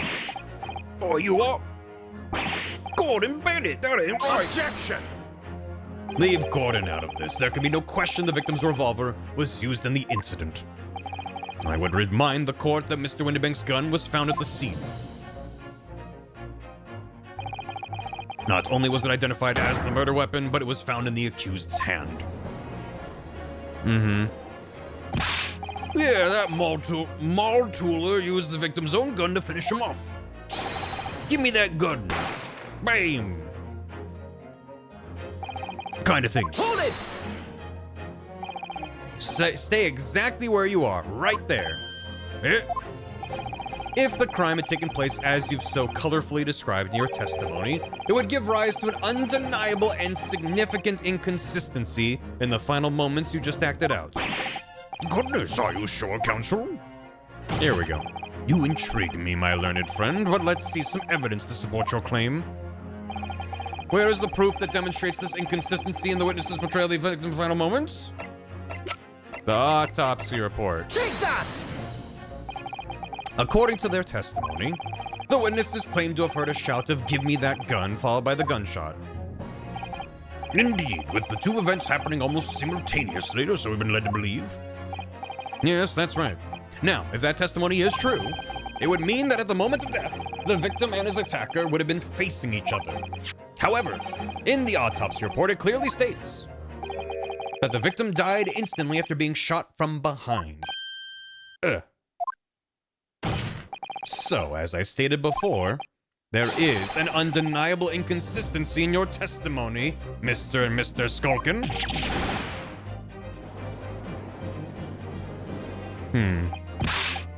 You can also present the photo again? That's nice. Because that's the same thing to be like shot in the back. But it's the God's honest truth. It is, Dash, it is. When we were shot that night, the shopkeeper had a gun in his hand. We saw it with our own bleeding eyes. You what? Did I hear you right just now? You actually saw Mr. Windybank holding a gun? Something like that, but it slipped out. Ladies and gentlemen, you have all just heard the admission by these two witnesses that on the night in question, they actually saw with their own eyes the victim wielding a gun. Which can only mean that despite their testimony to the contrary, the Skulkin brothers must have encountered the victim in person. Dash, nah. These two chuckle fucks are my favorite. Order! Witnesses, explain yourselves at once. Well, the thing is, we weren't supposed to, It would seem that my previous warning fell on deaf ears. I made it quite clear that false witness would be the death of you. Am I to understand that you replaced the untruths of your original testimony with renewed lies? Ever so sorry, Governor. Truth is, see, we, cut it out, Dash, cut it out. If we blab now, you know what it'll do to us. He? Who are they talking about? Let me make your position here perfectly clear. You will talk. There is no other option available to you. Bro, come on, the game's up. But we'll have our guts for garters. In case it hasn't quite sunk in yet, no matter how hard you try to hide it, the truth will come out. On the night in question, it is now apparent that you brothers met face to face with the victim. I demand you testify again to explain the precise circumstances under which this meeting took place. Well, do we have to? On pain of death. I suggest you make yourselves fully aware that this is your very last chance to tell the truth. The fucking do we have to, after everything else? It's great. We killed the victim. Alright, so we just got inside the gaff and heaved a sigh of relief when the geezer showed his mug. Give me that gun, he bellowed, and then he flew at us like he was possessed. I thought we'd had it. For an old geezer, the bloke was strong as an ox. He chucked me over the counter. Flipped them. I pulled me gun on him, and then he legged it through that door into the back room. We never had nothing to do with killing him. That's all what happened, I swear. Huh. So now you're telling us that moments before the victim was killed in the storeroom, you in fact encountered him in the main part of the shop. Well, yeah. Sorry. Well, we find ourselves at an interesting juncture. This changes matters considerably. But honest, Governor, this time, Nash, this time we ain't got nothing more to hide. Very well, counsel for the defense. You may proceed with your cross-examination. Yes, my lord. This is it. The moment I've been waiting for. He's gonna pounce over that desk and strangle them both. Encounter with the victim. I just thought he was hot. We just got inside the gaff and heaved a sigh of relief when the geezer showed his mug. When you say geezer, I presume you mean the victim and proprietor of the shop, Mr. Windybank. Who else? Sorry, I mean, that's right. We was keeping a close eye on the entrance to the gaff, obviously. But we never thought no one was gonna come out of the back room like that. The back room being the pawnbrokery's storeroom. Yeah, that must be where they popped up from. Only place you could have been. Unless he was digging a hole to the sewers, it would seem the victim was already in the storeroom when the brothers entered the premises. Which means Jenny must have been in there at that point as well. That doesn't make sense, does it? If Gina had threatened Mr. Windybank into the storeroom with her at gunpoint, why would he have emerged from the same room all alone when the brothers arrived? Oh, I don't know. Did you see the accused at that time? What? That mall tooler? Couldn't tell you. No way, Carver. We had bigger fish to fry then. I mean, the old geezer just lost it. Putting their differences aside to both strangle. Yeah. You take one, I'll take the other. You shake him around. Give me that gun, he bellowed, and he flew at us like he was possessed. Hold it! You mentioned Mr. Windybank shouted these words in your previous testimony, too. However, you claim that you heard him yelling them on the other side of the storeroom door. Oh, did we? But the truth is, he was shouting those words at you, wasn't he? Well, yeah. Oh, I can't stay mad at you. Was the victim, Mr. Windybank, wielding a gun at the time? Was he ever? Blimey lummy, a great ugly barrel he had, pointing straight at me frontispiece. He's gonna shoot you right in the frontispiece. What you're saying is, you definitely saw Mr. Windybank with the gun at that time, is that right? It is, Cove, it is. Spot on.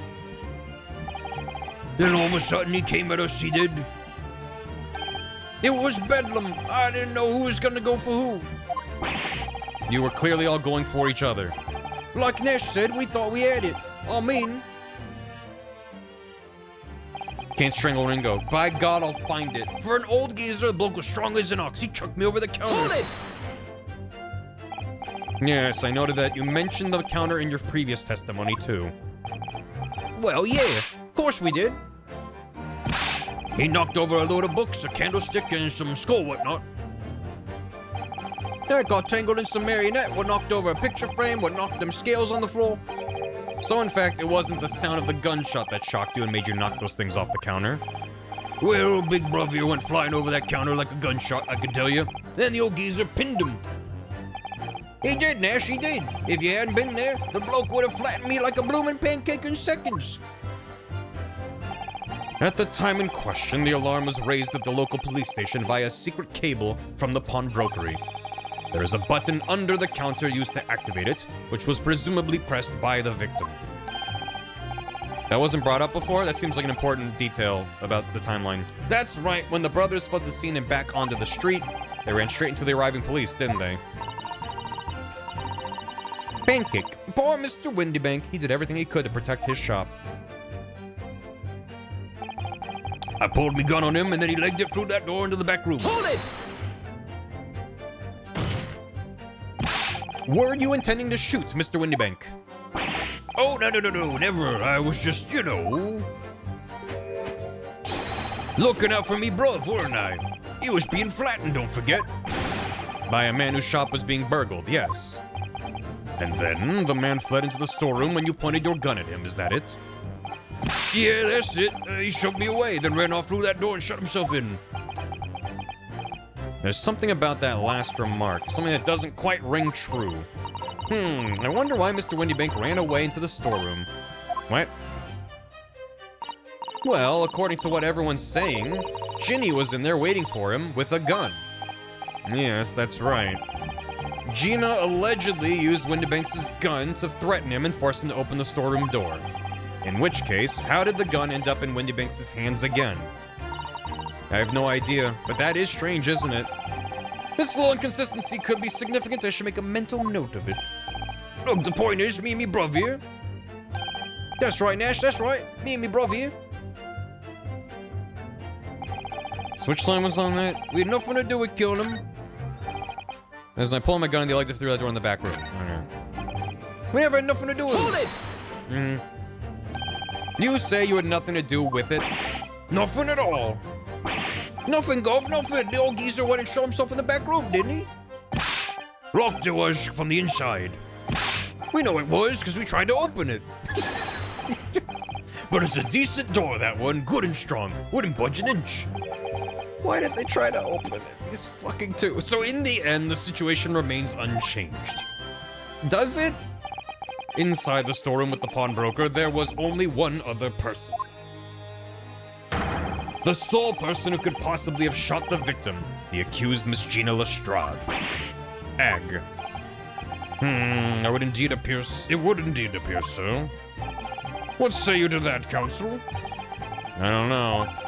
Was there anyone else apart from Gina who could possibly have shot Mr. Windybank? There could have been.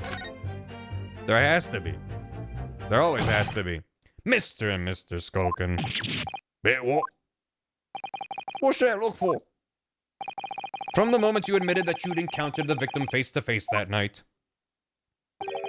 The course of this trial changed completely.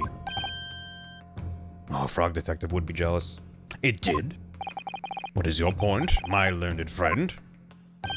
The question we must answer is who could have shot Mr. Windybank? And it is the belief of the defense that the defendant is not the only possible answer at all.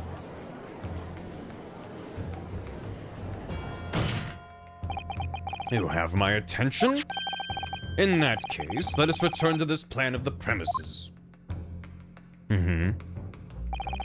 The victim was killed in the storeroom, which was locked from the inside. Those are the facts. So pray, what other possible answer to the question of who shot the man could there be? Counsel, you must now provide answers to the court in respect of 2 conundrums. 2, my lord? Twice as many chances to be right, baby.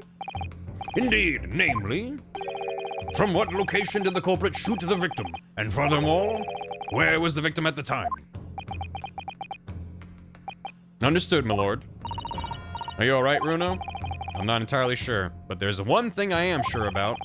If I can prove that there's a credible new alternative to what happened, it would change Gina's prospects hugely. So now, time for some clarity. Yeah, sure. I'm just gonna, for no particular reason, save my game. Yeah. Show the court on this plan the answers to the questions posed by his lordship. If you believe someone else could have killed the victim, indicate from where that person could have fired the gun. Like here, I think. Take that! The defense believes the culprit could have shot the victim from this location here. And in answer to the second question, assuming the culprit fired from the location indicated, where was the victim at the time? Oh. I mean, like in here? Take that! Am I completely wrong? The culprit shot the victim from outside the storeroom. Continue. Okay. This is terrifying. Windybank died instantly from a bullet wound in his back. And there's no signs of the body being moved.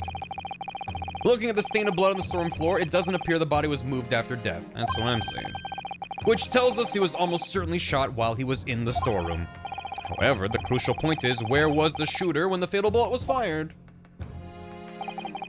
So you are adamant that the shot was fired from outside the storeroom? Well, according to the Skulkin brothers' earlier testimony. I pulled me gun on him, and then he legged it through that door into the back room. If Mr. Windybank ran away through the door, we have to assume that the door was open at the time. Oh. It was at precisely that moment, when the victim was fleeing for his life, that these brothers had the perfect opportunity to shoot the man in the back once he was inside the storeroom. Come to think of it, do you remember what the prosecutor said at the start of the trial? No. It's before he threw away his cape. Moving on to the findings of Scholarly Arts Coroner, his report states a bullet entered by an rising diagonal trajectory. Yeah. That's why I know which brother it was. The victim was likely shot by someone significantly shorter in height than himself. Without that detail, I'd be like, it could be either of them. I don't know. Poor man shot while he was running as fast as he could to safety. Of course. He would have been leaning forward as he was running away. So even if the bullet was fired horizontally, it would still have entered his body on an upward trajectory.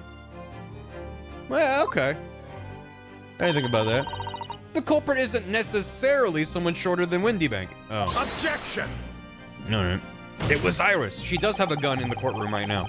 I'm sure my learned friend can't have forgotten that the storeroom door was found closed and locked from the inside. You claim the victim was shot as he fled into the room. Do you also claim his corpse was dexterous enough to turn the key in the lock? But... What if someone else locked the door? Yes, there is someone else who could have locked the storeroom door. Is that so? Very well then, counsel. Present your hypothesis to the court. In the scenario just described, the defense's assertion is that this victim was shot from outside the storeroom. In which case, who shut and locked the storeroom door from the inside? Take that! It's gotta be Gina. Probably because someone shot a man who ran into the room and she was like, I have nowhere to escape. Makes sense. Obviously, the person who locked the door was the only other person inside the storeroom at the time. It was Wagahai, the defendant, Miss Gina Lestrade. Objection! That's absurd. You're suggesting that the accused deliberately engineered the sealed room? No, I think she was scared for her life. For what possible reason? Such actions would only serve to tighten the noose around her neck. I'm inclined to agree, I must say. Well, counsel? Yes, that's a tricky one, that, isn't it? Half-baked notions have no place in my courtroom, counsel. Remember that, please. But of course Ginny would have locked the door. It almost goes without saying, doesn't it? It does? Well, if I was Ginny in that situation, I know I would have locked the door as quickly as I could. I mean, those two burglars had just fired a gun in her direction, hadn't they? Oh yes, obviously. The logic is good in the logic. It is. There haven't been that many situations where I'm like, I guess, and I just have to eat it and move on. It's usually pretty good. Before the two brothers arrived, Miss Lestrade and Mr. Windybank were in the storeroom together. Now, I don't know what went on between them at that time, but at some point, Windybank must have heard the intruders breaking into a shop and left the storeroom. Intruders, eh? That's us, bruv. If your theory is correct, that would leave the accused alone in the storeroom. Yes, it would. Then, probably only moments later, the victim fled back through the storeroom door, hoping to escape danger. Hit in the back by the bullet, Mr. Windybank fell to the floor where he was, just inside the storeroom. And what we have to ask ourselves now is, what would the defendant have done in that moment? Well, I see where you're going with this.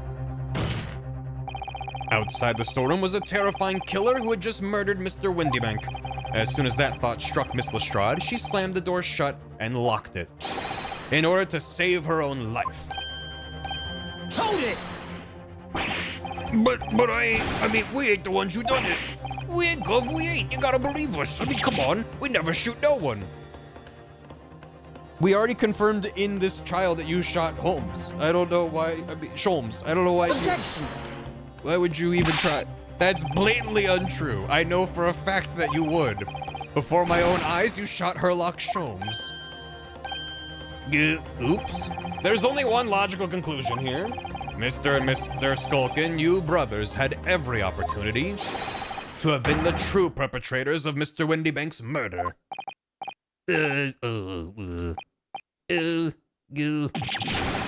No. Yeah, I can't stay mad at them though. They're just so silly.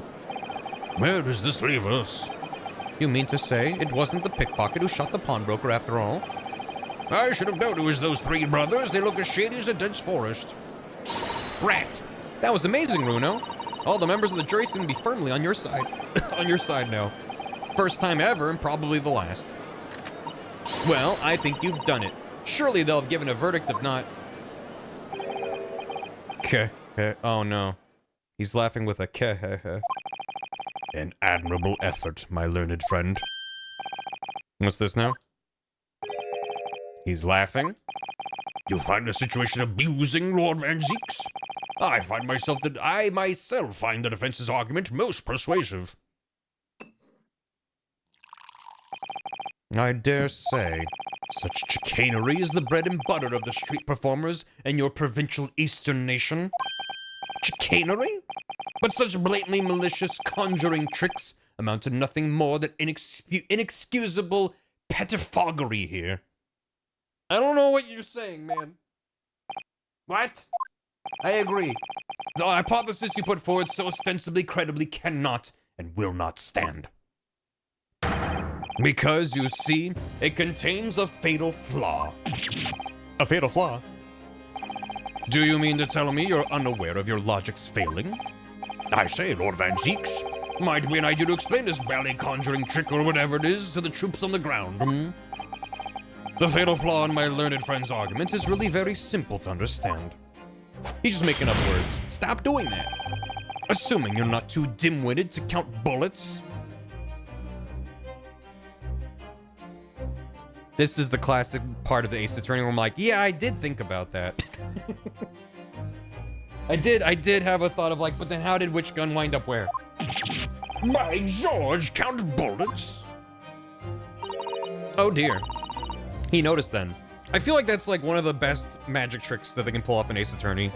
When you're very confident about the theory you're putting together, and the evidence is supporting that, and they go, but what about this problem that's just been in the back of your mind the whole time? Where you're like, it's fine. It's like, they do a really good job guiding you, I think, in the better cases, which is most of them. What's everyone talking about? Counsel? Yes, sir.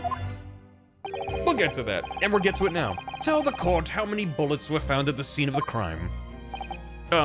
2. 2 bullets. Correct. The first, that which hit the victim in the back, ending his life. And the second, that which struck the detective, Mr. Herlock Sholmes, on his arrival at the scene. Indeed. The defense presented a picture showing the damage caused by the second bullet earlier in the proceedings. You know what's great about this is I know for a fact that Herlock's gonna show up and he'll be like, oh, I cut my finger. And we're gonna test the blood and it won't be green. Because of course this is Herlock's blood. Who else could this be? So therefore, of course, it's not actually his blood. I feel like it's just gonna be some bullshit. I don't know. It just has to be. 2 bullets. There you go. The bullet which injured him appears to have been passed through his body to strike the calendar. Blood swap? Your lordship's understanding is correct. Furthermore, we know there are 2 firearms involved in the incident. The revolver belonging to the victim, Mr. Windybank. 94 months. That is a lot of months. Hope you're doing well, Vias. Thank you. That's just the green Shrek ketchup, correct. And we have the purple ketchup as well. The purple one. Yeah, it even says unknown. It's not even locked in. They're not even pretending to be proven that it's his blood. So, Shrek chup. Shrek chup. He's gonna come stolen glass and be green. Print it. It might. And the Skulkin Brothers revolver. Also, there was blood on the disc, which was Eggs Benedict, his blood. So if we get that disc back, we can test that blood, and maybe that... Was he there that night? He might have been. He might have been? By Jove, he might have been there. Trying to get his shit. That he's trying to get back. Although he was already gone from the... does that make sense? I don't know. And the Skulkin Brothers revolver. Eggert Genedict. Eggs is eggs, he says as he pulls the trigger. No, I don't. Bath came over to ask if I hear myself. The evidence shows that a single bullet was fired from each gun. Indeed it does. A single bullet from each. Now then, my learned friend. Who's By Jove? Is that Apollo's dad? It's short for Bon Jovi. John Bon Jovi. Is that... I've been presented with a Pochita from Chainsaw Man. With an addition of googly eyes. That Bath has deigned fit to apply to him. Okay. Thank you. Eyes on his eyes. Yep. Anyway, you yourself told the court only moments ago that these 2 brothers shot Mr. Herlock Sholmes right before your eyes. Yes, I did.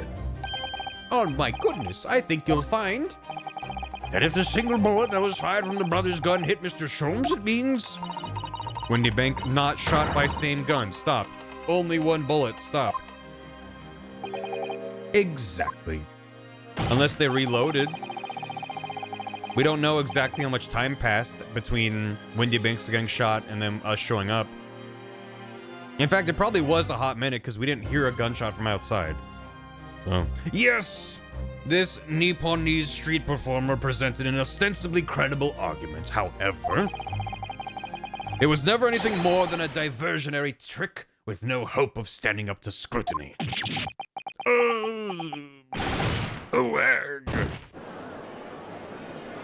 No, he really doesn't have to word it like that every single time. Order!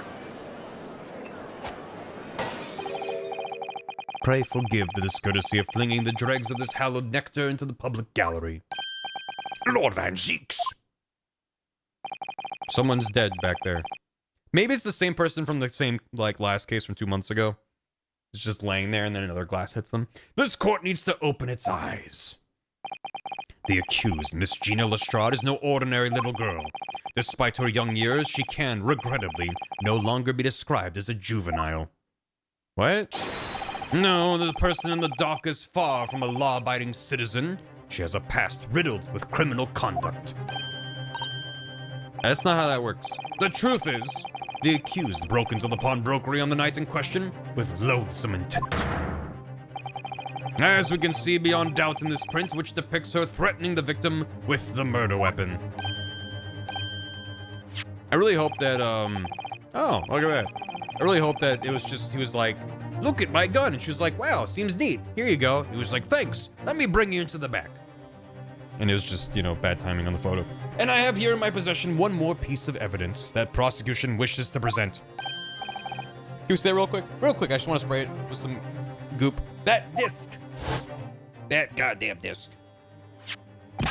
I'll be taking that whatever it is in McGilded's down to the yard. Thank you very much. No, don't give it to him. It's mine, that is. Mine. No, I'm sorry, miss. But anything, excuse me, belonging to McGilded has to be taken in as evidence now. And then Sholmes was like, oops, my caramel. Oh no. That music box disc. McGilded's music box disc. Say that 5 times fast. The day before the hateful murder of Mr. Windybank, the accused attempted to make off with this article, which clearly doesn't belong to her. And with none of the subtlety of a pickpocket, I might add, but by brute force and brazen impudence. Good gracious. Your Honor, my client is a teenage girl charged for shoplifting. She is not El Chapo. Is that a real quote? Make no mistake, any sympathy for the accused on account of her years is misguided and dangerous. There are no depths to which this girl would not stoop if pushed, no crime she would not commit. The court forgets that fact at its peril. It's quite an extreme. Can I object to any of that? I see. I think it would be prudent to take this music box disc into evidence, counsel, as a grim testament to the defendant's character.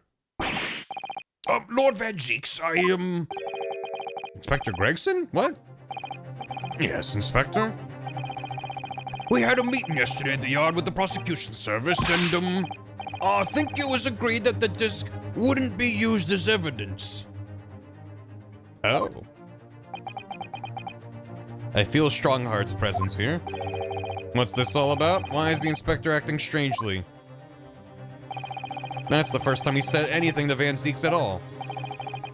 I am unaware of any such meeting. But those were the instructions right from the top. The government bigwigs were insistent. Inspector, I am the prosecutor, and I alone determine how to present my case. Your warning is noted. Thank you. Well, the prosecution wishes to proceed with submitting this disc as evidence, my lord. indeed, bailiff. Okay. Oh, weird. That is very weird. The prosecution has established the accused's motive, opportunity, and baseness of character. There is nothing more to add.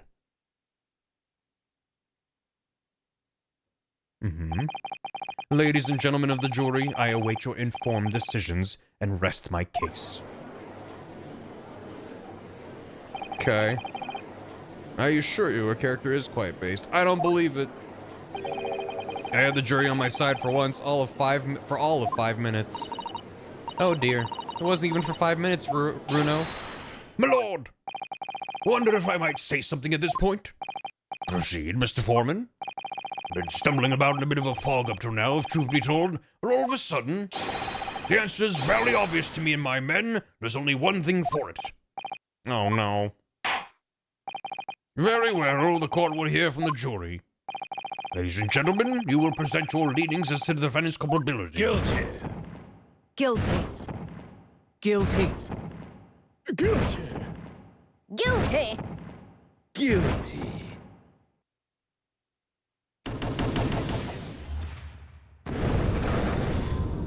Well.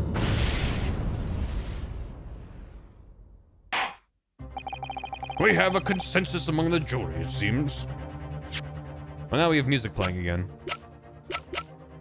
I do have this, don't I? Hmm. Hmm. Hmm. Mm-hmm. Whoa, whoa, whoa. Look at that! It's totally changed shape, just from one little button press. Well, that is what the button's for, Bruno. You're just like Hurley. You boys love pressing buttons, don't you? Especially if you don't know what they do. Us boys, says the 10-year-old girl. Anyway, now you can see there really is a stereoscope, can't you? Yeah. Yeah. Can someone take Russian Dracula out of the drink? Dracula? You have to pop your 2 prints in here to start with, you see. More mature than Sholmes, that's true. But then when you look through the eyepieces, you can see the image in 3D. The important thing to get right is the position of the 2 prints. I don't know who came up with the idea of a stereoscope, but it's quite fascinating. Is there anything else here? I don't think so. Okay.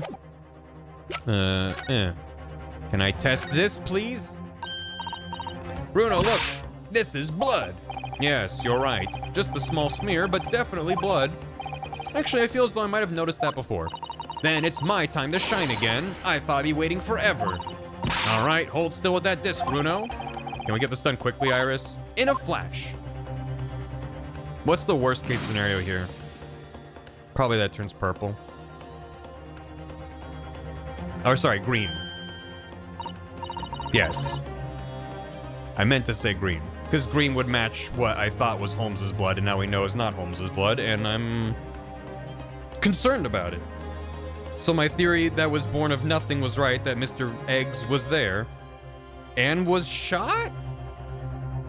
He bled a lot, and there's a bullet hole, but that's different to Holmes? Who's Holmes? Is Holmes Eggs? They've never been in the same room before. Ignore that they were in the same room when I met Mr. Eggs and we did the whole song and dance around him. Huh. Yeah, probably just blood swap. Lovely bright shade again. Wait, that color. What is it? It's just that green. It reminds me of a swamp. It's not the first time we've seen that color, is it?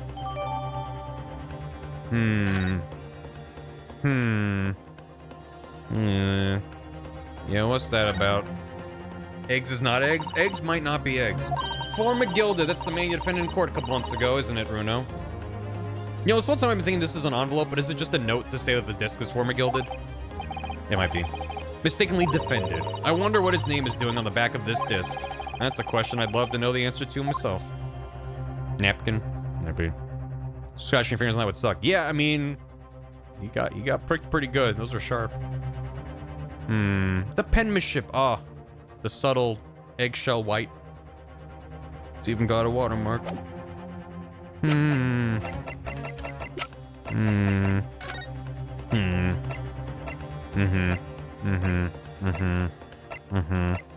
Cool. I'm mad. When you have eliminated the impossible, whatever remains must be the truth. Where have I heard that before? That's my line. I wrote that for Hurley. Oh. Did she? Ah, how dare you use it against us. Don't worry, Iris. I don't think we're finished yet. There's still more to this case than we realize. There must be, because there's one thing that I'm absolutely certain of. Gina didn't shoot Windybank. That's beyond any doubt. Very well. We will proceed with the second summation examination of the day. Mr. Foreman, are you and the other jurors ready? Gyarados Squadron primed and ready for action, sir. Very good. So, ladies and gentlemen of the jury, you will each explain on which grounds you have now determined the defendant to be guilty. Yeah, it's copyrighted. Good. All this is.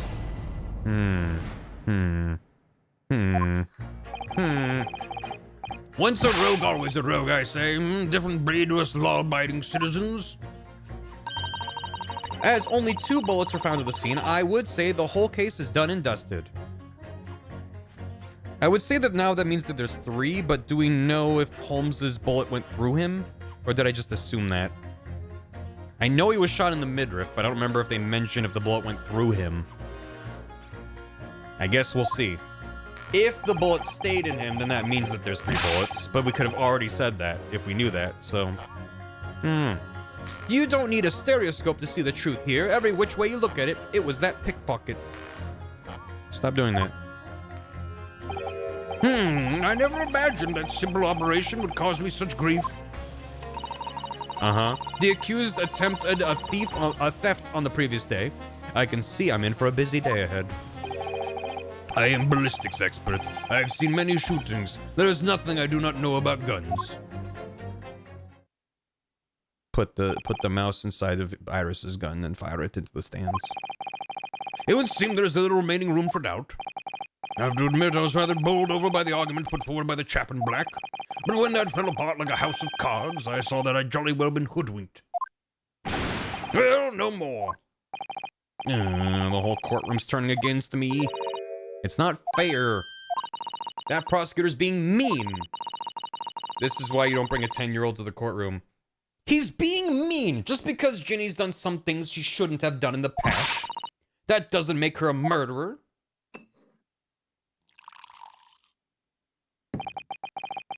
Allow me to savor this fruity vintage while I savor the spectacle of your fruitless debate on the matter. Here's to the truth coming out, eventually. What do you... Don't you have the truth as you see it? Does he agree that this isn't the truth? That's enough preamble. Counsel, proceed with the summation examination.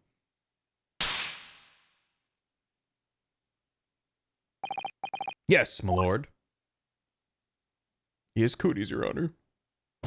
What's happened the last 4 hours, as few words as possible? Me, panic. There were two... These two lads... No, not there. There. These two chuckle fucks were the silhouettes on the night of the crime.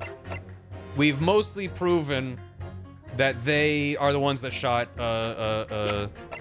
fucking Windy Bank. They came in to steal shit, and then he ran away, and they shot him, and he landed inside the storeroom, and then Gina locked the door from the inside to be like, oh my god, there's people in here shooting at us.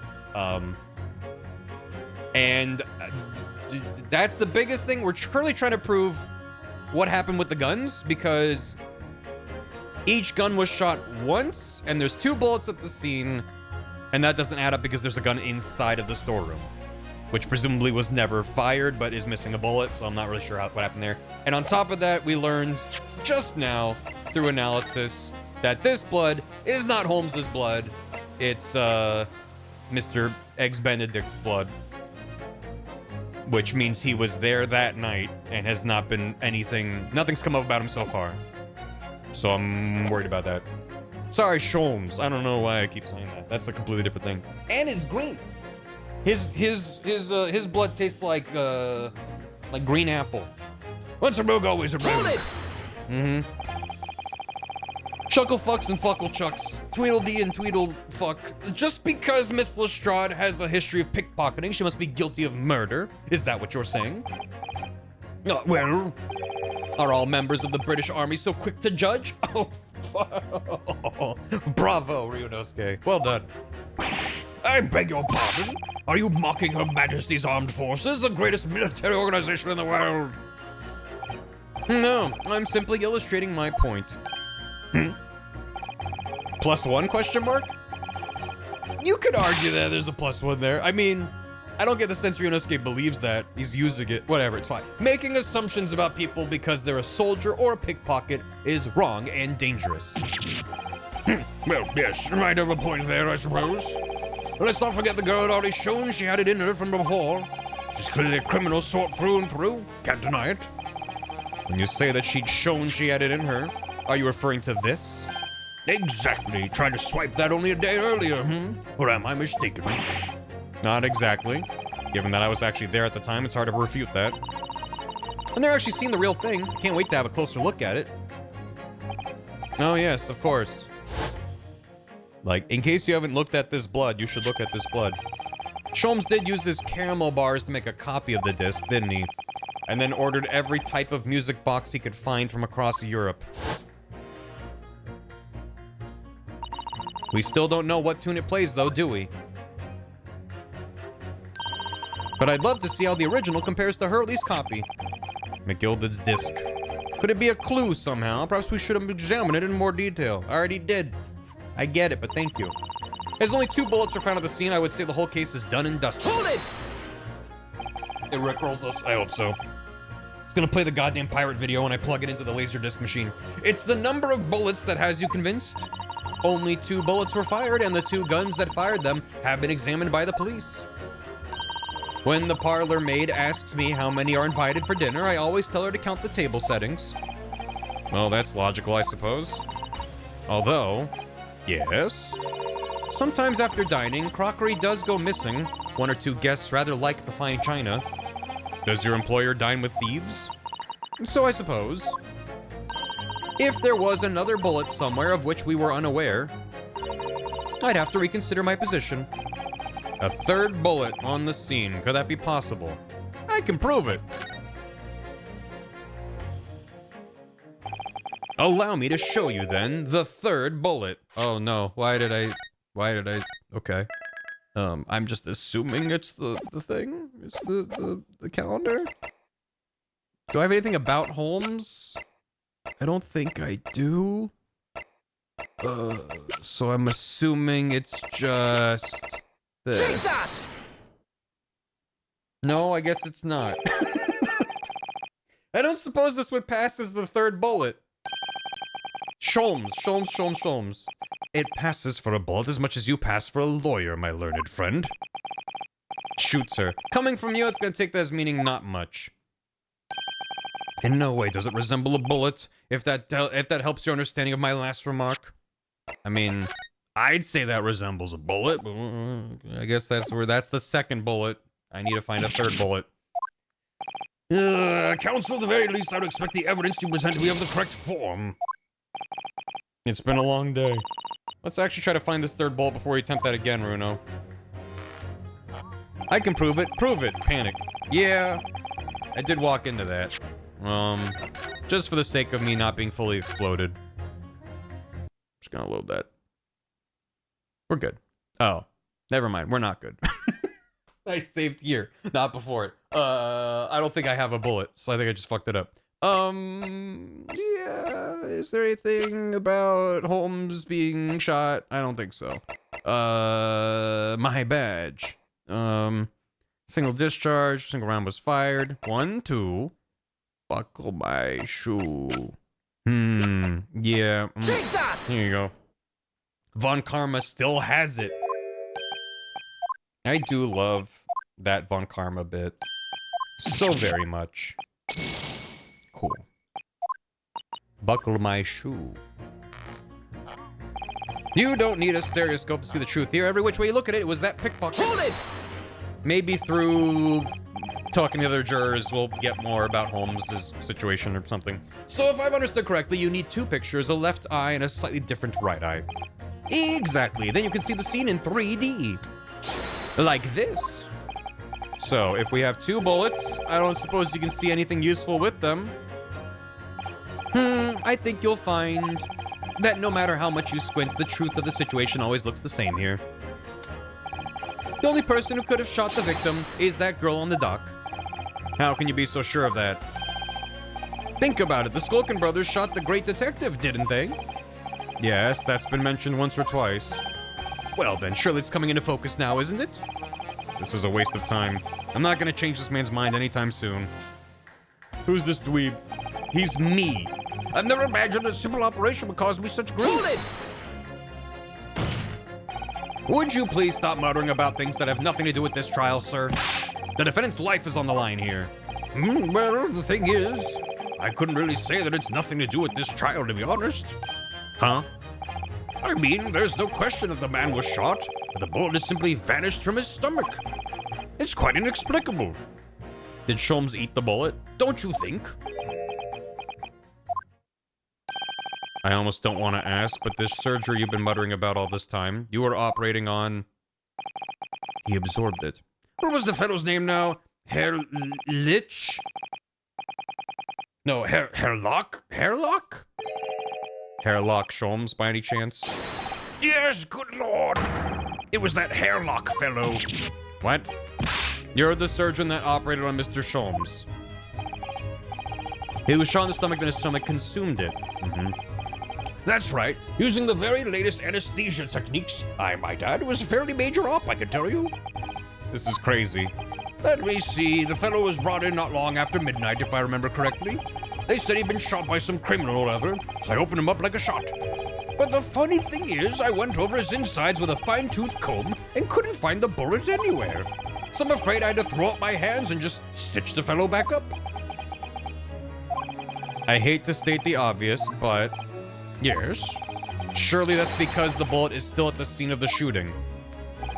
The counsel for the defense is correct, as is clearly shown in this photographic print.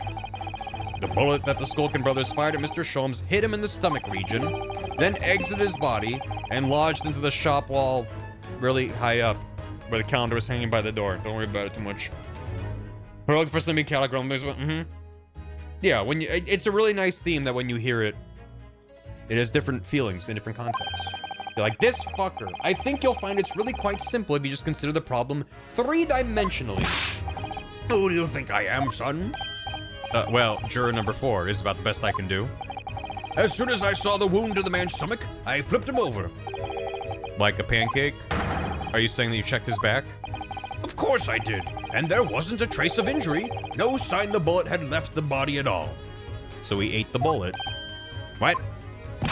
That's the point. The only logical conclusion was that the bullet was still somewhere in the man's innards. Which is exactly why I said about slicing him up. And I'm still none the wiser even now. How many times do I have to say it? Can somebody please explain how it happened? Can somebody please solve the mystery? It's almost as much of a mystery as how this jury was put together. He's another witness. He really is. The mystery where that bullet ended up is infuriating. Where's the expert when you need one? Hold it! Mr. Sholmes' surgeon is on the jury. I've experienced some coincidences really recently, but this is ridiculous. I'm as surprised as anyone. There's no question that Mr. Sholmes was shot.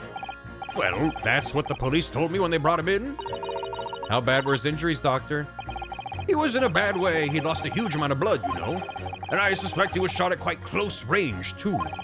Because his skin was badly burnt around the point of entry. Really? Burnt.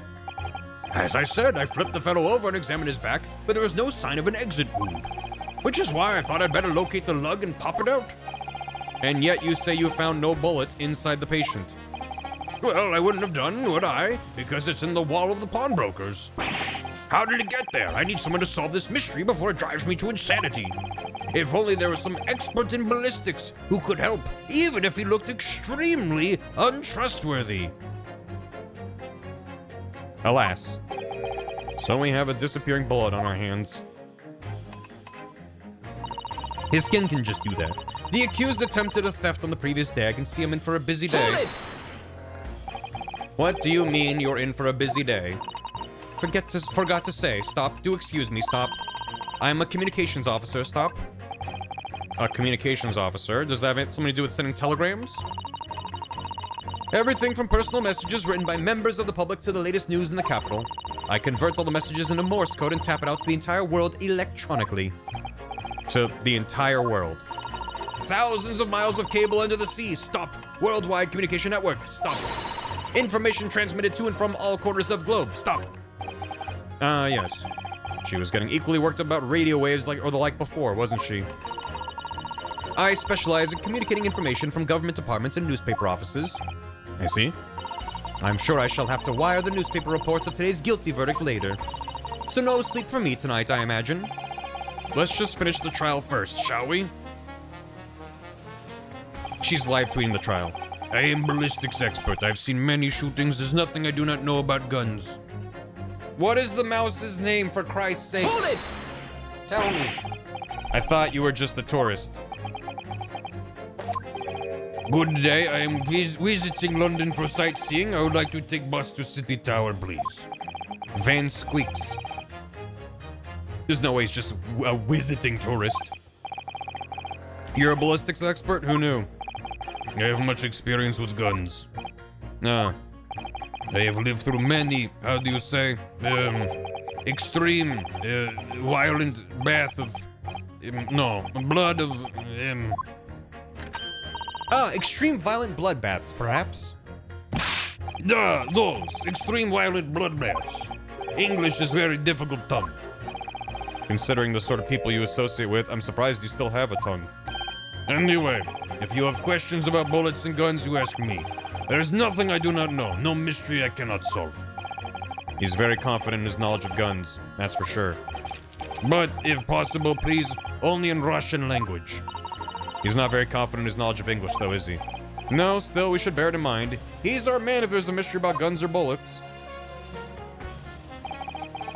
Is the assassin first case newspaper? Second case, but yeah. Van Zieks has managed to convince everyone. When you have eliminated the impossible, he said, but he hasn't. If we're going to fight back, we need more material. And we have to fight back. We have to turn this trial around again. The stakes have never been so dire, except for the last time they were this dire. You make out. Objection! Make them kiss. These two statements contradict the idea that all I do is pit jurors against each other. Oh, ballistics expert. Pitting? Pit. On the night in question, Mr. Sholmes was shot by one of the Skulkin brothers. But since there was no sign of an exit wound on his back, we must assume the bullet didn't pass through him. However, no bullet was found lodged in Mr. Sholmes' body either. Furthermore, a bullet was found lodged in the wall of the shop where Mr. Sholmes was shot. Juror number 6. Hello, my name is Villain. Pleased to meet you. This apparent contradiction in the facts that is so clearly troubling juror number 4. Are you able to explain the mystery? I have seen very similar situation in Motherland. It was night. There was blizzard. I was running away along mountain road in freezing cold. Golly. The snow was piling high on both sides of road. It was very narrow and dangerous. My pursuers had hunting rifles, and they were on dog sleds. Mental note, don't ask too many questions. I was shot from behind, and I fell down in snow. And this situation was very similar to what I hear today from doctor. They could not find bullet in my body, and no sign of, how do you say, exit wound. Then where did the bullet go? I eated it. Bullet never hit me. Well, if it never hit you, why did you fall down? Bullet hit frozen wall of ice very close to my side. What? One small piece, very sharp, broke away from lump of ice and pierced my body. It made deep wound that looks just like bullet wound. Good gracious. Of course, piece of ice quickly melted inside me, and that is solution to mystery of disappearing bullet. He was shot by ice that melted. The mouse wants to speak. But that doesn't answer the question at all. Huh? The shooting happened in a pawnbroker's shop. Not some snowy mountain road in another country. Just an idea, but we might not be looking at exactly the same scenario here. I didn't mean it like that. Where exactly was Hurley shot again? Well, according to the report, in his stomach. Sort of around this area, I think. Well, that's precisely where he always wears a little pouch on his belt. A pouch? Actually, I might have noticed something like that. Yes, a pouch. It's where he keeps 3 glass vials of very dangerous chemicals that he uses in his investigations. What? So, he had broken glass and chemicals inside of his wound? This seems worse somehow. Where is the pouch Mr. Sholmes was wearing? Well, the fellow had nothing like that on his person when he arrived at the hospital, as far as I remember. We have like 8 fucking Matryoshka dolls of cases going on right now. If I may. Lord Van Zieks, while I realize it is forbidden for the prosecution to interject during a summation examination, I should inform the defense that I have the pouch in question in the antechamber outside the courtroom. Sorry? As I understand it, when the police arrived on the scene and found Mr. Sholmes injured, they removed the pouch in order to assess the wound. Thank goodness! I thought I was getting forgetful for a moment. Since then, it has been in my safekeeping along with all other evidence relating to the case. I can personally vouch for the fact that it has not been touched since the incident occurred. Very well. While extremely unconventional during a summation examination, I must demand the prosecution presents the item in question with all speed. Bring forth Mr. Herlock Sholmes's pouch.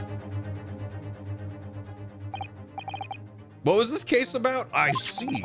So this is the pouch worn by Mr. Sholmes on the night in question, is it? Look at that. One of the files is broken and the leather around it scorched black.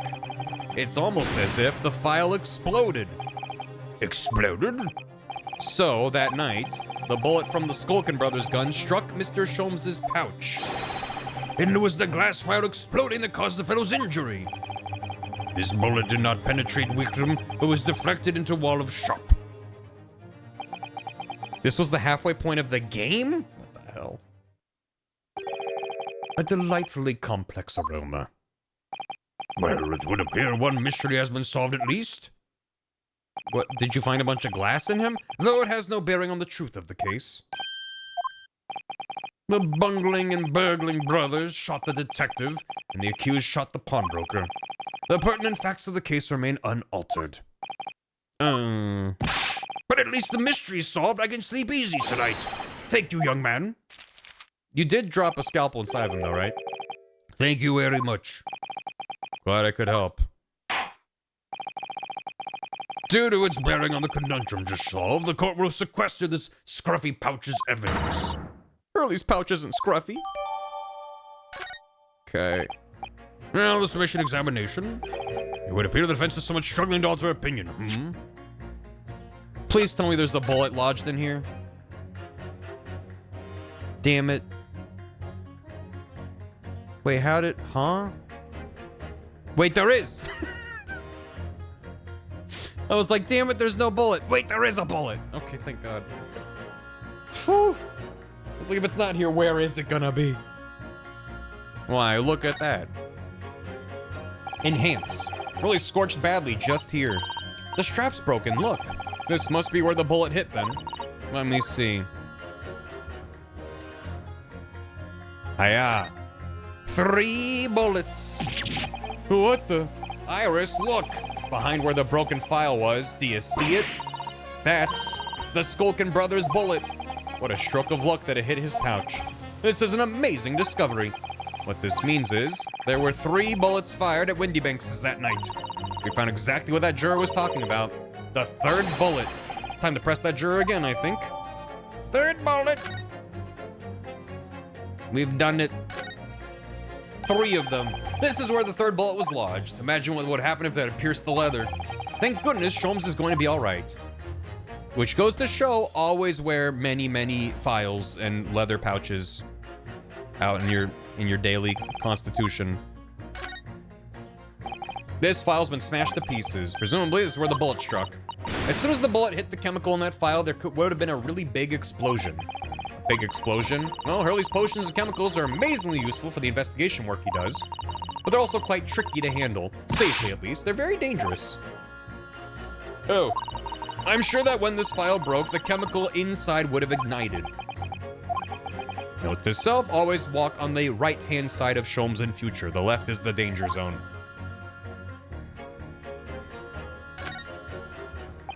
Oh, look, there's a hole here at the back. It doesn't look much like a bullet hole, but clearly something ripped through the leather with great force. Something must have pierced it somehow to have left this hole behind. It looks that way. Mr. Sholmes and his pouch both took a beating, didn't they? Danger zone. I am assuming this is all for the file stuff, but just in case. They're full of his homemade potions. Homemade? Yep, like fingerprint powder to show up where people have touched things. And scent amplifying solution to intensify a smell lingering on an object. That's amazing. They're all very easy to use. There's just one thing that you have to be careful of. They're all very flammable. Mr. Sholmes is a walking bomb. Either he's passionate about finding out the truth or just oblivious to the dangers. A bomb. JC, a bomb. Bullet. This is the bullet that was fired from the Skulkin brothers' gun on the night of the incident. So it turns out it never actually entered Hurley's body at all. Thanks to the thick leather of that pouch he was wearing, it saved him. Hurley's always lucky like that. Well, considering what he had to go through in hospital. I wonder how lucky he really was. Poor Hurley. Leather armor's a thing. It's not infallible, but it can't help. Better than nothing. The explosion slowed the bullet enough to prevent it from piercing the leather and exploded with such force it sent stationary glass through the same leather. Correct. Well, yeah.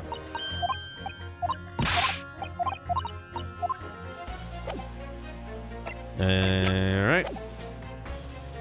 Yeah. I'm struggling? No, I'm doing great. Please, my lord, a little more time. That's a new piece of evidence. It could be a valuable clue. You can't afford to overlook anything here, Ryunosuke. There's still a way to turn this around, somehow. I'm sure of it. No blood on bullet? Well, it didn't pierce the skin. It got caught in the leather. If there was blood, it just would have been from the explosion and then damage happening that way. Presumably he would have gotten bruised as fuck from that, even if it didn't pierce the skin, but... You ain't ballistics expert. They are really good, Scaredy. You, right? Was it you? No, it was her. She was like, only 2 were found. Hold it! There we go. This is where we start to turn things around. Not just 2 games, I would argue the entire franchise is just full of good designs. And also the transition to 3D didn't stop them. Damn it! Fuck. Only 2 bullets were found. No, but I found a 3rd. While I was cleaning, I should receive a sounds... What? While I was cleaning... if I missed the bullet while I was cleaning his lordship's office as well. Yeah, I was gonna scolding. Then he should receive a visit from the police, perhaps. Sounds like a crime scene. It would turn things around if there was a 3rd bullet. You think we might find one? Nope. There's simply no way. Okay, this time I won't. Like Brushel, everyone's favorite character. Sometimes characters that are fun to hate are still good designs. In fact, oftentimes that's the case. Okay, if there was another bullet, I'd have to reconsider my position. I can prove it. Check this out. Pull it out of my pocket. Take that! Hiya! Here it is. We discovered it just now. Yes, on the night in question in Windy Bank's pawnbrokery, another bullet was fired. Hold it! What is this new trickery, you Nipponese conjurer? Where did you find that bullet? It was lodged inside Sholmes's pouch. What? This pouch was removed from all around Sholmes's waist before he was taken to hospital. And since then, it has been touched by no one. Thank you, Chad. Do you mean to say that shot fired by the Skulkin brothers that night? Yes, as your lordship has surmised, it hit this pouch. But that makes no sense whatsoever. We already know the whereabouts of the bullet fired at Mr. Sholmes. It's visible in this photographic print. Ah. 2 guns from the scene have already been submitted into the court record as evidence. Yes, that of Mr. Windybank and that belonging to the Skulkin brothers. An examination of both guns revealed that only a single bullet had been fired from each. But that must mean... That's right. We now know that on the night in question, 3 bullets were fired. However, only 2 bullets were fired from the guns recovered from the crime scene, and until that incontrovertible inconsistency is somehow explained, we cannot and must not pass judgment.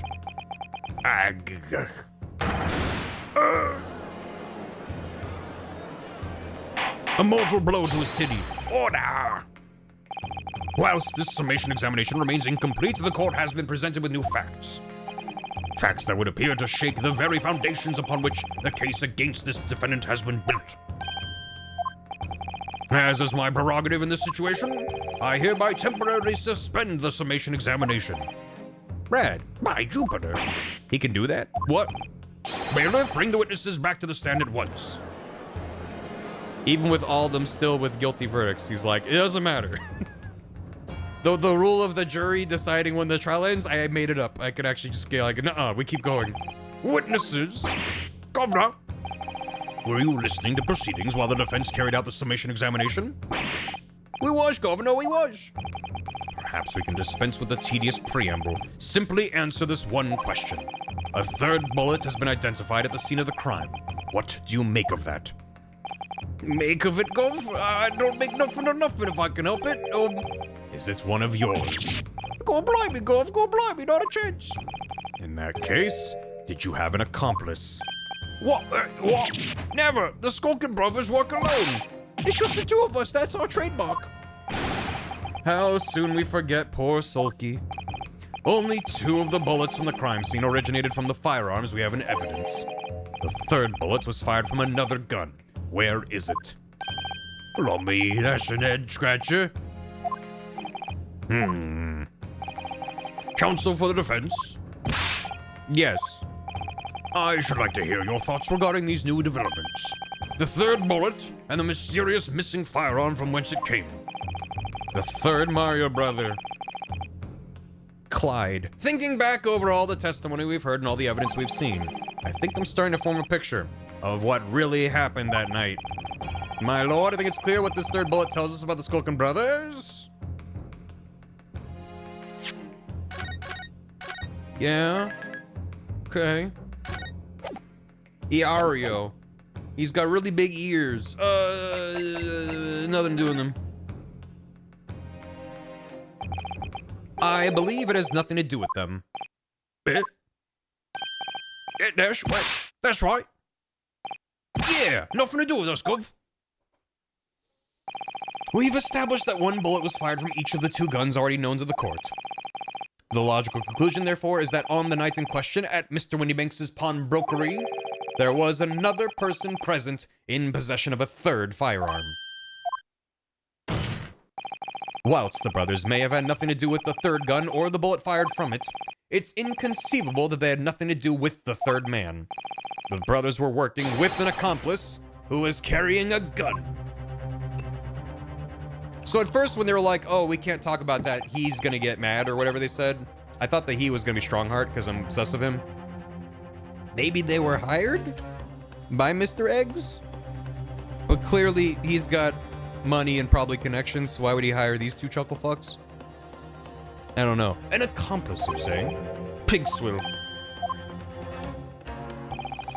Cat with the gun theory back on. It never left the table.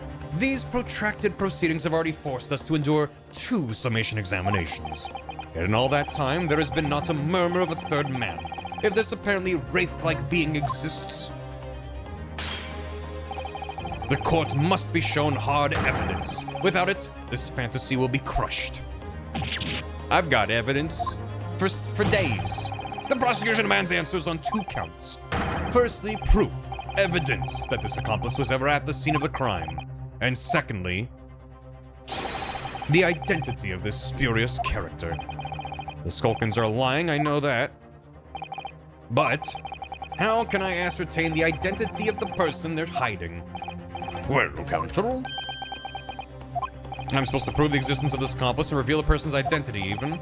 In response to the prosecution's demands, my lord, the defense is ready. I'm so ready. I should probably save, though. The defense is ready. I believe I can provide all the answers the prosecution demands. So, my Nipponese friend, despite the swimming eyes, you seem to think you have something to say. This promises to be interesting. I have to push forward now. There's no other option. I need to use every single piece of evidence available to me if it will make a difference. In that case, counsel, I would ask you to present the evidence without delay. Yeah, I'm on it. Here I go. I'm not saving for any. Yeah, probably my badge. On the night in question, in the moments leading up to the death of the victim, what proof have you that there was a 3rd intruder present at the scene? Take that! Blood. The evidence is right here, in this portfolio. By Jove, that portfolio again, is it? And I'm pointing at the same thing again. Do you expect the court to rifle through your papers itself? Be more specific. You claim one of these blood samples proves the presence of this 3rd intruder. Well, which one is it? That one, again. Yeah. Take that! Yeah. What am I looking at here? There appears to be some green paint or such like around the bullet hole in the middle of the calendar.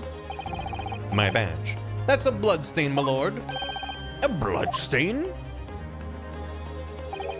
Green blood, curious even for you. Is the court to understand that the intruder was some unhuman creature? Yes. The chupacabra. It's something developed by Mr. Herlock Sholmes. By the great detective. New invention, stop. Not yet appeared in stories, stop. It's this, you see. It doesn't have a name yet, though. Eggs is green. The fogger sprays a chemical that reacts with the different elements in people's blood to change its color. Different elements of people's blood? Yes, everyone's blood is slightly different, you see, because it's made up of different elements. So by seeing what color it changes to, you can tell in a flash whose blood it is. Well, that brings a whole extra dimension to looking at blood. Talk of blood in courtroom. Stop. Very exciting. Stop. As an example, this one shows the blood of the victim, Mr. Windybank. Ah, striking blue. Yes, so you see, the green color of this blood stain on the calendar shows that someone else was shot in the main part of the shop. Now hold fire there, young man. Could it be from some unrelated incident, couldn't it? No, it's not unrelated. The date showing on the calendar is the date on which Mr. Windybank was killed. By golly. The calendar is a clock, therefore we can assume that whoever was shot on the same day. Then whose blood is it? Well, the Skulkin brothers in the stand don't appear to be suffering from any gunshot injuries. Which means it must be the blood of somebody else. The third intruder, in fact. Objection! Calendars are slow clocks. Whose identity the court is still waiting to hear. You can't delay this any longer, my learned friend. Who is this alleged third intruder? Eggs! It's Ringo!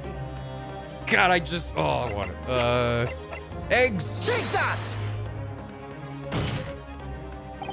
The man's name is Eggert Benedict. I mean, it's not his name. We don't know his name. His name is Eggs Benedict. Eggers Benedict? Who on earth are you talking about, counsel? He paid a visit to Windybank's pawnbrokery on the afternoon before the incident took place, when the accused attempted to deceive the pawnbroker into releasing this article into her possession. Egg. That's right. The man identified by the defense, Mr. Eggert Benedict, then attempted to take the article from the defendant by force. Give me that. No. Yes, sir. I believe this filthy pocket thief has just redeemed an article from you, no? Yes, sir. The article in question belongs to me. I demanded for it to be returned at once. Now that's a lie. What are you trying to pull? Give me back my overcoat, you wastrel, and needless to say, any music box discs too. Yeah. I miss Windybank. I miss Widdershins. Inspector Gregson was there at the time and can attest to what happened. In the end, it was the inspector himself who took the disc. Can you corroborate this account, Inspector? Yes, my lord. That's more or less what happened. And in the interest of being thorough, I asked Windybank for a print showing the fellow. Oh, nice. Taken from one of his red-handed recorder Gubbinses. Gubbins! Gubbins! Were they nifty and honking? Indeed they were, my lord. That's him talking to Mr. Windybank that morning. And you claim this man is the brother's accomplice? Well, Mr. Skulkin? Never seen the geezer before in my life. All me life, Gov, all me life. Never seen him.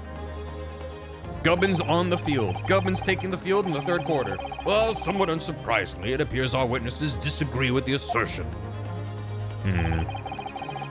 He's on his persona in time. Christ. God damn it. I'm sure your lordship recalls my learned Nipponese friend's actual assertion, which was that he could prove the identity of the alleged accomplice. Yes, and I can. Then show us the evidence. I agree. We must see proof that the clean-cut gentleman in the photograph is the filthy criminal you say he is. Here to fix your Gubbins? This is the last piece of evidence. I've had a feeling that something has been missing in this trial from the very start. But now I'm gonna drag it kicking and screaming into the courtroom. Are you ready to present your answer to the court then, counsel? Oh, someone was like, why are we freaking out about Gubbins? Yeah, no. Moz does have the long story. We had random usernames and Amber's was Nifty Honkin' Gubbins, which is my favorite fucking thing ever. And then when they updated for like, I think Epic bought the Fall Guys devs and they changed the way accounts were worked. And we lost Nifty Honkin' Gubbins forever. And I'll never forgive them for that. Yes, my lord, the defense will present the evidence now. Proof that the man pictured in this photograph print was in fact the person struck by the third bullet. Take that! Which we were told wasn't supposed to be presented as evidence, which is sus. As I mentioned before, on the afternoon of the day in question, the defendants attempted deceitfully, admittedly, to reclaim this disc from Windy Banks. They had a new Fall Guys mode in Fortnite, but non-Fall Guys. Excellent. Which is when the aforementioned Egbert Benedict appeared on the scene, I believe. This man then attempted to purloin the article from the defendant's possession, no? That's correct, my lord. I myself was present at the time. It was following this that a minor incident occurred. But of course, sir, here's the disc for you. Very well. Then I shall bid you farewell. Say goodbye to style. Wait a minute. That disc is mine. Gah! Arg! What do you think you're doing, you little tramp? You've drawn blood, you filthy animal. Being a music box disc, it had countless small but sharp metal protrusions over its surface. Those protrusions caused Mr. Benedict's finger to bleed, and the resulting smear of blood is still visible on this disc now. Goodness, a bloodstain, is it? My assistant and I have just analyzed the bloodstain here in this very courtroom, using my trusty fogger gun. Yes, and we added the results to this portfolio. I say, it's green. It's exactly the same color as the blood around the calendar.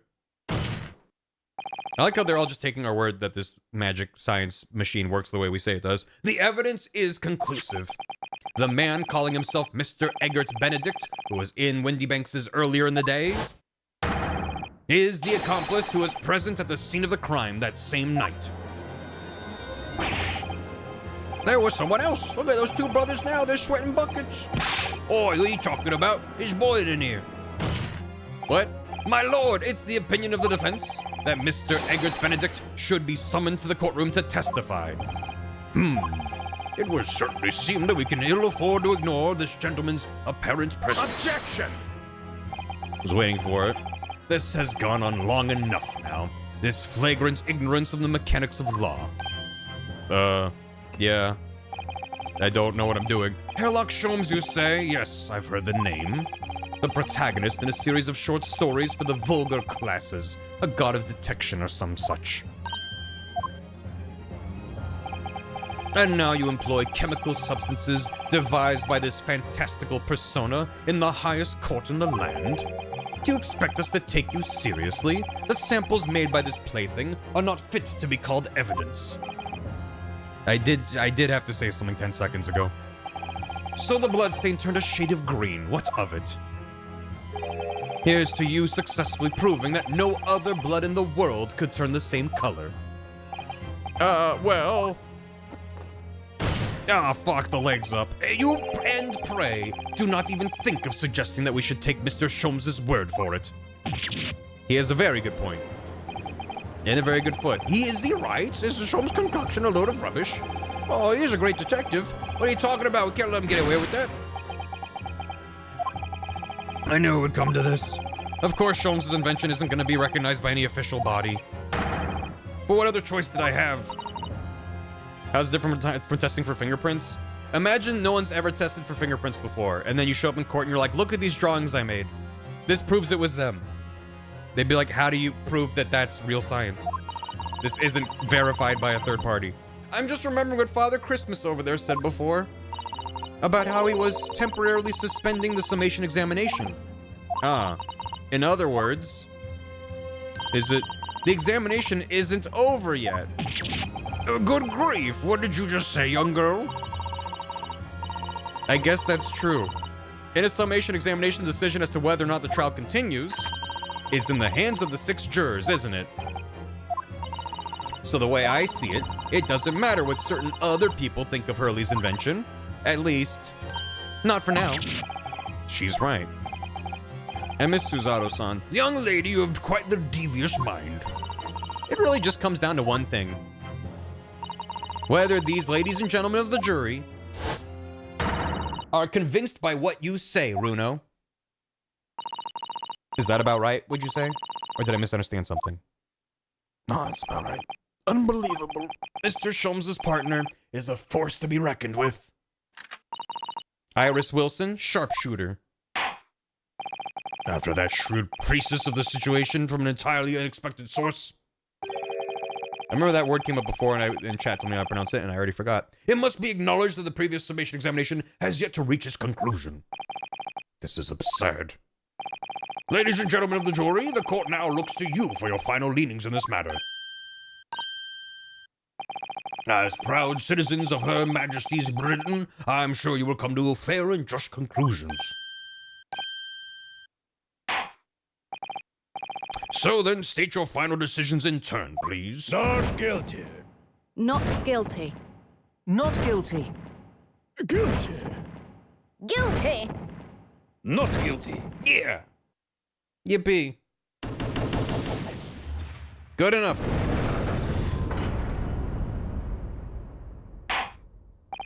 Two called guilty and four called not guilty. Such is the outcome of the summation examination. Objection. My lord, with all due respect, this is an outrage. The prosecution refuses to accept this decision.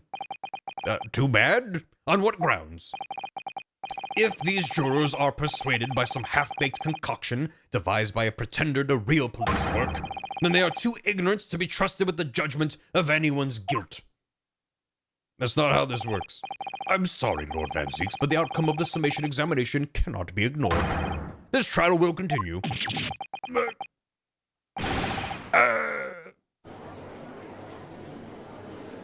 Prosecution, get good. Nevertheless, we find ourselves in a rather awkward situation. The defense has very reasonably requested the subpoena of a new witness. Yeah, I'm gonna sub that Pina. But sadly, I fear that will be impossible. What? The name the gentleman gave for himself, Eggert Benedict, is quite clearly false. What? Huh? What? Huh? I don't believe it. We didn't even bring up the fact that he had a cane with different letters. He just is like, that's clearly not his name. Just when I managed to prove the man was there that night. Could I say something? Who was that, please? Who spoke? It was me, my lord. Juror number 5. A little bit of number 5 in my life. What have you to say, madam? If possible, Inspector. Me, ma'am? I wonder if you might show the photographic print to me again, the one in which the gentleman is shown. Right, yes, this one you mean? Mr. Benedict? Yes. There's no doubt in my mind. Juror number 5, you don't mean to say you know this man? Yes, I know him. What? No. Good gracious. Jury chosen on random. Out of how many millions of Londoners? Order, order. Juror number 5, how on earth? I am a communications officer. Stop. As we can clearly see, the gentleman in the photograph is, stop, also a communications officer. Stop. He works in my office. Stop. Uh-huh. A very talented operator, in fact. Stop. He should be in the communications station now. Stop. Tapping away on the telegraph. Stop. Look at her eyes go. This doesn't seem right somehow. I can't put my finger on why, but it doesn't feel right. Suppose we all imagine the accomplice would be some sort of hardened criminal. It's a bit unexpected to find out he has a respectable job by day, whatever he gets up to at night. I suppose that's why I felt something was wrong. If the gentleman is at London's communication station, we should be able to subpoena him within the hour. Lord Van Zeeks, if you please. Yes, my lord. Make the necessary arrangements with all haste. As your lordship bids. The court will recess for 1 hour. When the new witness arrives, we shall reconvene to hear the gentleman's testimony. Inspector Gregson? Yes, my lord. I should like to hear from you specifically about events at the pawnbrokery on the day in question. Come to my chambers during the recess. Yes, sir, my lord. Very well. Court is adjourned until 1:40 p.m. Okay. Dibs on hoop and stick. Oh my god. Oh my god. Good. How we feeling, chat? How we doing? How we feeling about it? How we doing about it? How we doing? I think this is where we have to call it until we have time to finish it on Tuesday. The thing is, I have energy, but I can feel my voice giving out a bit. Yeah, that's fine. So, yeah. Well, we will, unless there's 8 hours of case left, we'll finish this on Tuesday. Thanks for the hydrate. Tuesday, innit? It's a beefy one. It is a very, this case had the 8 cases inside it. Yeah, so, thanks for joining. This case is insane. I'm really enjoying it. But yeah, the plan is for Sunday, I'm gonna be doing something else. Unless I don't have power. Assuming everything's fine with the storm this weekend and stuff, I'll be back on Sunday for a fun little stream with some friends. And then Tuesday, again, assuming everything's fine, it's like 5, okay. It's like another stream. We're almost done with the prologue. So, we'll come back to this on Tuesday. So, if there's any updates about inclement weather and the like, I will try to post updates online and stuff. Hopefully everything's fine. Hopefully it's just not as bad as the worst case scenarios, but we'll see. Minus 15 is pretty chilly. Secretly 3, I know. And we haven't even gotten back into like how it loops back into case 3. I'm still waiting for the fucking dude that looked like Balatro Man, Jack from a deck of cards. I'm waiting for that man to show up again. If he doesn't, I'm just gonna be mad. I'm just gonna be mad forever. Yeah, watch. No, I'm really. We got all our supplies and stuff. I'm not planning on going outside until at least Monday, so should be good for us. But yeah, stay safe out there. It's gonna be a doozy. What happened to Shakespeare Man? What happened? Chekhov's Balatro Man. I'm mad about it. Let me get caught up. But thanks so much for joining, hanging, and chatting, and keeping me company as I slowly go insane. Cause that's just how. Case 5, am I right? Sarcastic Crow, thanks again for that hammy earlier. Tina, thanks for 83 bits. Rand, thanks for 52 months. Hope you enjoyed the VOD. ZZ, thanks for 31 months. Matter Baby, hee hee. Thanks for the Prime, and thanks for 2 months. Garmore, thanks for 22 months. I'm going insane. Garmore said in VOD land at the moment, excited to use your playthrough to refresh my memory and pick my own back up whenever Taga 2 happens. Been a great time watching you go through it. Thank you so much. Nixon, thanks for the raid and for subbing. Smash thanks for 83 bits. At Dairy Queen, Game of Verse is finally happening. Wonder how much of your input will be in the final product. That's rad. I saw, yeah, Ross was talking about how he had an announcement. I'm glad it's finally happening. I'll have to watch the trailer. There is only one thing in my memory that I feel like I contributed to an earlier version of Game of Verse. So I won't say anything until I see it for myself, but I will claim 0 credit. I had nothing to do with it. I just remember Ross was trying to name. He was working on world building and he was trying to find a name for a thing, and I came up with a name where he's like, I like that. So if that's in there, then neat. If not, then it's fine. But very excited that it's finally happening. Goon, thanks for 5 years. 60 long years, cough hack. I remember when I was that young. Azul, thanks for the bits. I did something similar when Suzada had that stamp on her hand in case 3. Gamer Deal, thanks for 94 months. MD Major with 89 months. Some of these substreaks are nuts. Thank you so much. Really, really. I know sometimes I fly through alerts, but genuinely, any amount, 1 month, 2 months is already a lot. Like, I really appreciate it, but when you're like 80, 90 months, it's just, it boggles belief. So thank you. Wire Mouse, thanks for 100 bits. Even when you've been betrayed, you should still trust. True. High Give Up, thanks for 100 bits. Best thing about multi-witness cross-examination, every testimony is a Three Stooges routine. Yeah, these two fucking Skulkin brothers, they're really good. They're very good. It's the who me? Like, it's the, like, you can't be mad at them. Even though they're fucking scum. They're awful. But like, oh, but they're cute as a button. Also, thanks for the bits. There's a weird achievement you get through this part, and also you can pursue one. Yeah, thank you so much for that. JC Prob, thanks for soup. Tracker gifted a sub to soup. We had a lot of soup. Okras, thanks for 83 months. Bagel Teeth, 76 months. Killy with 90 months. Venus Virus with 94 months and $1 redo. Thank you very much. Hope you're doing well. Ozil, thanks for 50 bits. And 50 bits. And 50 bits. I obviously love how Sholmes' theme goes from sounding heroic to making you understand him as a chaotic gremlin. And the jury was chosen at random. Yeah, random. 100% random. It's good. Let me find someone to raid. Thanks so much for hanging out and all that. I'm gonna kick you all out unceremoniously. Hopefully, everyone has a nice weekend. Just a nice comfy time, and you're not hit too hard from any particular storms. Stay safe and all that. Assuming things go well, I will be back on Sunday with something else, and then back to this, hopefully to finish it on Tuesday. I will be staying warm. Thank you. I live in the DMV, so we'll see. Best of luck. It's cold out. Sleep on the couch. Listen, bundle up. Bundle up.